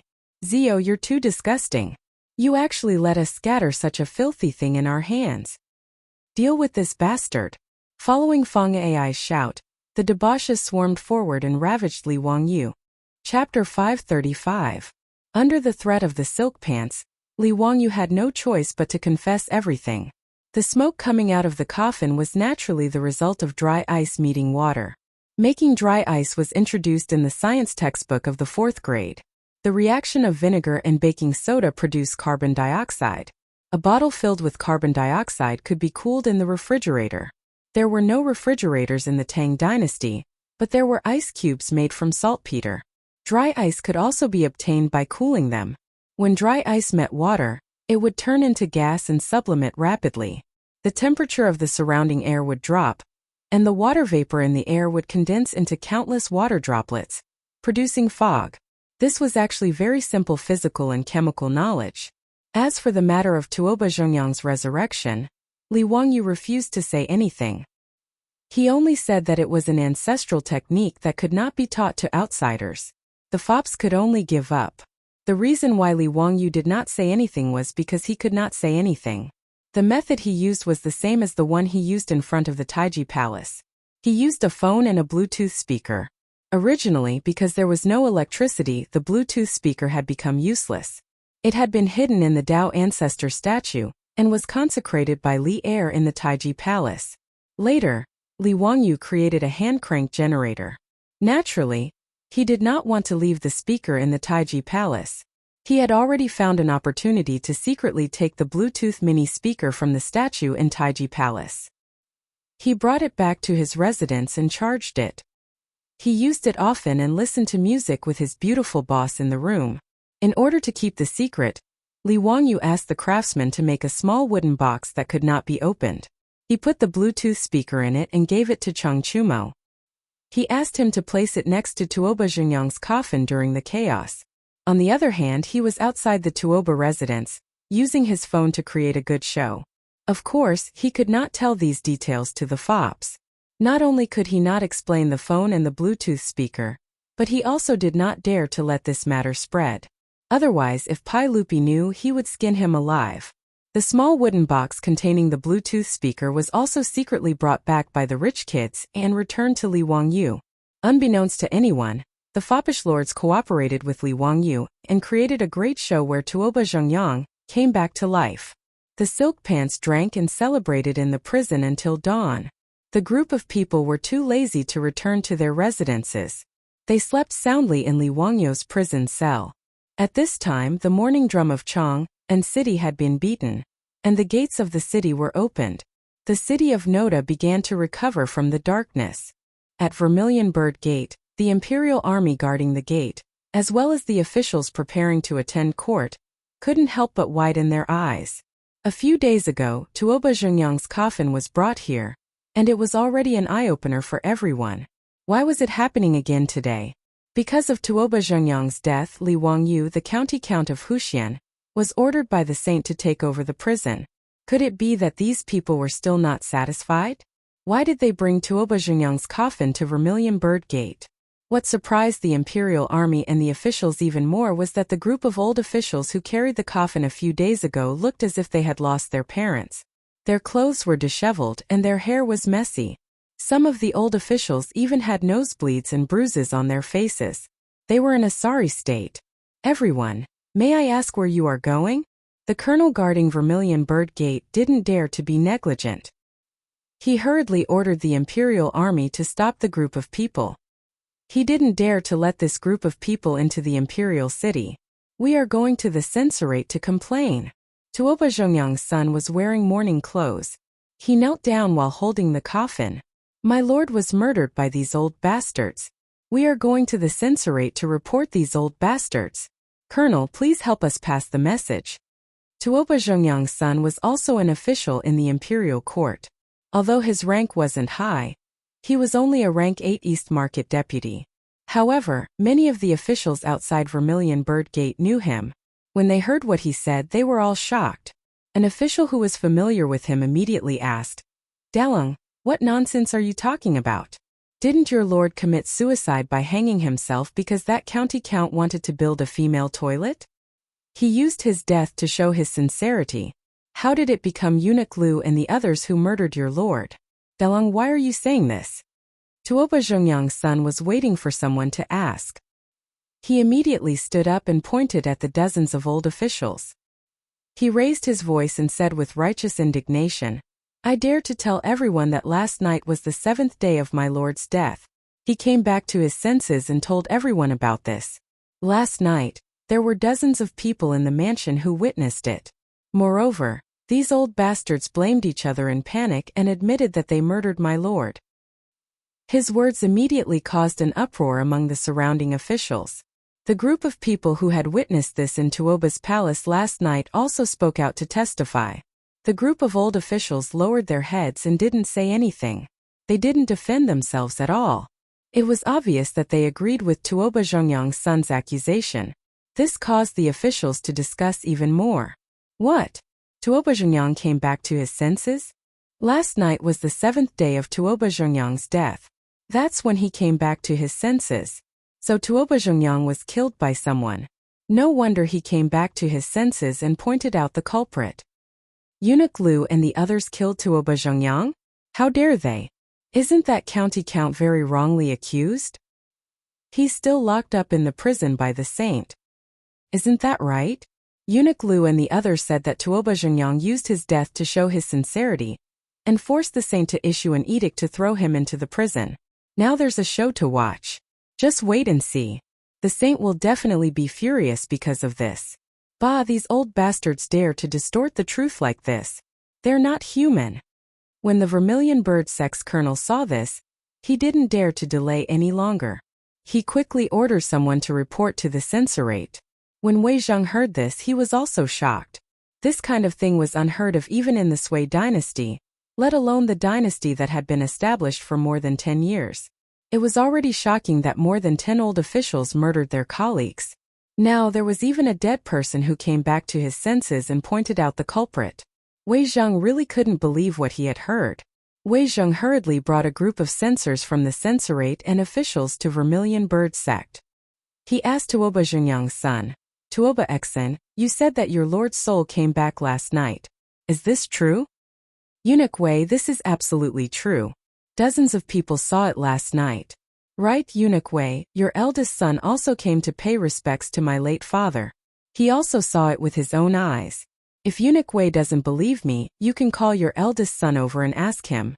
When Wei Zheng heard that his son, Wei Shuyu, was also present, he couldn't help but be stunned.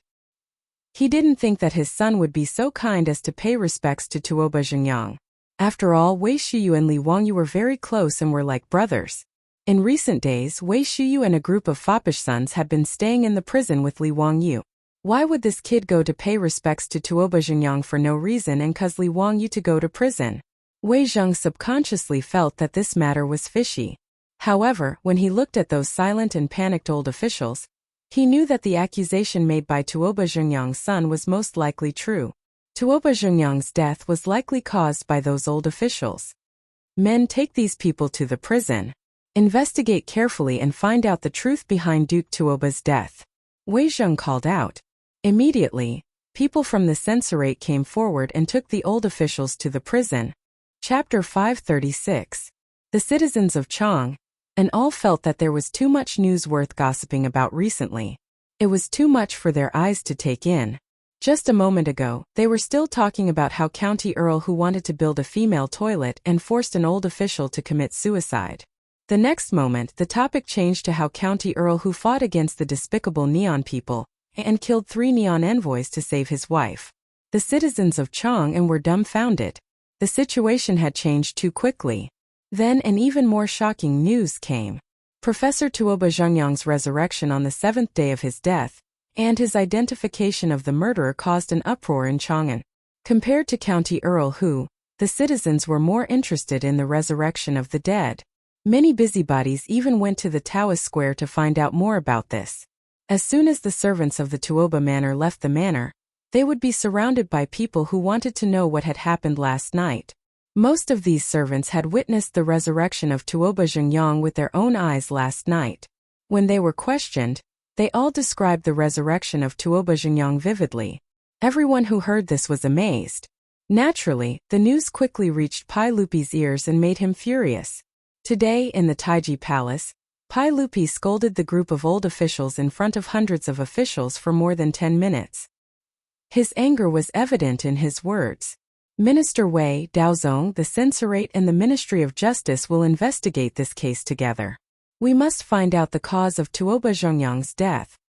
Yes, Wei Zheng and Li Daozong stood up at the same time. This time, no one stepped out to plead for mercy for the group of old officials. Even the old friends of the old officials felt a chill down their spines when they heard that they had murdered their colleagues. These old officials might not die. After all, there were so many of them. Pai Lupi couldn't order the execution of so many old officials at once. That would tarnish his reputation. In addition, in the laws of the Tang dynasty, there were provisions for reducing the punishment of officials. There were 8 kinds of punishments: pleading, reducing, redeeming, and pawning. Pawning meant that if an official committed a crime, he could use his official title as pawning. If nothing unexpected happened, this group of old officials should be fined copper coins to compensate the families of the deceased. Then they would be stripped of their official positions, reduced to commoners, and chased out of the imperial court. After all, these old officials were too old. If they were convicted of the crime of being vagabonds, They would probably all die before they could even reach their destination. After Pai Lupi lost his temper, Wei Zheng stood up again. Your Majesty, County Count who is still being held captive in the Censorate's prison. Should we release him? Since he could basically confirm that the death of that old man, Tuoba Zhengyang, had nothing to do with Li Wangyu, then as far as Wei Zheng was concerned, it was naturally time to release Li Wangyu. Pai Lupi nodded. Originally, he had imprisoned Li Wangyu in the Censorate as a last resort. Since Tuoba Zhengyang's death had nothing to do with him, it went without saying that he should be allowed to return home. But before Pai Lupi could say anything, dozens of officials came out from the hall and knelt on the ground. Your Majesty, you can't do that. Even if County Count who had nothing to do with Tuoba Zhengyang's death, it is a fact that he tried to build a women's washroom. Furthermore, we would like to impeach County Count who for colluding with the merchants of Chang, and to humiliate us. That's right, Your Majesty. That County Count who is not only unrepentant, but even worse. Now, he is colluding with the merchants to humiliate us. This is truly lawless. We would like to ask Your Majesty to issue an imperial edict to severely punish those merchants and County Count who. Impeaching Li Wangyu again?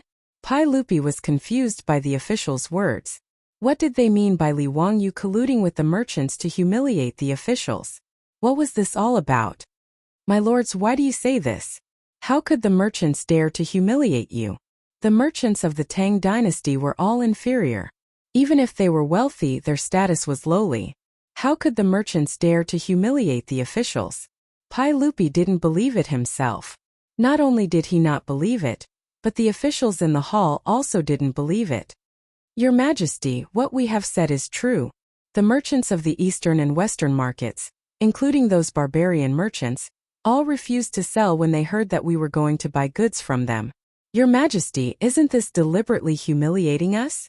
Your Majesty, how could those lowly merchants dare to humiliate us like this? They are really disloyal.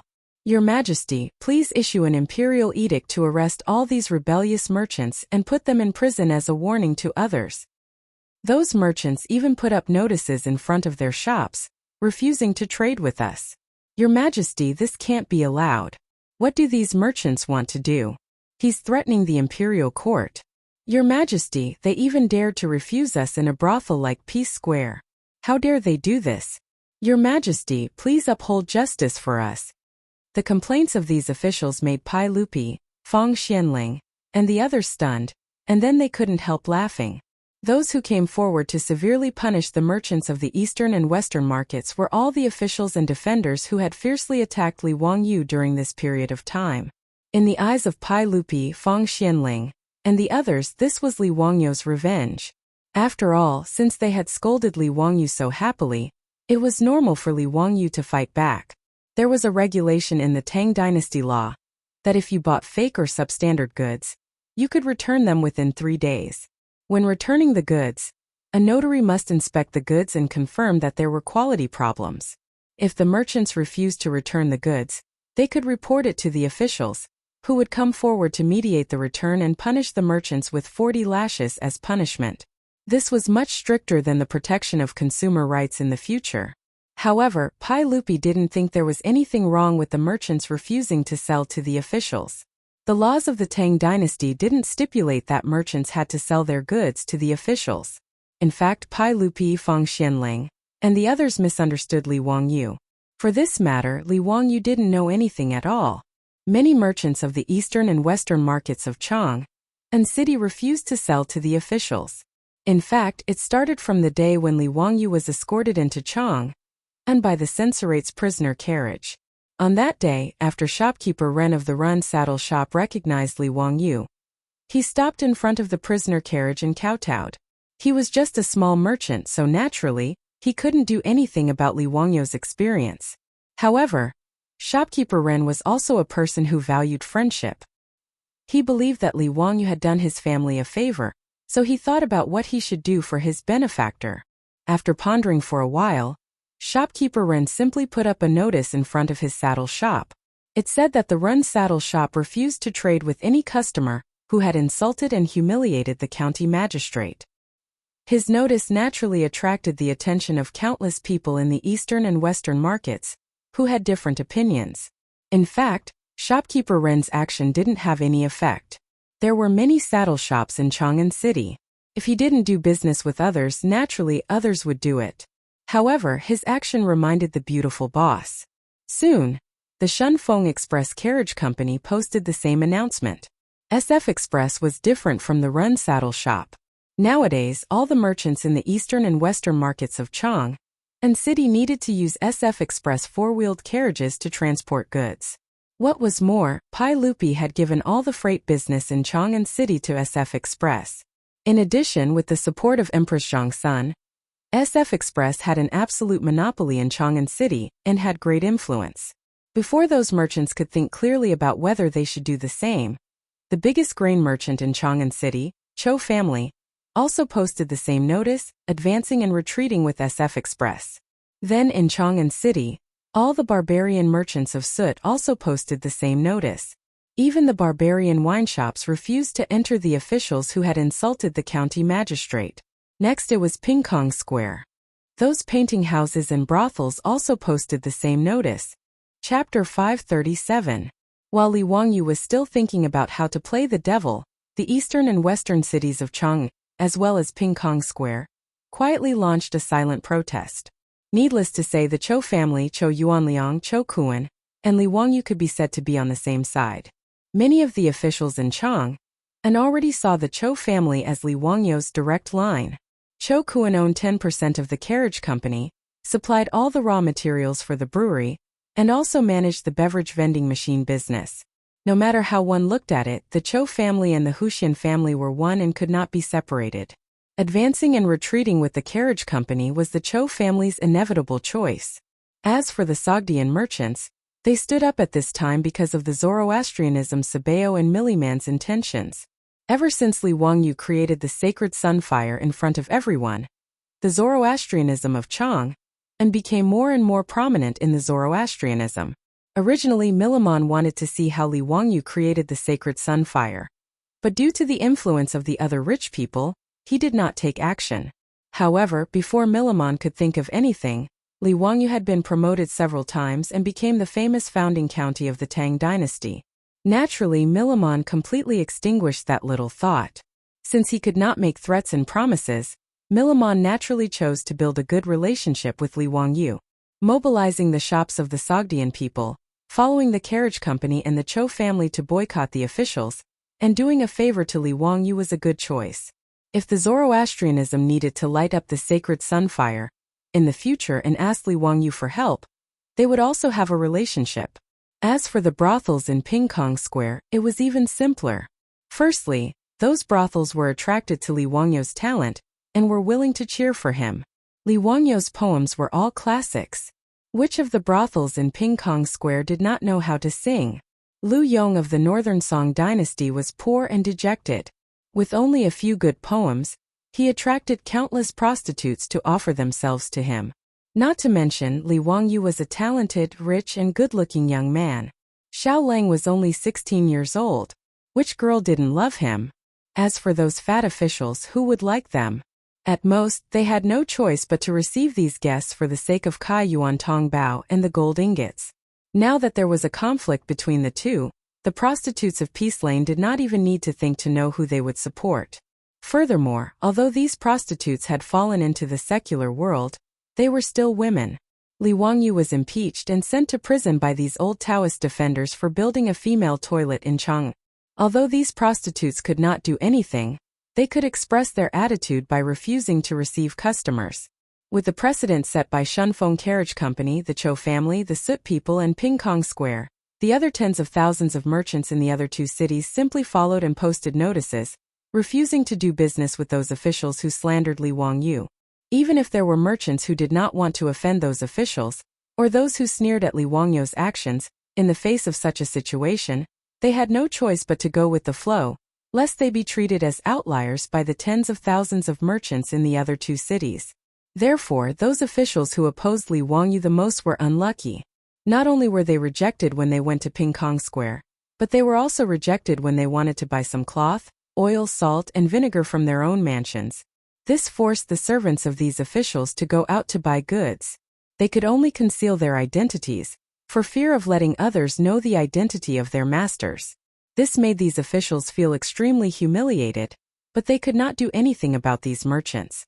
Therefore, they could only file a complaint today, accusing Li Wangyu of bullying and humiliating them. After understanding the whole story, Pai Lupi could not help but shake his head. This group of officials was really too disappointing. They actually had the nerve to bring this kind of thing to Taiji Palace to impeach Li Wangyu. They really did not know what they were talking about. Chang Yaojin and the other big shots directly laughed out loud in the hall, feeling that this group of officials was really too funny.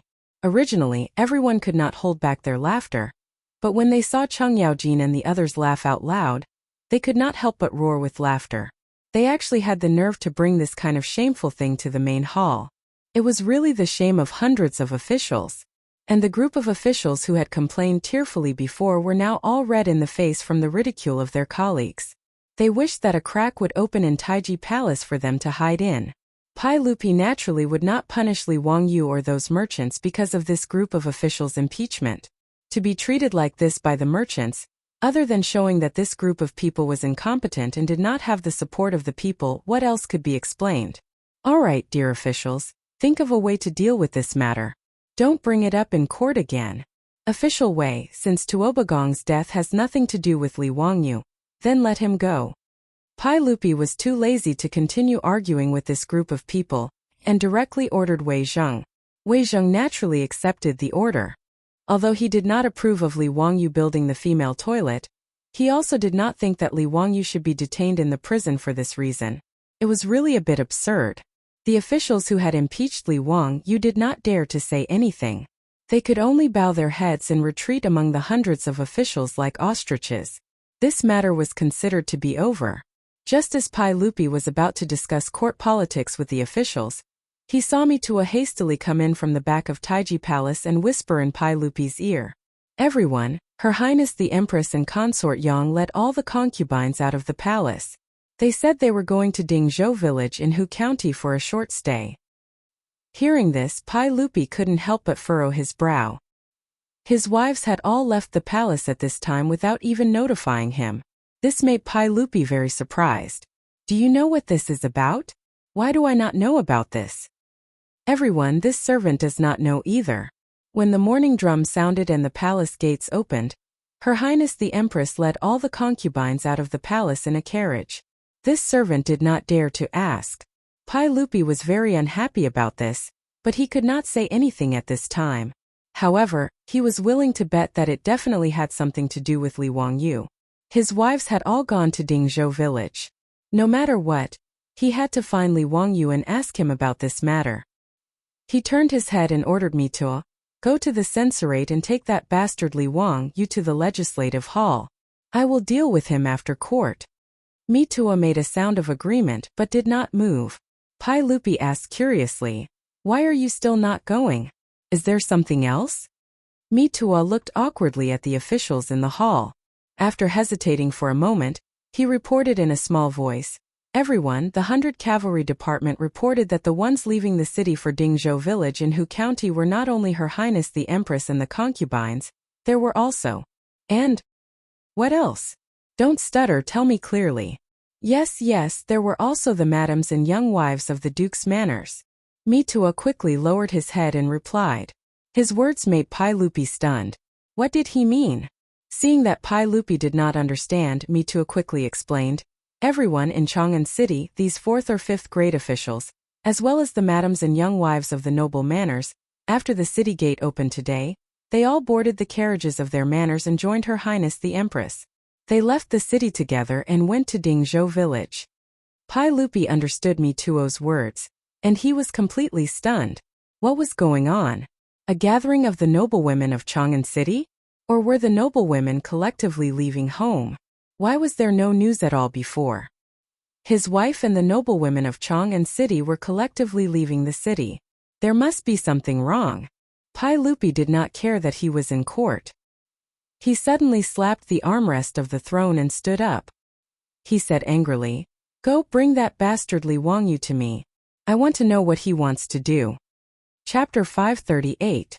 When Li Wangyu was brought into Taiji Palace from the prison of the censorate, All the officials in the main hall already knew what had happened. This time there was a lot of discussion. They couldn't understand why their wives and daughters had run off to Dingzhou village together without a word. Kid, why did you kidnap your aunt to Dingzhou village? You better explain it clearly to me. Cheng Yaojin had a fiery temper. When he saw Li Wangyu enter the main hall, he went forward to grab him and interrogate him.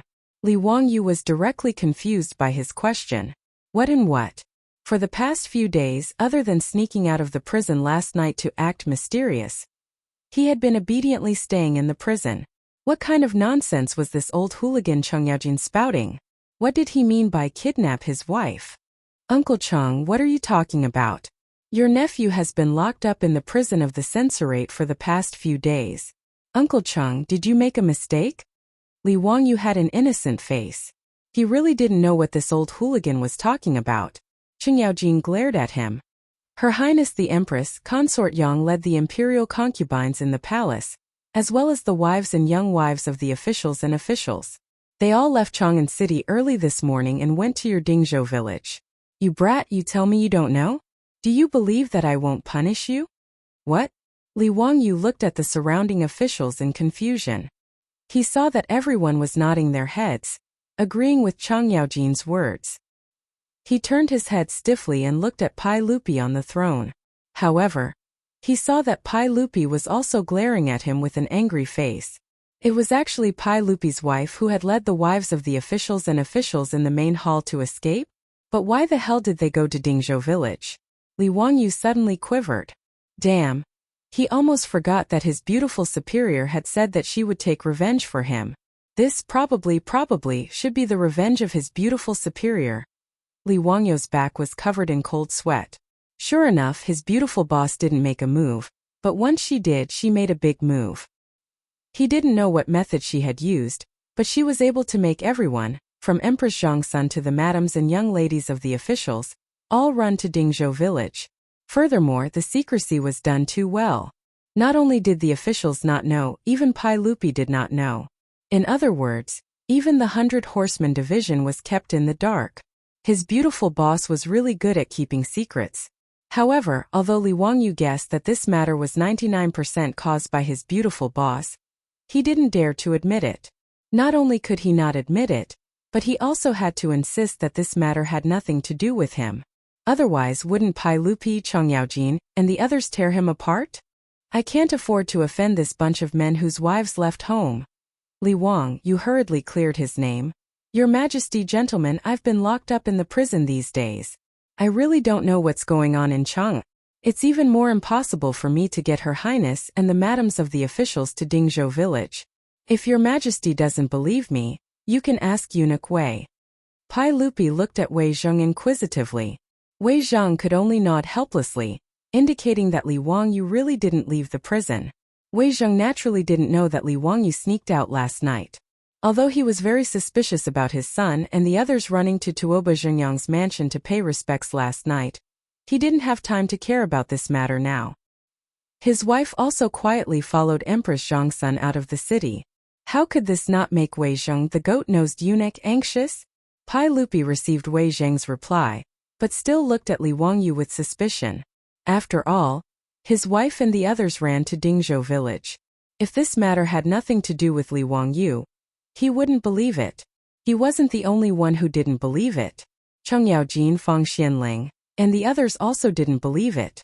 Seeing that Pai Lupi and the others still didn't believe it, Li Wangyu became anxious and swore.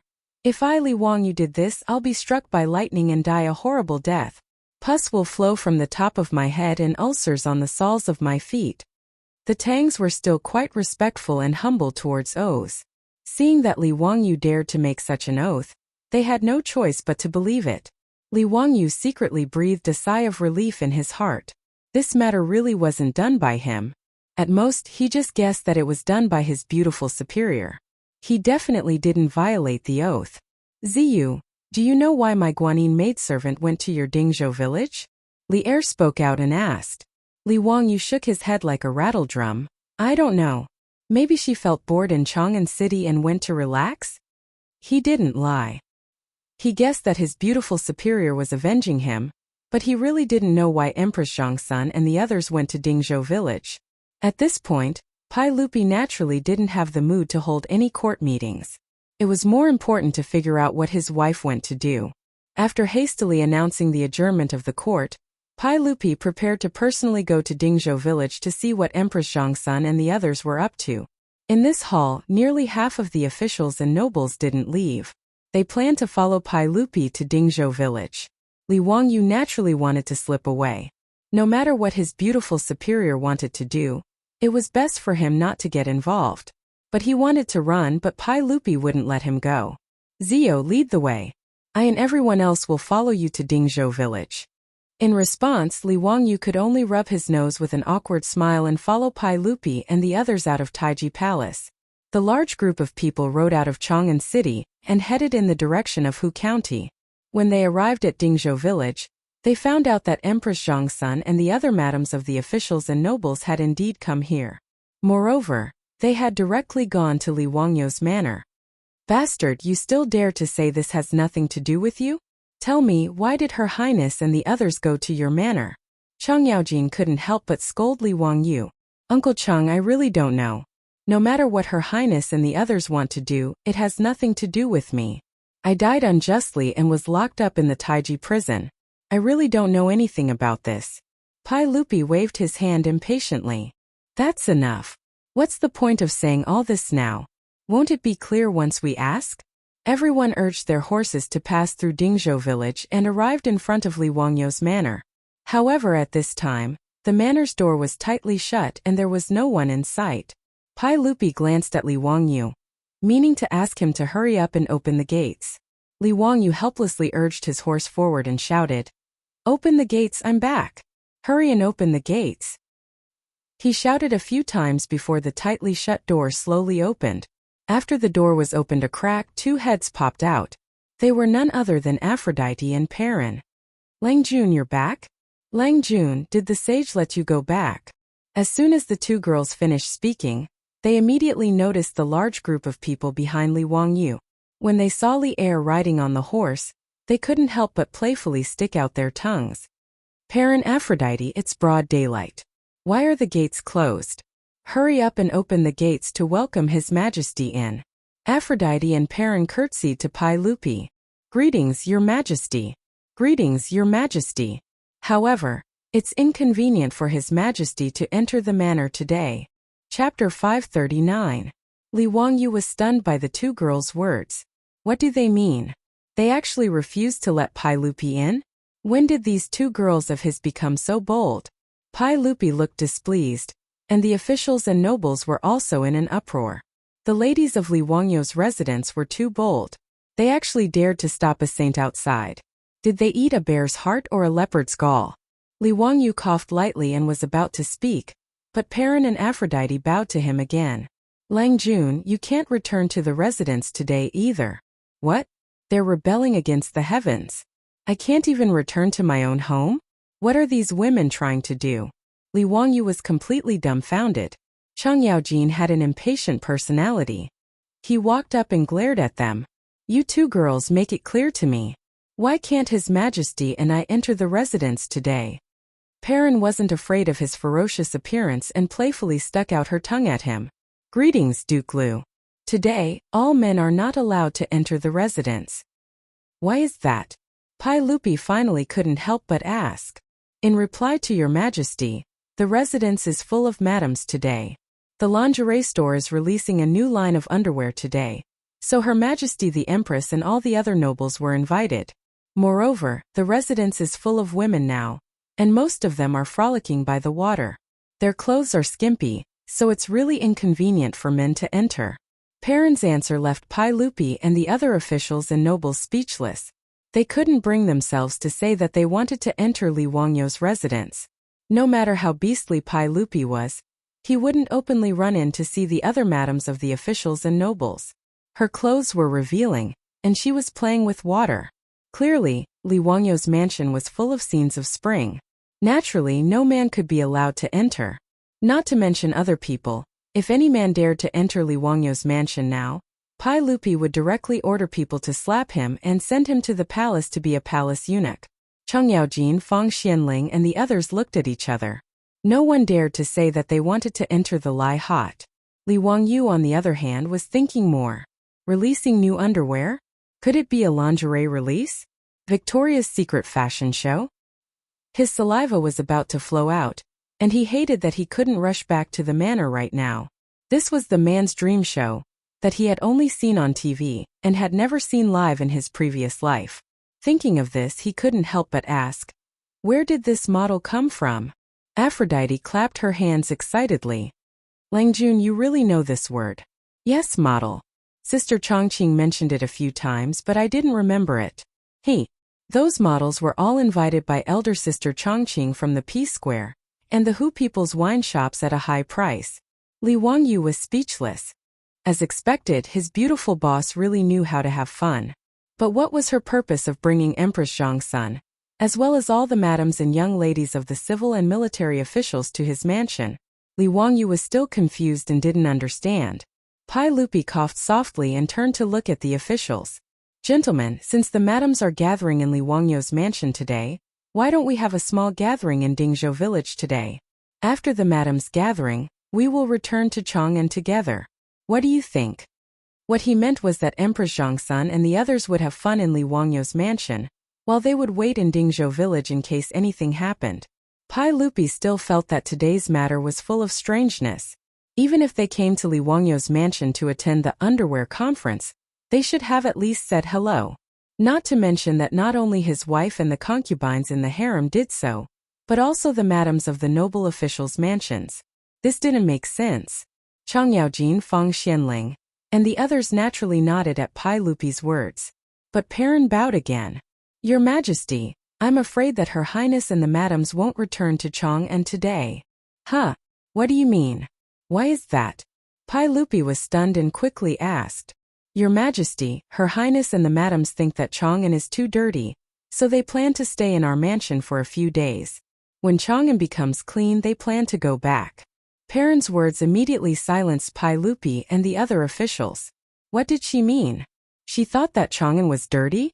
Whether it was Empress Zhongsun, Concubine Yang, or the madams of the other mansions, the places where they lived were spotless, if not shiny.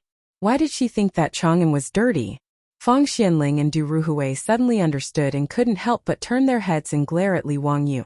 The officials and nobles present were not fools, including Pai Lupi. After everyone figured out the meaning of her words, they all turned their heads and glared at Li Wangyu. If their eyes could kill, Li Wangyu's body would have been full of holes. Uncle, everyone, why are you looking at me like that? I didn't do anything. This has nothing to do with me. Li Wangyu felt his hair stand on end from the way everyone was looking at him. He quickly waved his hand, trying to clear his name. Cheng Yaojin snorted and slapped him on the shoulder. Humph, it has nothing to do with you? Tell me, what did Her Highness and the others mean when they said that Chang'an was dirty? I don't know. Li Wangyu naturally knew, but he could only play dumb at this time. If it weren't for you bastard who wanted to build toilets, how could there be so many troubles? Humph, what do you mean by Chang'an is dirty? Aren't you talking about those yellow and white things? Li Wangyu smiled and said, Hey Uncle Cheng, you can't blame me. I'm just being kind. Besides, in Chang'an the streets are full of yellow and white things. It's really indecent. I'm willing to build toilets out of my own pocket. What's wrong with that? His words made Cheng Yaojin speechless. It was true. Without public toilets in Chang'an, the sanitary situation was really bad. Those dark corners of the walls were full of filth. In summer there were swarms of flies. Even the drainage ditches on both sides of the streets were not much better. The cities in this era all had such a smell. Okay Jijia, don't say anymore. Zio, let me ask you, how long will it take to build those toilets? Pai Lupi waved his hand impatiently at Cheng Yaojin and asked Li Wangyu. Uncle, as long as I give enough money, I can hire thousands of craftsmen to build 300 toilets at the same time with the mirage mud, bricks, and tiles provided by the Ministry of Works. It's very easy to build toilets. It can be completed in 3 days at most. Li Wangyu already had a plan in mind. He had consulted the craftsmen of the Ministry of Works and the General Works Bureau on how to build toilets. He knew what to do and immediately answered. Pai Lupi nodded helplessly. Okay, that's it. You can return to Chang'an now and start recruiting craftsmen to build toilets. The mirage mud, bricks, and tiles are easy to deal with. Duanqing, is there a problem with this? The wife of Duanluan, the Minister of Works, was also in Lai Hot. He naturally stepped forward without hesitation. No problem. Today, I will arrange for the Ministry of Works to prepare the mirage mud, bricks, and tiles needed by County Count Hu. That's good. The feng shui of Dingzhou village is good. It's quiet and elegant. Let the madams and my empress rest here for a few days. When the toilets are finished in 3 days, everyone can come with me to pick them up. The officials nodded in agreement at Pai Lupi's words. Since their madams were fine, staying in Li Wangyu's mansion for 2 or 3 days wasn't a big problem. As for Li Wangyu building toilets, they didn't object. Of course, this was a good thing. When everyone smiled and nodded, Perrin shook her head. Your Majesty, I'm afraid that the Empress and the madams will not return to Chang'an in 3 days. Chapter 540. Perrin's words made Pai Lupi and the other officials dumbfounded again. What did she mean? She didn't want to go back to Chang'an after the toilet was fixed? Li Wangyu looked at the most honorable officials of the Tang dynasty looking at each other, and almost couldn't hold back his laughter. In his mind, the lyrics of a song kept echoing. Falling in love with someone who doesn't come home, waiting for a door that doesn't open, fickle eyes, tightly shut lips, why bother to force it, why bother to ask for it? Your Majesty, I'm afraid that Her Highness and the other madams won't return to Chang'an in 3 days. They said that there are many inconveniences in Chang'an, so they don't plan to go back for the time being.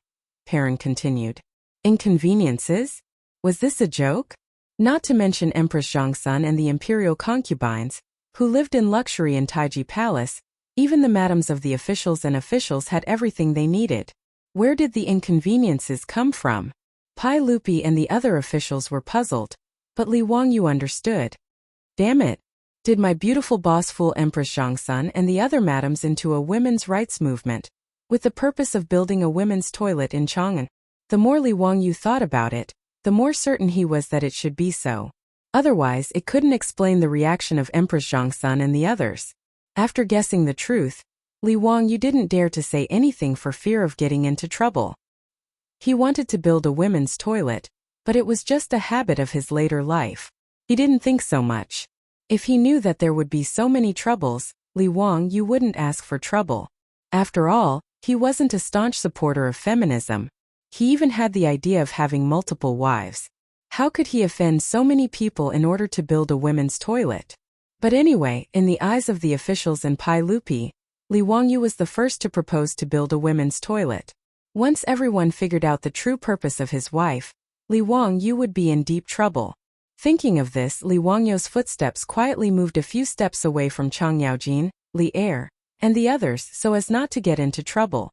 If his beautiful boss could really persuade Empress Zhongsun and a group of officials and noble ladies in Chang'an, and to carry out the so-called toilet revolution, Li Wangyu would really give her a thumbs up. She was really awesome. This reminded him of the Bollywood movie Toilet Hero that he had seen in his previous life. The plot was exactly the same. To put it simply, the movie Toilet Hero was about a single man from an Indian village who fell in love with the well-educated female lead. On the night of their wedding, the female lead discovered that there was no toilet in her house. In order to build a toilet in her house, she divorced the male lead. Religious beliefs, backward ideas, old-fashioned customs, and sexism were all presented in the movie. Now Li Wangyu wanted to build a women's toilet in the Tang dynasty, but the resistance he encountered was no less than that of the Indian village in the movie. If Pai Lupi didn't think highly of him, he probably wouldn't have just stayed in the prison for a few days. After Li Wangyu figured out his beautiful boss's thoughts, he obediently closed his mouth and didn't say a word. Little girl, make it clear. What do you mean by inconvenient life in Chang'an? Cheng Yaojin glared at her again. Perrin smiled sweetly and said, Hi Duke Lu, I don't know what it means. The nobles asked me to pass on the message like this. Pai Lupi couldn't help but glare at her and said, In that case, you go and ask the Empress to come out and talk to me. Your Majesty, the Empress has ordered that she won't see any men today. She wants to pray for all the women in the world. Now, everyone in the mansion, including the troops and servants, has been driven to the village to live temporarily. Except for the empress and the other concubines, the nobles' palace maids, servant girls, and even the palace servants, the empress didn't bring them. Your Majesty wants to see the empress, but I can't do anything about it. Perrin's words almost made Pai Lupi's nose crooked out of anger. If it were anywhere else, who would dare to stop him? But now, the county magistrate's mansion had become a forbidden area. All the civil and military officials, including Pai Lupi, could only look at each other and sigh. If there was only his wife in the mansion, it wouldn't matter. But now, all the nobles in Chang and had gathered here and even said that men couldn't enter. This left Li Er and the others with no place to show their prowess. You go and call the Empress' personal palace maid here. Pai Lupi said angrily. The Empress didn't want to see him, so Pai Lupi couldn't vent his anger. But if the palace maid dared to say no again, Pai Lupi really would raise his sword and cut her down. This time Perrin didn't refuse. After curtsying to Pai Lupi, she lifted her skirt and ran back into the mansion. After the two of them entered, the door slammed shut with a bang. Pai Lupi couldn't help but angrily glare at Li Wangyu, scaring Li Wangyu so much that he quickly shrank back. A man who had been dissed by his wife had a very bad temper. Li Wangyu wasn't prepared to be Pai Lupi's punching bag. Not long after, the door to the county magistrate's mansion opened a crack, and a palace maid came out. When Li Wangyu saw her, he was happy. An acquaintance. The person who came was the palace maid that Li Wangyu had seen twice before. Your servant greets your Majesty. Your Majesty is holy. The palace maid obediently curtsied to Pai Lupi. Rise. Let me ask you, why is the Empress unwilling to return to the palace? Your Majesty, the Empress and the nobles are merciful and can't bear to see the women of Chang and suffer. They plan to stay at the county magistrate's mansion and pray for the blessings of all the women in the world, so they don't plan to return to Chang'an for now. The palace maid didn't dare to raise her head as she replied in a low voice. Pai Lupi didn't understand what she was saying. What did his wife and these nobles want to do? One moment they complained that Chang'an was dirty, the next they said that life was inconvenient, and now they wanted to pray for the blessings of all the women in the world. This completely confused Pai Lupi. On the side, Du Ruhui figured out the meaning. He hurriedly moved to Pai Lupi's ear and whispered, Your Majesty, the women's room. With this reminder, Li Ertsai came to a sudden realization. His wife had led a group of nobles away without saying goodbye and hid in Dingzhou village. So it was to hint to him that he should build a women's room in Chang'an.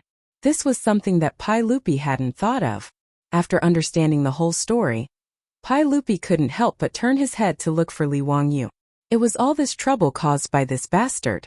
Li Wangyu tried his best to shrink his body into the crowd and avoid Pai Lupi's gaze. He really admired his beautiful superior. To build a women's room, she was willing to spend so much money. He couldn't help but admire her. Men, have the imperial guard surround the county magistrate's mansion and protect the empress's safety. Don't let a single male fly in. Pai Lupi shouted loudly. Then he didn't want to waste any more words and turned to leave. The group of officials and nobles could only helplessly shake their heads and follow Pai Lupi. His wife wanted to cause trouble with the empress in order to force the emperor and the officials to agree to build a women's room in Chang'an. This matter left the officials speechless. There were even some old officials who couldn't help but spit in Li Wangyu's direction before angrily leaving.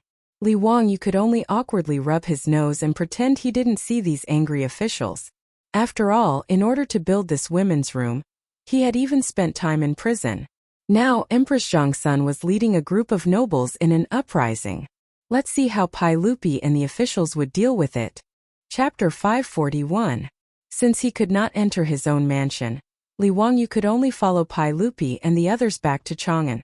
Fortunately, he had bought the house in Kaihua Square before, so he would not be homeless. Otherwise, he would have to run back to the prison for a few more days. However, as soon as he returned to Chang'an, Li Wangyu was summoned to the palace by the eunuchs before he had time to bathe and change his clothes. As soon as Li Wangyu entered the legislative hall, he saw Pai Lupi staring at him with a sour face. In the hall, Fang Xianling, Du Ruhui, Zhang Sun Wuji and a few other big shots were also present. Everyone looked at him with an unfriendly face. Li Wangyu naturally knew this and began to cry out for justice without hesitation. Uncle everyone, I am innocent. I really don't know why Her Highness the Empress and the madams of the other big shots wanted to go to my mansion.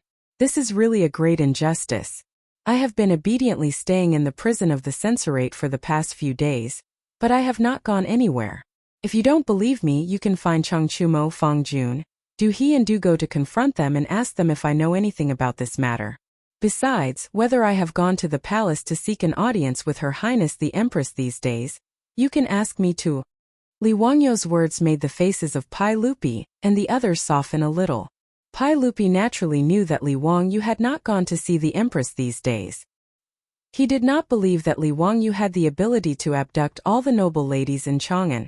But no matter what, it was Li Wangyu who had proposed to build the women's toilet, so Pai Lupi naturally wanted to settle the score with him. Don't talk nonsense. You were the one who started this, so how are you going to end this? You tell me. Pai Lupi threw the question to Li Wangyu. Li Wangyu scratched his head and looked at Pai Lupi and the other big shots. He said carefully, Uncle everyone, from what I see, why don't we fix the women's toilet? It's not a big deal. This nephew promises that within 3 days, no 2 days, all 300 toilets will be completed. Wouldn't that be a happy ending for everyone? Bullshit. Do I need you to tell me how simple it is? Pai Lupi's saliva almost sprayed onto Li Wangyo's face. Didn't you see what happened just now? You only brought up an idea, and what happened? If he were to really fix it, who knew how big of a disturbance it would cause? If you don't think of a way to invite my Guanyin maid back to the palace, do you believe that I will really let you live in the prison? This nephew can't do anything about it. How can I change the Empress's mind? Uncle, aren't you forcing me to death? Li Wangyu said with a sad face. He really had no other way. Now that Empress Zhongsun had led the noblewomen of Chang'an away, if Pai Lupi and the officials still didn't compromise, then there was nothing he could do. Seeing this, Feng Xianling could only stand up and mediate. Your Majesty, what Zio said is also reasonable. Since the Empress has already spoken, if the women's toilet still can't be fixed, where will she put her face? In my opinion, the women's toilet should be fixed. Since we want to fix the toilets, it's not right if we don't fix the toilets for women. I think the Empress and the others also have the same thought. Pai Lupi naturally listened to Feng Xuanling's persuasion, but he shook his head awkwardly. Feng Xianling, how can it be so simple? You also know that many old masters in the court impeached this bastard boy because of this matter, but I suppressed them all. If I don't care and agree to let this boy build the women's toilet, I'm afraid that someone will really kill himself. If that happens, it will be even more difficult to end. Li Wangyu also knew that Pai Lupi's words were true, but he had already thought about the beautiful boss's plan, so he naturally wasn't in a hurry. Hey uncle, in fact, it's difficult to say it's difficult, but it's also simple to say it's simple. What do you want to do? What's your idea? Let's hear it. Uncle, in the ancient 3 kingdoms, Cao Cao used the emperor to order his vassals. Hey, we can also use the mischievous wife to order her vassals. Li Wangyu lowered his voice and told the plan he had thought of. Li Wangyo's words first stunned everyone, and then they couldn't help applauding. Haha Zio, this plan is wonderful. Your Majesty, this plan is feasible. Pai Lupi slapped the back of Li Wangyo's head. Bastard boy, you still dare to say that you didn't instigate the Empress? This was clearly premeditated by you, right? When the Empress returns to the palace, I'll deal with you. Hurry up and scram. If I don't see the 300 toilets in 2 days, you can really go live in the prison. Li Wangyu really wanted to cry this time. F***ck, this black pot was really wrong, but he could not take it. Who told his beautiful boss to be his woman? Forget it, if he was the scapegoat, then so be it. No matter how miserable it was, he was still a cook. In any case, he wasn't cuckolded. After leaving the palace, Li Wangyu didn't dare to waste time. He rode back to the Kaihua Square, changed his clothes, and went straight to the Ministry of Works. Building 300 toilets in 2 days wasn't a small amount of work. However, Li Wangyu didn't plan to save money. He planned to hire 3,000 craftsmen. 10 craftsmen for 1 toilet, 2 days was enough. In order to build the toilets, he even suspended the business of Shunfeng Carriage Company for 2 days. All the carriages were used to carry soil. The public toilets in this era were actually quite simple. They didn't have automatic flushing facilities. They were just dry toilets in the north. A big hole was dug in the ground, and the soil dug out was transported to the polo field that was being built in carriages. It wasn't a waste at all. Bricks and cement were used to build a circle around the hole to prevent sewage from seeping into the ground. After that, 2 big tile-roofed houses were built. Wooden planks were laid, the walls were painted, and the toilets were repaired. The Minister of Works, Duan Luan, naturally agreed to all the requests. After all, the money was paid by Li Wangyu. Plus, his wife was still in the county of Dingzhou. Duan Luan naturally gave the green light and fully cooperated.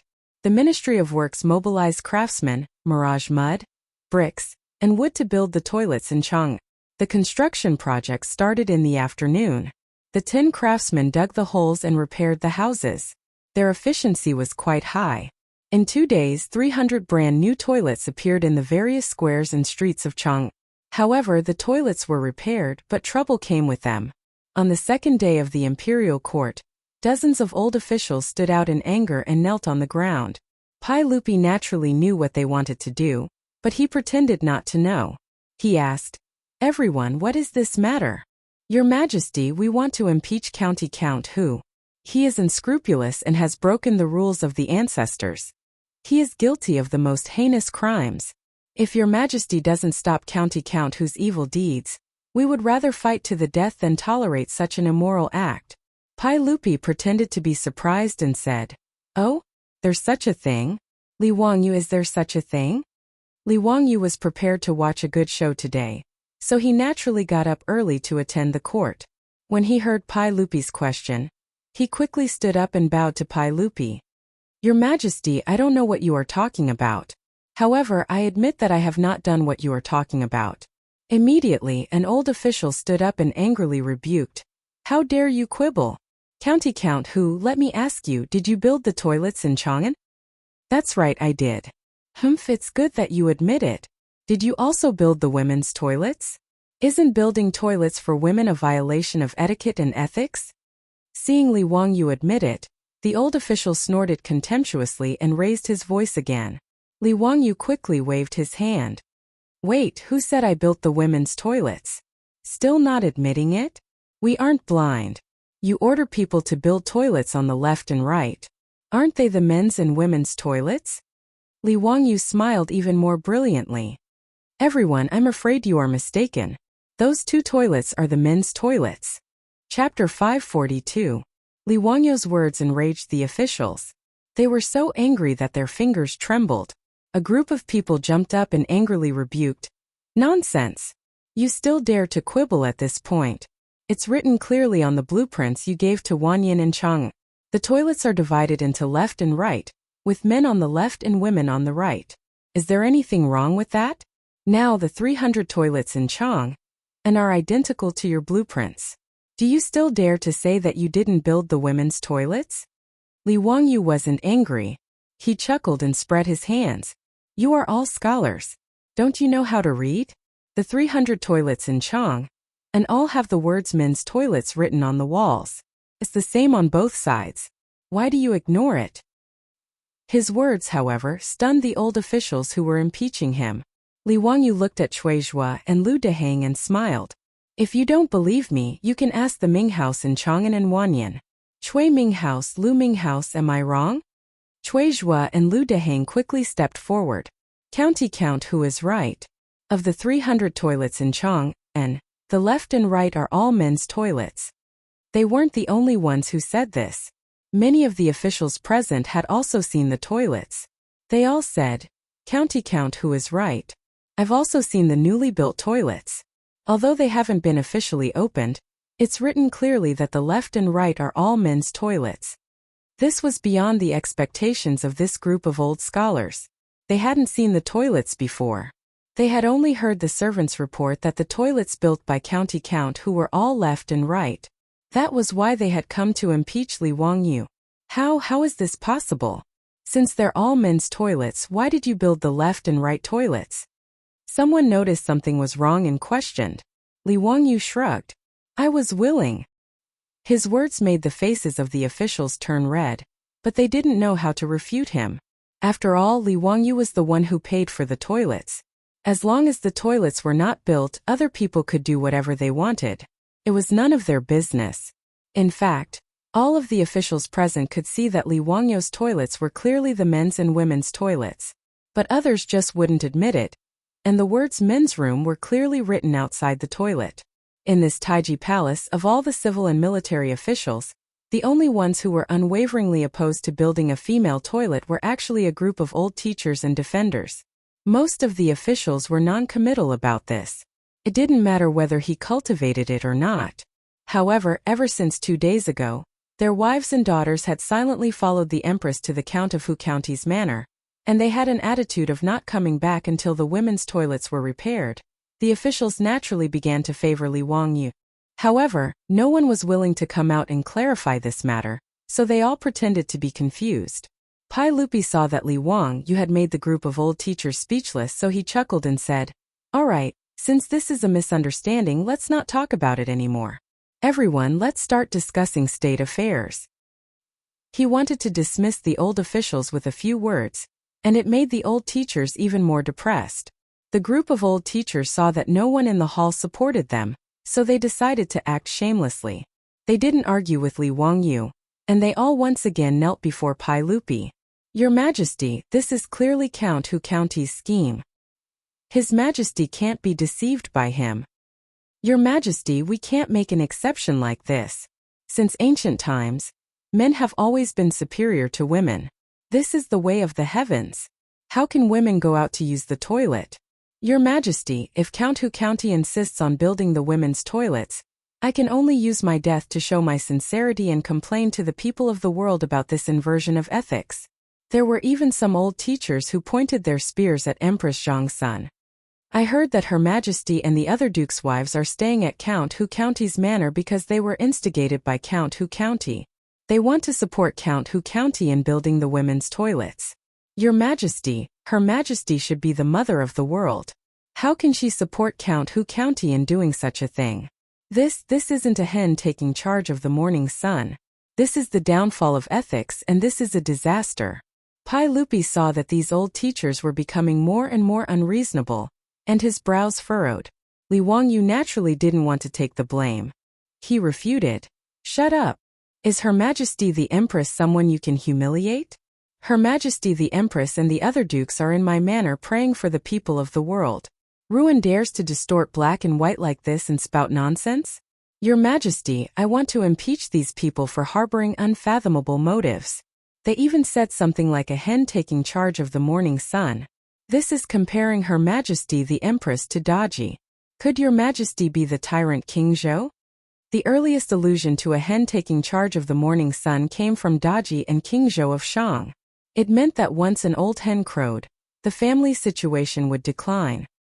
Hearing Li Wangyu say this, the old teachers immediately realized that they had misspoken and hurriedly kowtowed to Pai Lupi. "Your Majesty, this old subject didn't mean that." This old subject was saying. Without waiting for him to explain himself, Pai Lupi slapped the armrest of the throne. "Enough. The Empress is in Count Hu County's manor with the other dukes' wives praying for the people of the world. This matter has nothing to do with the construction of the women's toilets. I said that since there are no women's toilets in the toilets built by Count Hu County, this matter will end here and do not mention it again." Seeing that Pai Lupi was angry, the group of old teachers reluctantly closed their mouths. After bowing, they retreated among the officials. However, it was clear that this group of old teachers didn't intend to let the matter rest. After the Chang court, Li Wangyu acted as if he had nothing to do with himself. Every day he would play with the rich playboys. His days were quite leisurely. However, the nobles and officials of Chang and gradually became restless. The officials and nobles didn't feel anything when their wives and daughters didn't return for a day or two. On the contrary, the business of the Peace Square and the Hu People's wine shops in Chang and had become unusually good these days. Without the restrictions of their wives, many of the officials and nobles were happy to be at ease. Every day, after the court was closed, they would call their friends to drink wine. Their days were very comfortable. However, like the middle-aged men in the future, when their wives went on a business trip or returned to their parents' home, they would definitely feel very comfortable at first. They would play as much as they wanted every day. They would stay up all night drinking and playing online games. Just like the song "The Wife Is Not at Home" sang, "Tonight my wife is not at home, I can wahahaha." However, after a few days, there was no one to wash the dirty clothes at home. When sleeping at night was lonely and cold, and there was no one to talk to at home, they would anxiously call their wives to ask when they would be back. Today the officials and nobles of Chang were the same. After 2 or 3 days of fun, they found that the empress and their wives still had no intention of returning to Chang'an.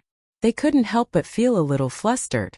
These officials and nobles naturally didn't lack people to warm their beds in their mansions. However, how could they understand the various internal affairs of this big family? How many things needed to be purchased, how much the businesses in their mansions had lost, which mansions needed gifts for their weddings and funerals, what mistakes the maids in their mansions had made. When the housekeepers of the mansions reported these matters to their Langjuns, they finally began to have headaches. Compared to their own troubles, whether or not to repair the women's toilets was still a problem. Chapter 543. Li Wangyou's guess was right. Inviting Empress Zhongsun and the noblewomen in Chang and to Dingzhou village was the revenge planned by the beautiful boss. For Li Wangyou, it didn't matter whether he could repair the women's toilet or not. But for the beautiful boss, it was absolutely intolerable. Although she was not a feminist, as a white-bone fairy of later generations, she naturally couldn't tolerate this obvious gender discrimination. For the beautiful boss, she just wanted fairness. But even this request, which seemed very common in later generations, was as difficult as climbing to the sky in the Tang dynasty. Li Wangyou, a nobleman with a title, was forced to go to prison because he wanted to build a women's toilet. What could the beautiful boss, a weak woman with no power and influence, do? But the beautiful boss didn't intend to give up. She was going to take the route of a noble lady. Whether it was Empress Zhongsun or the noblewomen, they were all women. Naturally, they should speak up for the women of the Tang dynasty. It was very easy for the beautiful boss to go in and out of Lishan Palace. Now she often went to the palace to teach Empress Zhongsun and concubine Yang yoga. In addition, she cooperated with Empress Zhongsun in several industries, so they got along very well. When the beautiful boss came to see her, Empress Zhongsun, who was still teasing her youngest son Li Ji, immediately asked the palace maids to bring tea and snacks. "Chongqing, how come you have time to see me today?" "Greetings, Your Highness. My Langjun is in prison. Do you know about this?" the beautiful boss directly asked. Empress Zhongsun nodded. "I know about this. Chongqing, don't worry. Erlang won't let Zio suffer. It's also good for him to stay in prison for a few days to avoid trouble. Besides, Erlang doesn't forbid you to send things to the mansion. If necessary, the maids can also go in to serve Zio. Your Highness, I'm not worried about Wang Yu suffering, but I feel unreconciled. What did Wang Yu do wrong? Didn't he just want to build the women's toilet? What's wrong with this? Don't we women need to go to the toilet? Those old masters are really ignorant." The beautiful boss complained. Empress Zhongsun nodded and then sighed. "How could I not know this? We women are inherently weak in this world. I've heard that when commoner women go out, they have to hide and avoid people when they need to relieve themselves. It's so embarrassing." Even so, she was still reprimanded by those people for not maintaining proper etiquette. "Your Highness, since you know this and sympathize with all the women in the world, why don't you support Wang Yu in building a women's toilet?" the beautiful boss immediately asked. "How can it be that simple? Even though I'm the empress, my every move is watched by countless pairs of eyes in the imperial court. Now that even Erlang is unable to support Zio, how can this consort stand up and go against the court officials?" The beautiful superior couldn't help but laugh. She lowered her voice and said, "Your Highness, you don't have to speak directly. I have an idea, do you think it'll work?" Hearing her beautiful superior's words, Empress Zhongsun repeatedly nodded her head and immediately ordered a palace maid to invite Yang Fei over. Yang Fei naturally didn't oppose this plan. After the three of them discussed it, they each went to make their own preparations. Empress Zhongsun and Yang Fei would persuade the imperial concubines in the palace. One of them was the head of the imperial harem, and the other was Pai Lupi's favorite concubine. In addition to their special identities, the imperial concubines in the imperial harem naturally followed Empress Zhongsun and Yang Fei's lead. As for the madams of the officials and nobles, their beautiful superiors would persuade them. Nowadays, the underwear produced by the underwear shop could be considered luxury goods. Almost all the customers were the madams and young ladies of the officials and nobles. Underwear was popular among the noblewomen of the Tang dynasty as soon as it appeared. If anyone didn't wear underwear produced by the underwear shop, they would be too embarrassed to go out and greet others. The beautiful superior was familiar with the madams and young ladies of each mansion. She often went in and out of each mansion and participated in various gatherings of the noblewomen. With the support of Empress Zhongsun and the persuasion of the beautiful superior, she easily obtained the agreement of the madams. They didn't necessarily value the well-being of the women of the common family. With their status, it was even more impossible for them to use those toilets. But to be able to do such a big thing, with Her Highness the Empress made these bored noblewomen very excited. So they hid it off and kept it a secret from their Lang Jun. They didn't reveal anything at all. And these secret plans all happened in the boudoirs of each mansion. No matter how powerful the 100 Horsemen department was, they didn't know anything about it. This group of top noblewomen and young ladies of the Tang dynasty were as excited as if they were going on an outing when they left Chang'an City. And the beautiful superior was worried that they would be bored in the mansion, so she specially arranged all kinds of entertainment. From mahjong competitions to board games, singing and dancing, cruising boats and rocking bridges, singing and dancing girls invited from Chang'an City with a lot of money, and performing tricks and acrobatics. There was no shortage of anything in the mansion of County Count Hu, and it was full of women. There was no need to worry. All the concubines and noblewomen in the harem had so much fun that they forgot about home. The hot springs and saunas in the mansion were loved by Empress Zhongsun and the others to the bone. And the washroom in Li Wangyo's mansion was an eye-opener for Empress Zhongsun and the other noblewomen. The washroom was covered with shiny tiles, and the ceramic toilet could flush automatically. Not only did it not have any smell, but it even smelled of incense. It should be known that even the top noblewomen of the Tang dynasty were not very high-end when it came to going to the washroom. There was an anecdote in history that the princess of Xiangqing in the West Jin dynasty married Wang Dun, her husband. After they got married, Wang Dun had to go to the washroom of the princess's mansion to go to the washroom. He saw a box in the washroom and opened it curiously. There were many dried dates in it. Wang Dun thought that they were snacks for going to the washroom, so he ate them all. At that time, Wang Dun knew that he had made a big joke. Those dried dates were used to block the nostrils when going to the washroom to isolate the smell. It was like that in the West Jin dynasty and in the Tang dynasty. So it was conceivable that the quasi-modern washrooms in Li Wangyo's mansion had shocked Empress Zhongsun and the other noblewomen. All the noblewomen of the Tang dynasty, including Empress Zhongsun, were secretly thinking about how to renovate the washrooms when they returned to Chang'an. In this way, from the concubines of Pai Lupi to the madams and young ladies of the other mansions, none of them clamored to return to Chang'an. They all relaxed and lived in Li Wangyo's mansion as if they were on vacation. Empress Zhongsun and the others were happy, but the officials and nobles were depressed.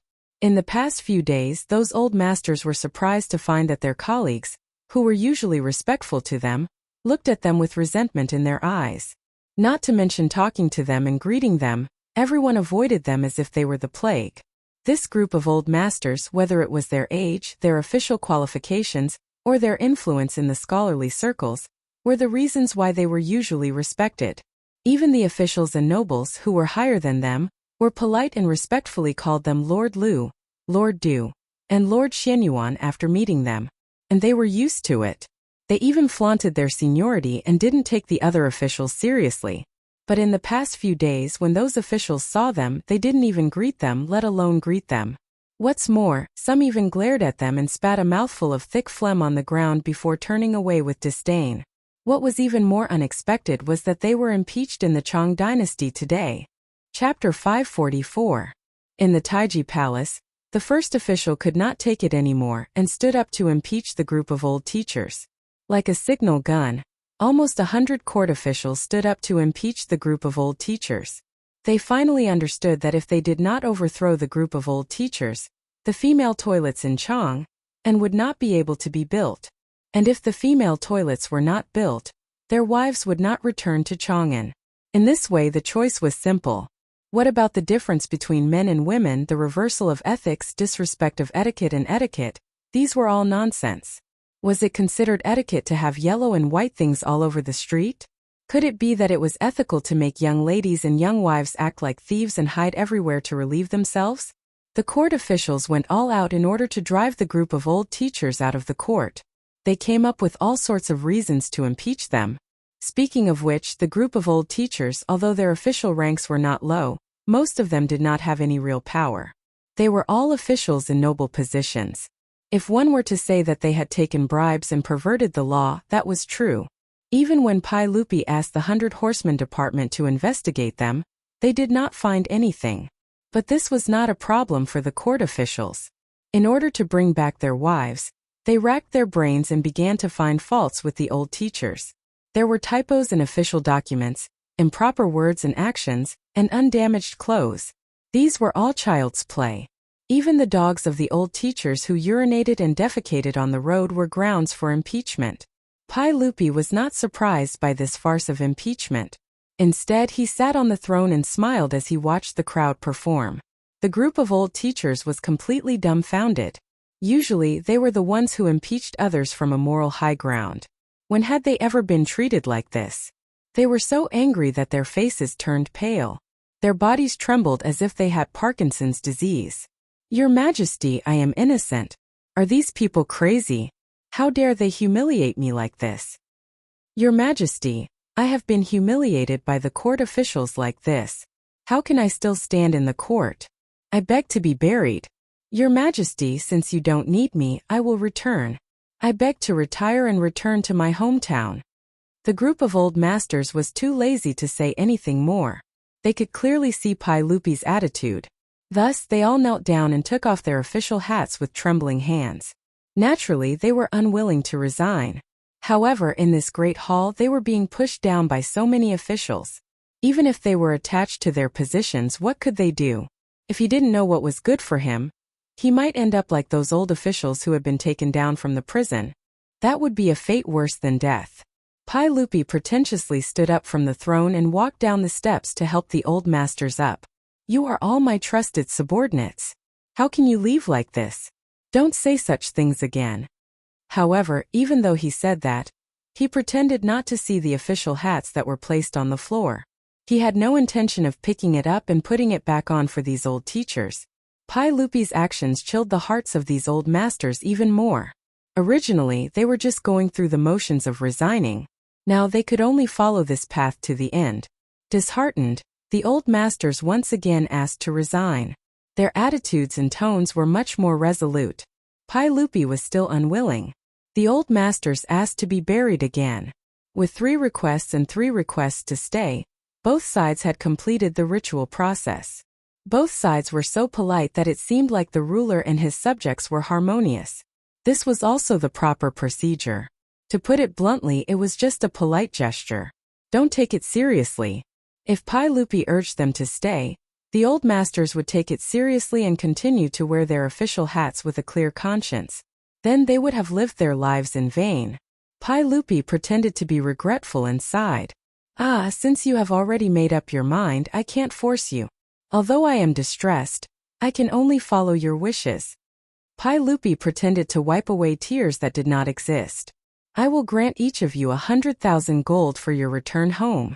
I will give you a full salary to comfort you for your many years of hard work.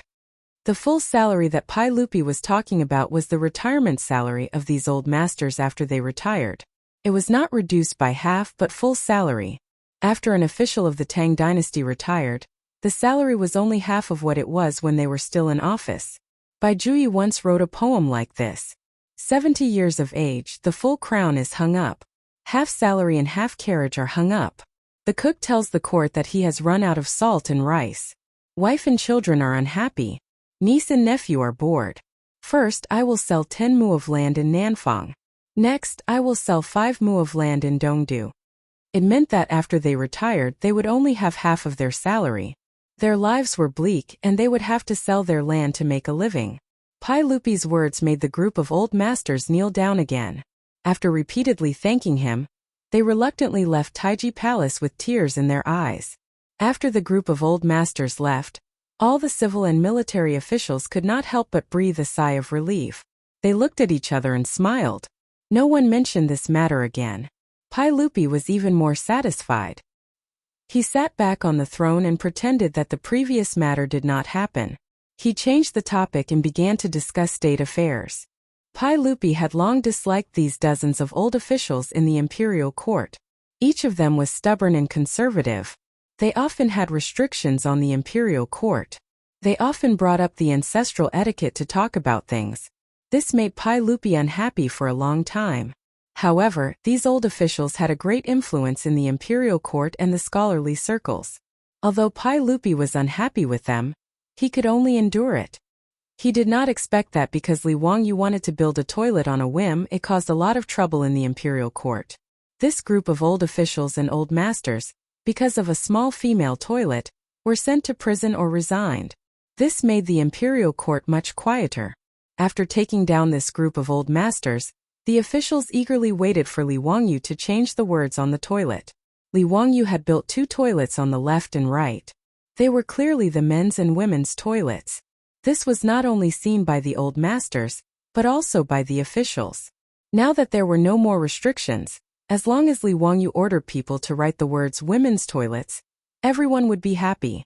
However, no one expected that after an entire day, the 300 toilets in Chang'an City had not changed at all. As for Li Wangyu, County Count Huxian, he acted as if nothing had happened. He wandered around Chang'an City with his foppish friends. What was the meaning of this? The officials were confused. Why was County Count Huxian not making use of the time to build the women's toilets? Why was he wasting time? Did he not know that they were waiting to pick up their wives? An impatient official directly found Li Wangyu and asked him about this matter. County Count Huxian, may I ask County Count Huxian, when do you plan to open the women's toilets in Chang'an City? Everyone is looking forward to it. Li Wangyu showed a confused expression. What women's toilets? Where did the women's toilets come from? Those 300 toilets, I built all the men's toilets. There are no women's toilets. Don't talk nonsense. Because I wanted to build the women's toilets, I went to prison for a period of time. Now that I deeply realize my mistake, I will never build the women's toilets. His answer immediately stunned the official. Why was this County Count Huxian acting so arrogant? If you are so arrogant, can we still have fun together in the future? Li Wangyu naturally did this on purpose. Since he had wanted to build the women's toilets, he had been impeached by the officials. Now that the situation had reversed, if he did not properly torment the officials, he would be letting down the opportunity that his beautiful superior had created for him. Chapter 545. The news that County Count Li Wangyu did not intend to change the opening of the women's washroom immediately spread to the ears of the officials in Chang'an. The officials and nobles who originally thought that they would be happy after taking down the old officials were completely dumbfounded. Why did he not follow the script? Was there still any trust between people?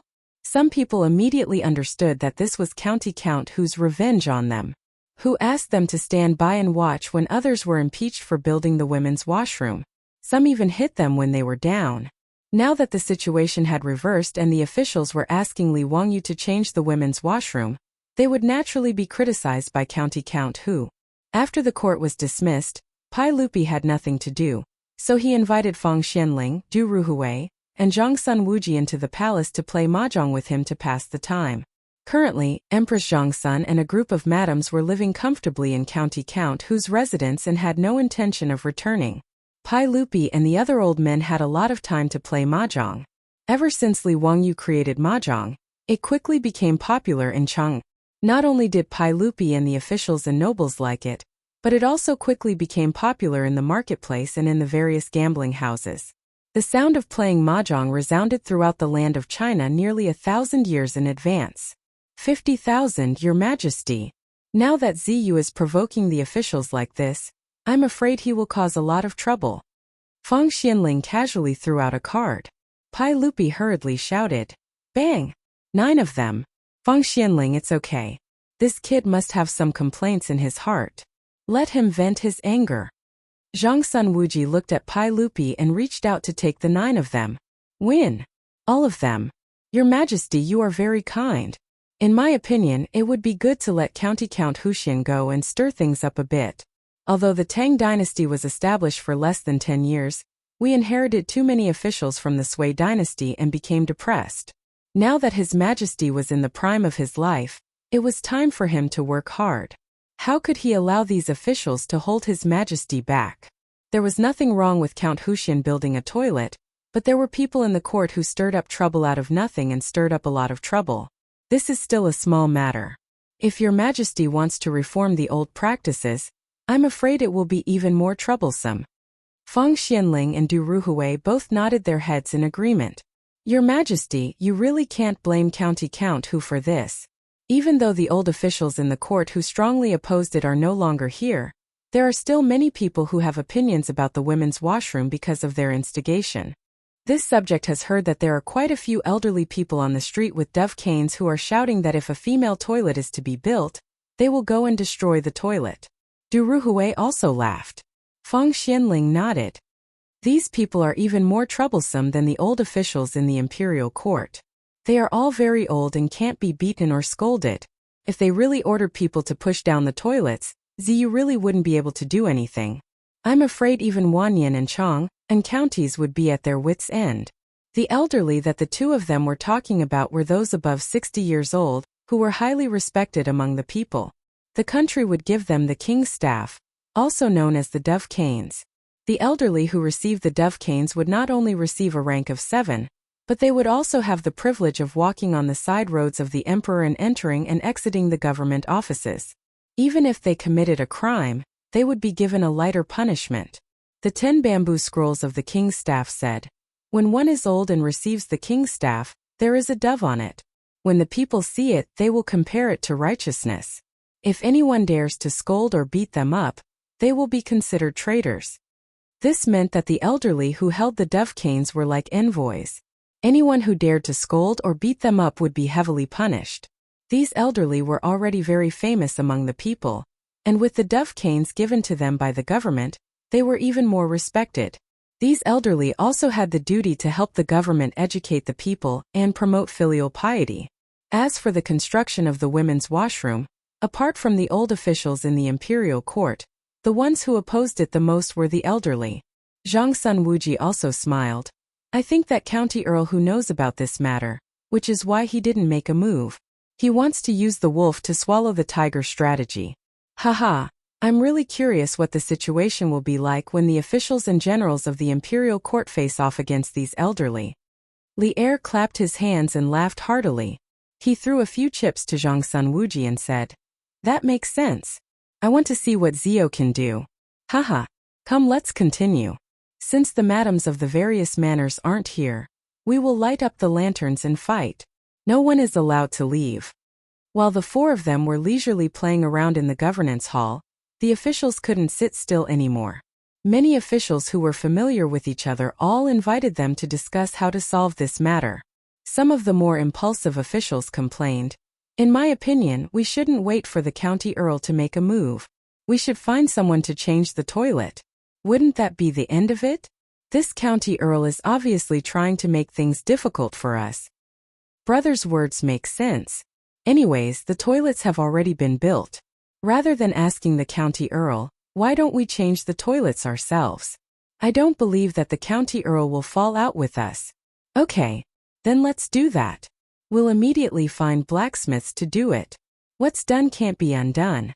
Then the county earl won't be able to do anything to us. Great, let's go together. Haha. Let's wait until the 300 toilets are changed.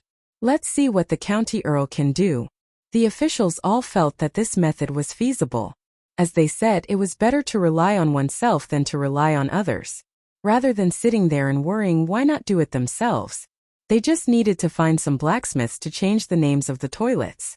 It wasn't much of a problem. As soon as they said they would do it, they immediately ordered someone to find a craftsman. Carrying the paint bucket and brushes, they went to the nearest toilet.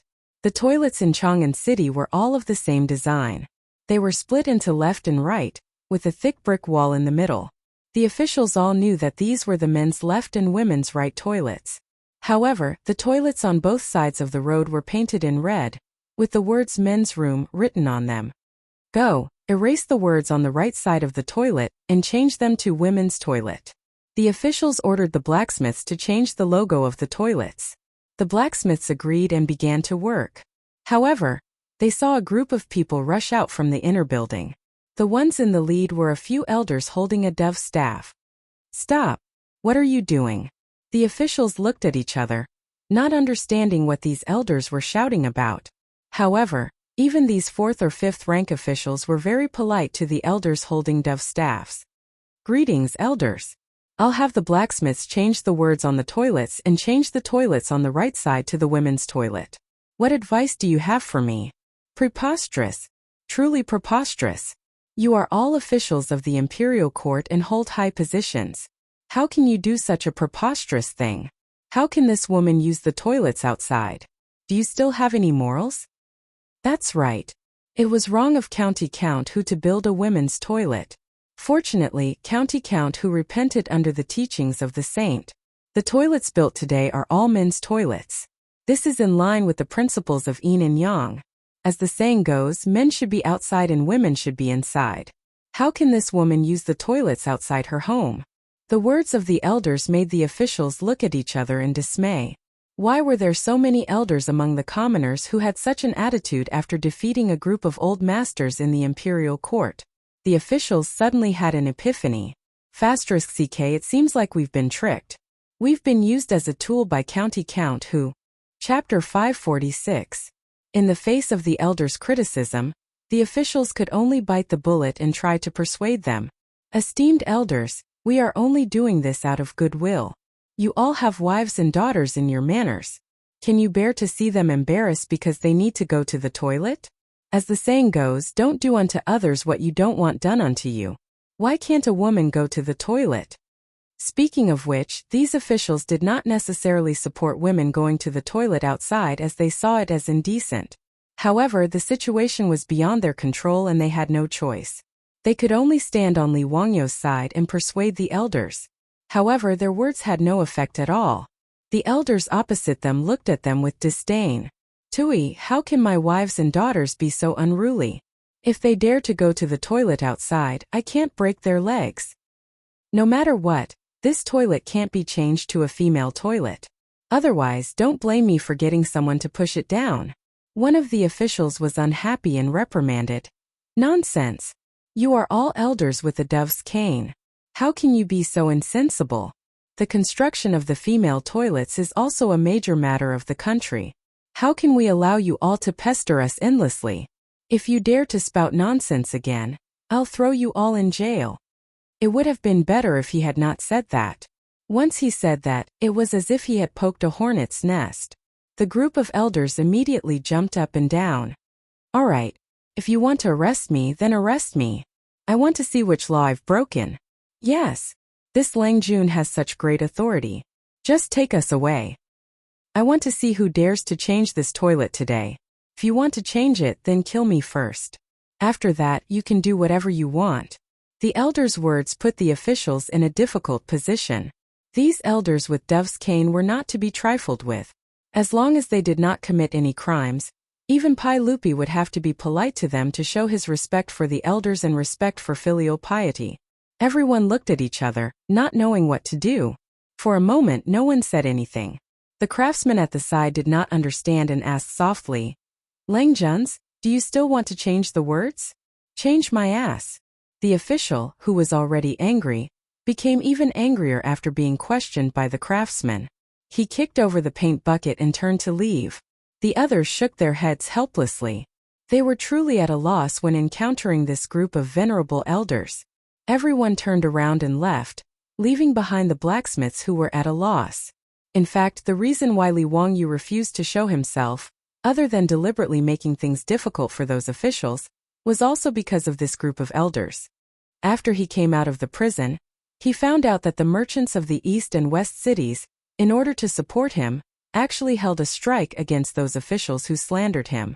This made him very moved. No matter what the other party's intentions were, Li Wangyu should express his gratitude. After visiting Chou Yuanliang, shopkeeper Ran Milamon, and the others one by one, Li Wangyu suddenly realized that the biggest resistance to the construction of the female toilet was not only in the imperial court, but also among the people. Whether it was the Cho family or shopkeeper Ran, these merchants were the clearest about all kinds of things in Chang'an. After figuring out why this group of elders was difficult to deal with, Li Wangyu immediately dispelled the idea of going head-to-head with them. He knew how difficult it was to deal with these elders. They could not be beaten or scolded. They were stubborn. In the future, there were many conflicts caused by the noise caused by the square dancing aunts and uncles. However, even if the police were called to persuade them, these aunts and uncles were not afraid and did their own thing. The Tang dynasty advocated filial piety and respect for the elders. These elders with dove sticks were even more difficult to deal with. If something went wrong and there was a mass uprising, he would be in serious trouble. Li Wangyu was unwilling to do such a stupid thing. Therefore, when the officials asked him about the female toilet, he deliberately pretended to be ignorant and wanted to use the officials as tools. After the officials were rebuffed in front of the elders, they thought about it and could not think of any other way, so they simply brought this matter to the imperial court. The officials reported to Pai Lupi, hoping to issue an imperial edict to renovate the toilets. Of course, Pai Lupi would not agree. How could he be willing to be the bad guy? Although these elders had no power or influence, they had a lot of influence in Chang'an. Even if he issued an imperial edict to separate the toilets into male and female toilets, he was afraid that these elders would really dare to push down the female toilets. In this way it would not be good. Seeing that Pai Lupi was not willing to give in and that the elders among the people were against it, this group of officials who were crazy about their wives had no choice but to act shamelessly. After discussing with each other, they all ran to Kaihua Square to block Li Wangyu's mansion. The old housekeeper, Li Heng, was scared out of his wits when he saw nearly 100 court officials wearing dark red and light red official robes blocking the entrance to his house. The old man had never seen such a scene. He could only invite the officials into the mansion and ask Niu Yong and Niu Wu to invite Li Wangyu out to meet the guests. The mansion Li Wangyu bought was only for temporary accommodation. The area was not big. After 20 to 30 officials squeezed into the main room of the front yard, there was no place to stay. The others simply stood in the front yard. At this time Li Wangyu was drinking cold drinks with the rich playboys in the backyard, leisurely playing do diju and mahjong. After hearing Niu Wu's report, he could not help but laugh. Ziyu, how can you still laugh? This time you have caused a lot of trouble for these officials. Be careful not to provoke public anger. It won't be easy to clean up the mess. Wei Shiyu advised. Chai Lingwu also nodded and said, Yes, now that the madams in each mansion are not here, I heard that many people's homes are in a mess. If you don't get the female toilets out, Her Highness the Empress will lose face and refuse to come back. Be careful that the officials and saints will settle the score with you. Chang Chumo and the others also nodded. They all felt that Li Wangyu had gone too far this time. Li Wangyu elegantly took out a folding fan from his waist and opened it with a swish. He shook his head and said, No matter, I have my own plans. Wahahaha, wait for me to go meet them. The rich playboys stopped playing mahjong and all clustered around Li Wangyu to the main room, wanting to see what he was up to. When Li Wangyu entered the main hall and saw so many people, he was shocked and quickly greeted the officials. Count who, there is no need to be so polite. Quickly tell us, what are your plans now? Don't try to fool us with the nonsense from before. An impatient official did not wait for everyone to finish their greetings and impatiently asked. Li Wangyu, on the other hand, was neither hurried nor slow.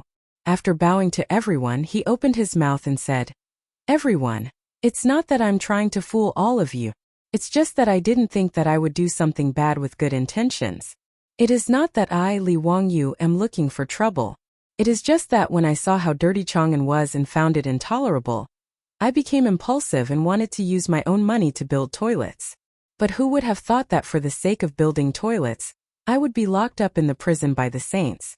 Everyone, I am also wrongly accused. No one could refute his words. This was indeed the case. Originally, building toilets was something that would benefit everyone. No one wanted to see such a situation happen. Count who, we also know that we were in the wrong. If you have any complaints, this old man will apologize to you today. But this matter must be resolved. Otherwise, Her Highness the Empress will lose face, won't it? Yes, yes, County Count Hu, we will apologize to you, but you have to think of a way. You were the one who built the toilet, so you can't just ignore it, right? County Count Hu, if you don't give me an explanation today, I will not leave. Yes, I will not leave. The officials were truly anxious. Some tried to soften their tone while others tried to threaten him. In short, they all had the same goal: to make Li Wangyu resolve the matter of the toilets. Li Wangyu was overjoyed at this. He revealed his pearly white teeth and smiled at the crowd. Gentlemen, I have a plan. I wonder if you're interested. Chapter 547. Chang'an's morning drum, regardless of wind or rain, would always sound on time, waking people up from their dreams. Old Lu, who lived in Qinren Lane, got up and changed his clothes with the help of his servants. He wasn't in a hurry to eat breakfast.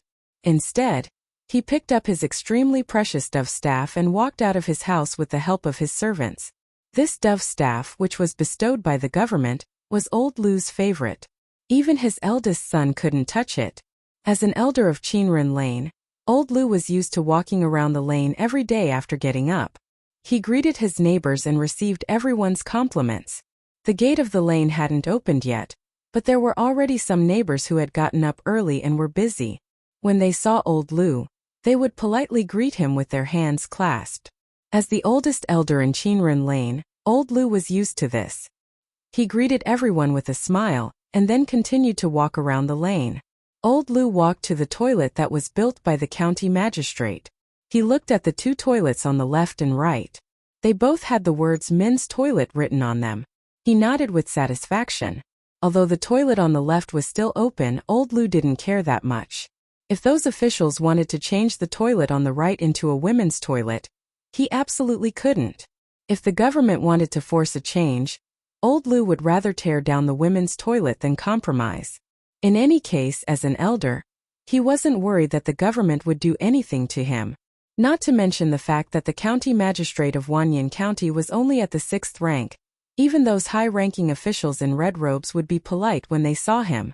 With the help of his servants, Old Lu went to the toilet to relieve himself. Old Lu had to admit that the toilet built by the county magistrate was a good thing. Ever since the toilet was built, the lane became much cleaner. The filth in the corners and alleyways of the past was gone. Originally, there were some people who were too lazy to walk to the toilet and wanted to relieve themselves as they did before. However, after these people were caught by the Marquis of the Lane or the bailiffs of Wanyan County, they were severely punished 60 times. After a few times, the situation of urinating and defecating in the lane stopped. Since there were toilets, many people in the district were no longer willing to use the toilets in their own houses. After all, he had to find someone to clean his own toilet after using it. It was really troublesome. It was far more convenient to walk 2 steps to the toilet. Old Man Lu walked out of the toilet in a relaxed manner, and prepared to return to his mansion with the help of a servant. He habitually cleared his throat and spat out a mouthful of thick phlegm. Just as this spit landed on the ground, 2 martial marquises from the Qinren Square martial marquis shop appeared out of nowhere. "Stop! Elder Lu, why are you spitting this filthy thing everywhere?" Old Lu was stunned when he heard this.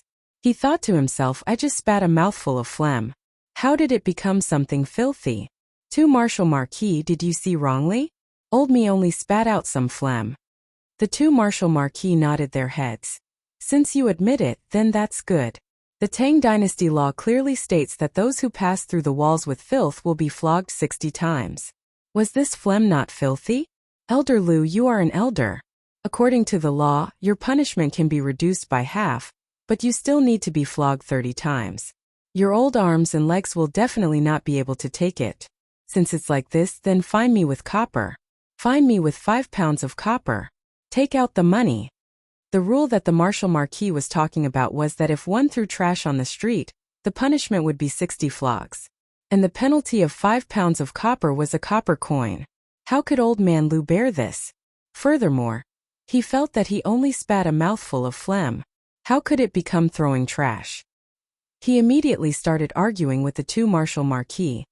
Nonsense, old me only spat a mouthful of phlegm. How can it be filthy? The martial marquis grinned. How can it not be counted? This is naturally filthy. Elder Lu, we respect you as an elder, so we are being polite. If you are so stubborn, then we will go to Wanyan County to talk.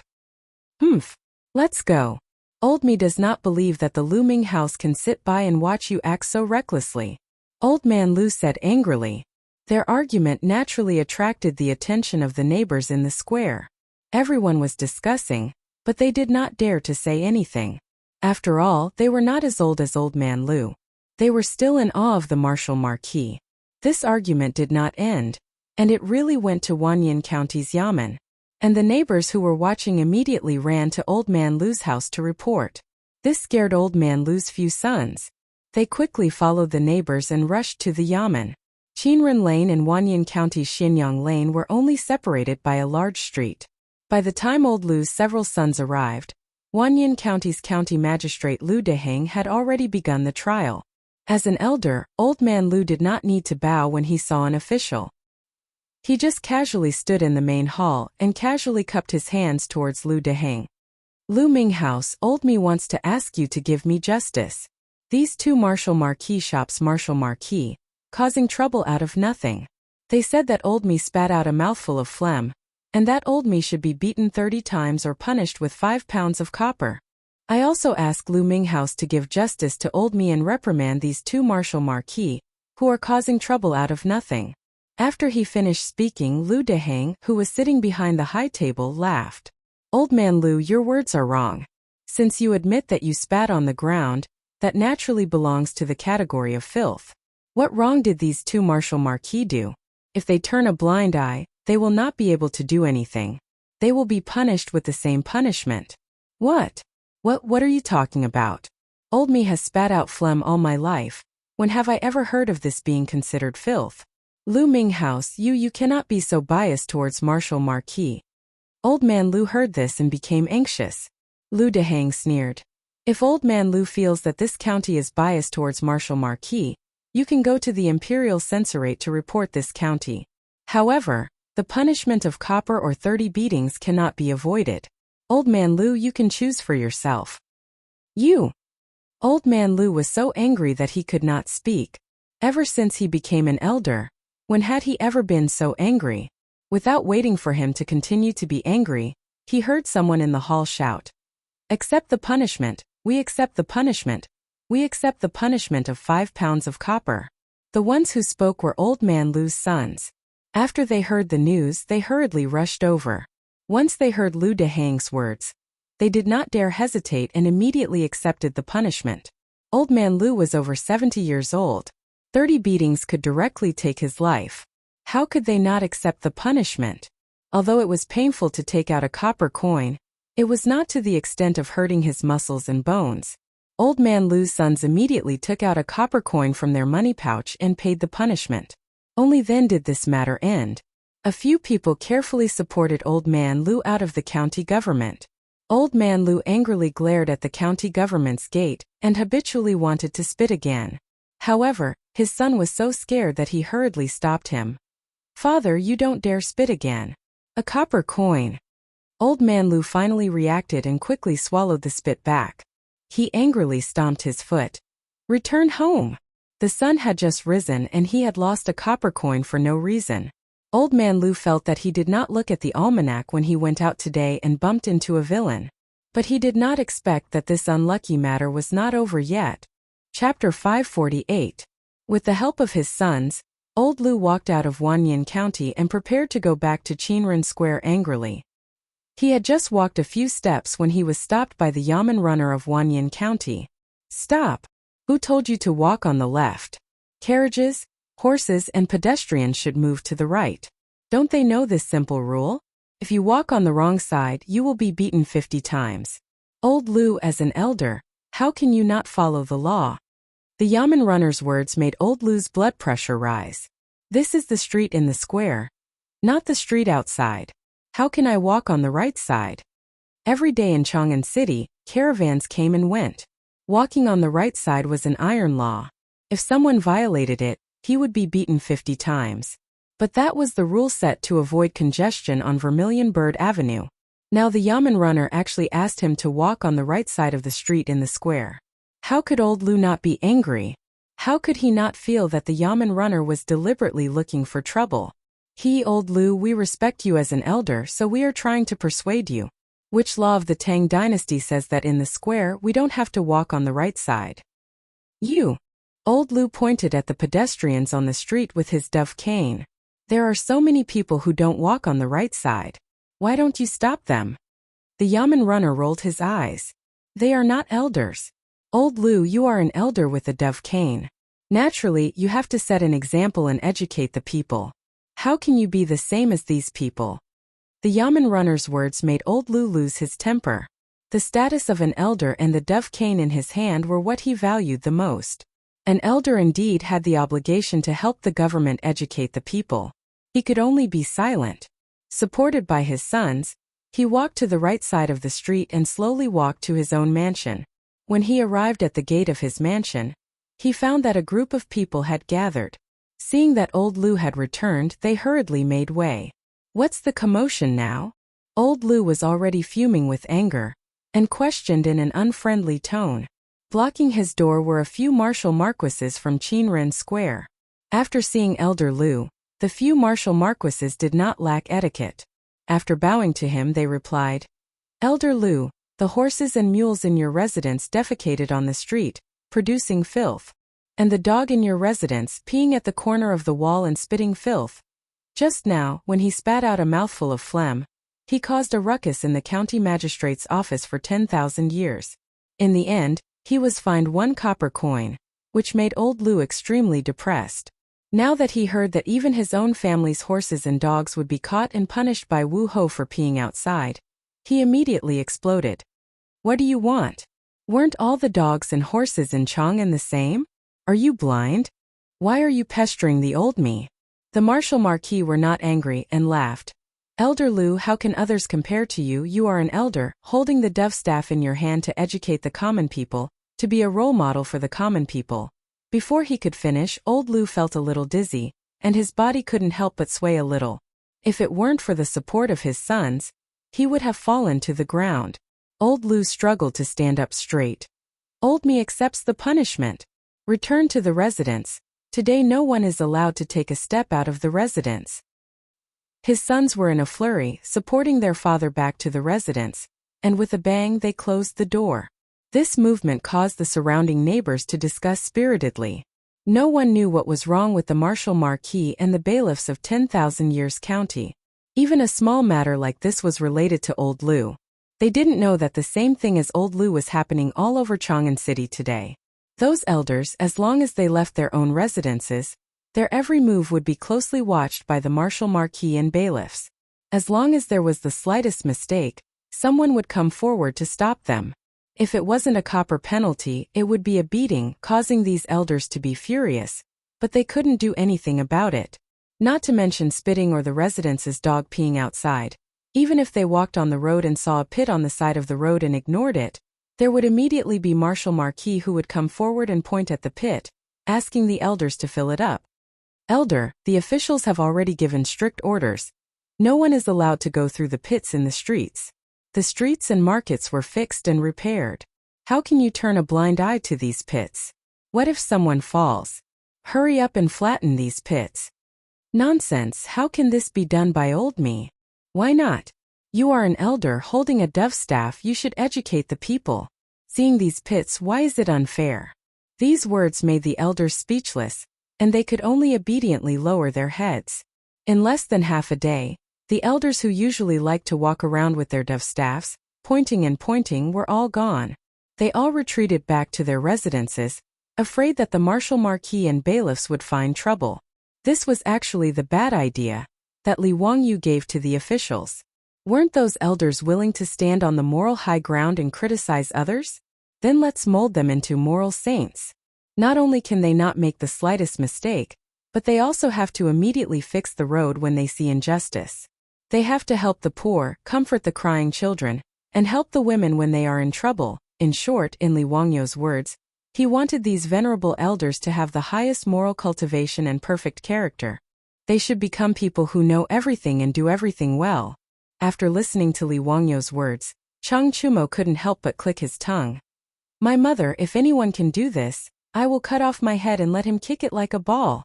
This is a fucking saint in the world. Li Wangyu laughed and said, since these elders keep talking about rules, then let them become the most rule-abiding people in the Tang dynasty. Hee, this is also the virtue that they should have as elders.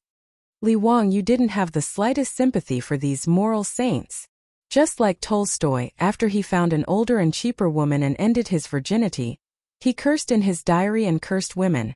Who is the source of our licentiousness and indulgence? Isn't it women? Li Wangyu despised this method of attributing all the mistakes to others. These elders could go to the toilet themselves, but they couldn't bear to see women use it. Forcing some bullshit morality on people was also shameless. After listening to Li Wangyu's words, the officials were also a little stunned. This county count who was really too sinister. He didn't beat or scold people, but he could drive people crazy. The officials thought to themselves that if this matter were to fall on their heads, it would be a fate worse than death. Regarding this county count who, everyone was secretly vigilant. If there was no need in the future, they must not offend this person.